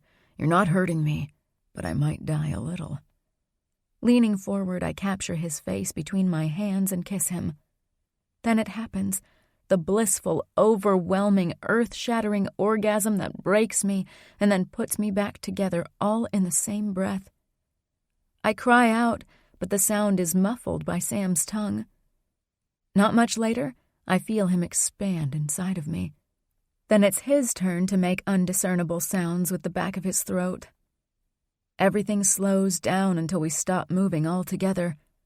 I roll off him with my heartbeat still erratic and my breathing matching the crazy tempo.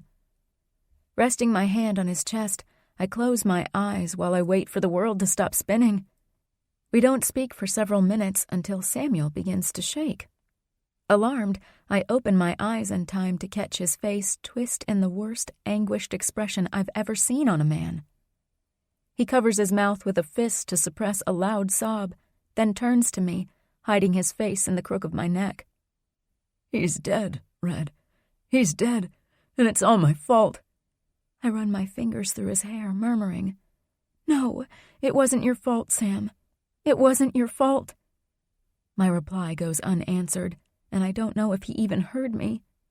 He continues to cry, harder and louder with each breath he takes. So I do the only thing I can. I hold him tight while he releases all his grief. Chapter 35. Red. I couldn't leave Sam alone after he broke down like that, so I spent the night. However, I can't say that I slept. I was up the whole night, thinking about the problems within the pack, the dangerous, unknown enemy we'll have to face, my complicated relationship with the brothers, and worrying about my future. What's going to happen to me? How do I fit into the puzzle? That painting Dante did comes back to haunt me. I still don't know what it means. I'm watching Sam's face, glad to see his relaxed expression, when the door opens and Dr. Mervina comes in. Mortification rushes to my face, making it hot. I pull the sheet all the way up to my chin, even though I'm still wearing my clothes. Dr. Mervina ignores my reaction, moving straight to Sam's side of the bed to check on him. "How was he during the night?"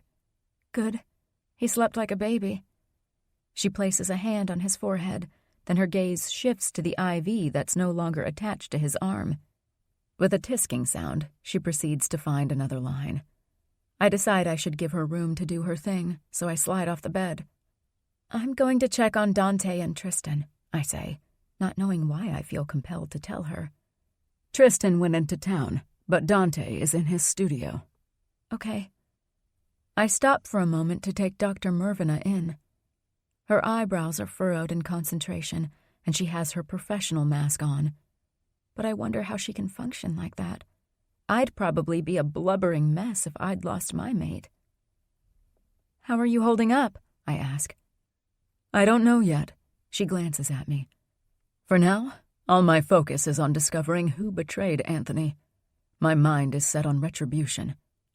Do you think it was someone close to him? Dr. Mervina doesn't answer. Instead, she returns her attention to Samuel.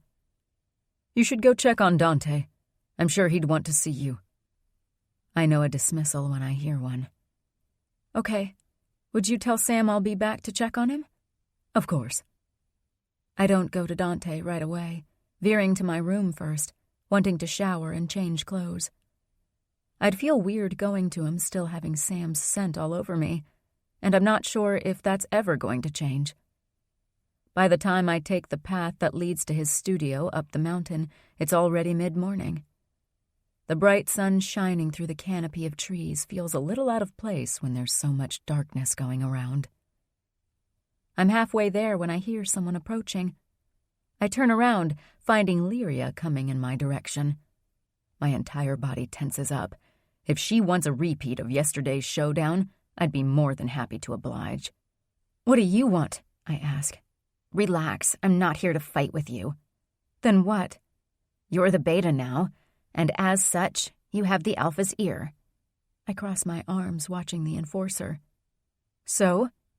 You need to dissuade Dr. Mervina from waiting to hear back from the leader of the Thunderborn sleuth. We need to go after those hunters now. Suspicion sneaks up my spine. You were more than happy to wait around yesterday. Why the sudden hurry now? The pack's leadership has been established. That's all I wanted. Now it's foolish to wait for a report that might take days to come through. Bears are not as reliable as Dr. Mervina thinks. They also have their own agenda. You should bring your concerns to her yourself. Lyria lets out a humorless laugh. She won't listen to me. She never liked me when I was the beta, but she couldn't deny me an audience due to ranking. But now that the title has been stripped from me... The woman doesn't need to continue. I get the gist, but I don't believe for a second her motivations are true. She's planning something. No sooner does the thought enter my mind than a shiver runs down my spine, and the small hairs on the back of my neck stand on end. But the warning comes too late. There's a zap, then a prickle on my neck, which immediately makes my skin numb. What the hell? I pull a dart from my skin, staring at it for a second before my legs vanish from under me. My body is suddenly on the ground, but I don't feel the fall. The world around me is quickly becoming fuzzier and fuzzier. What have you done to me? I ask. My heart sinks when Seth emerges from his hiding spot, carrying a tranquilizer gun. This was a trap. Lyria moves closer, then crouches in front of me, pulling my hair back. Do you seriously think I'd let a lowly Shadow Creek mutt take my rightful place in the pack? Lyria, quit wasting time with her. We need to deliver her to Valerius before the Wolf brothers realize she's missing. Seth, why are you doing this? I thought you were Tristan's best friend. The blonde man's features twist into a scowl. Do you think I'm betraying him? I'm saving him from your clutches. Lyria lets go of my hair, only to roll me over and press my face against the ground. My entire body has gone numb, and I can't even feel my wolf anymore. The edges of my vision begin to darken, but I manage to ask one final question. Where are you taking me? To where you belong, Seth answers before my entire world goes dark. Dante. I awake with a start, the sharp pain in my chest making it almost impossible to breathe. Something terrible has happened. I throw my legs to the side of the bed and practically jump from it. My studio is shrouded in darkness. Only a few rays of sunshine manage to penetrate the blinds, but I know it must be mid-morning already. Without bothering to find a pair of shoes, I hurry out barefoot, wearing only the loose sweatpants I fell asleep in. The sense of foreboding doesn't ease up. It only gets stronger and stronger the farther I get from my studio. Before I know it, I break into a run, heading straight to the Alpha's manor. I must have made the 5-minute trek in less than a minute, zooming down the mountain like the devil himself was after me. I make a beeline to Sam's room in the infirmary. Before I reach his door, he rushes out naked as a newborn baby, looking frantic. Mom is right behind him, urging him to return to bed. "What happened?" I asked. "Something's not right," he says. "You feel it too, don't you, Dante?" "Yes. Where's Red?" "She went to see you," Mom answers. Dread drips down my spine. Locking gazes with Sam, I know he's thinking the same thing I am. Something happened to Red. "Did you look in her room?" Sam asks. I shake my head. "She's not in this building. As a matter of fact, I can't sense her at all." Sam stares at me without blinking for a few seconds before he replies, "Me neither." The door down the hallway bursts open. Tristan explodes out like a bulldozer ready to raze a building to the ground. "Where is she?" "We don't know," Sam and I answer in unison. "Your bond is strong enough that you felt something was off all the way from town?" Mom asks incredulously. "I was already on my way back when the feeling hit. I couldn't breathe for a few seconds." "The same thing happened to us," I say. Mom's scrutinizing gaze falls on each of us before she speaks. "She's definitely not a regular wolf, and neither is the bond you have with her." "What good is this magical bond if we don't know what happened to her or where she is?" Sam throws his arms in the air. "You don't know that you can't locate her. I'll get the enforcers available to start a search party. Meanwhile, get ready." Mom begins to hurry toward the exit, her shoulders squared as if she's preparing to go to battle. "You don't think she ran away, do you?" Sam's eyes shine with lingering fear. Maybe if he had asked me that question a few days ago, I would have told him it was a possibility, but not now. "No, she didn't run away, and I'm afraid her disappearance is linked to what was done to Dad up in Vancouver," Tristan replies. Sam's eyes widen a fraction before he whispers, as if he's afraid the walls are listening. "If that's true, then it means we have a traitor in our midst." "Yes, we most certainly do. And I have a nagging suspicion I know who it is. But I can't make accusations without proof, not when the person in question is Tristan's best friend." Chapter 36. Red. I'm plagued by weird images, a darkness that keeps reaching for me while I run without direction in an unknown forest. There's a hollowness in my chest that freezes my veins, vanquishing any joy I have ever felt in my entire life. My face is ice cold because I'd been crying and the tears have solidified, giving me a glacial mask. A lonely wolf howls in the distance, and the sound is so sad and filled with anguish that it makes me want to cry even more. I see a river ahead, its serene waters bathed in moonlight. If I can cross that body of water, the darkness won't be able to reach me. Hope propels me forward. I'm only a few steps away from salvation when giant claws made from black smoke appear on my arms.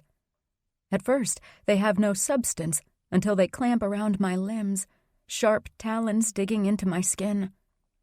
I let out a cry as the hands of pure evil yank me back a second before I was ready to jump toward salvation. With a start, my eyes fly open, but the tendrils of the nightmare remain, clutching my chest in a vicious hold. My accelerated heartbeat makes it hard to draw air in, and when I don't recognize my surroundings right away, my panic seems to double. I try to sit up, but I find that my arms and legs are restrained. I'm trapped. What the hell happened to me? Memories of an encounter with Lyria and Seth comes to the surface. They drugged and kidnapped me. But where am I? I pull at my restraints, trying to break free, but the bindings are strong and my body is still not completely recovered from the tranquilizer. "Stop fussing. You're not going anywhere," a voice says from a dark corner of the room. Who's there? My heart begins to beat faster while sweat breaks out on my forehead. A man with long, straight black hair emerges from the shadows. His face is all sharp edges and angles. In a cruel way, he might even be considered beautiful. "Forgive me my manners. My name is Valerius Locklear, and I am the alpha of the Shadow Creek Pack. Welcome home, Amelia Redford, mother of wolves."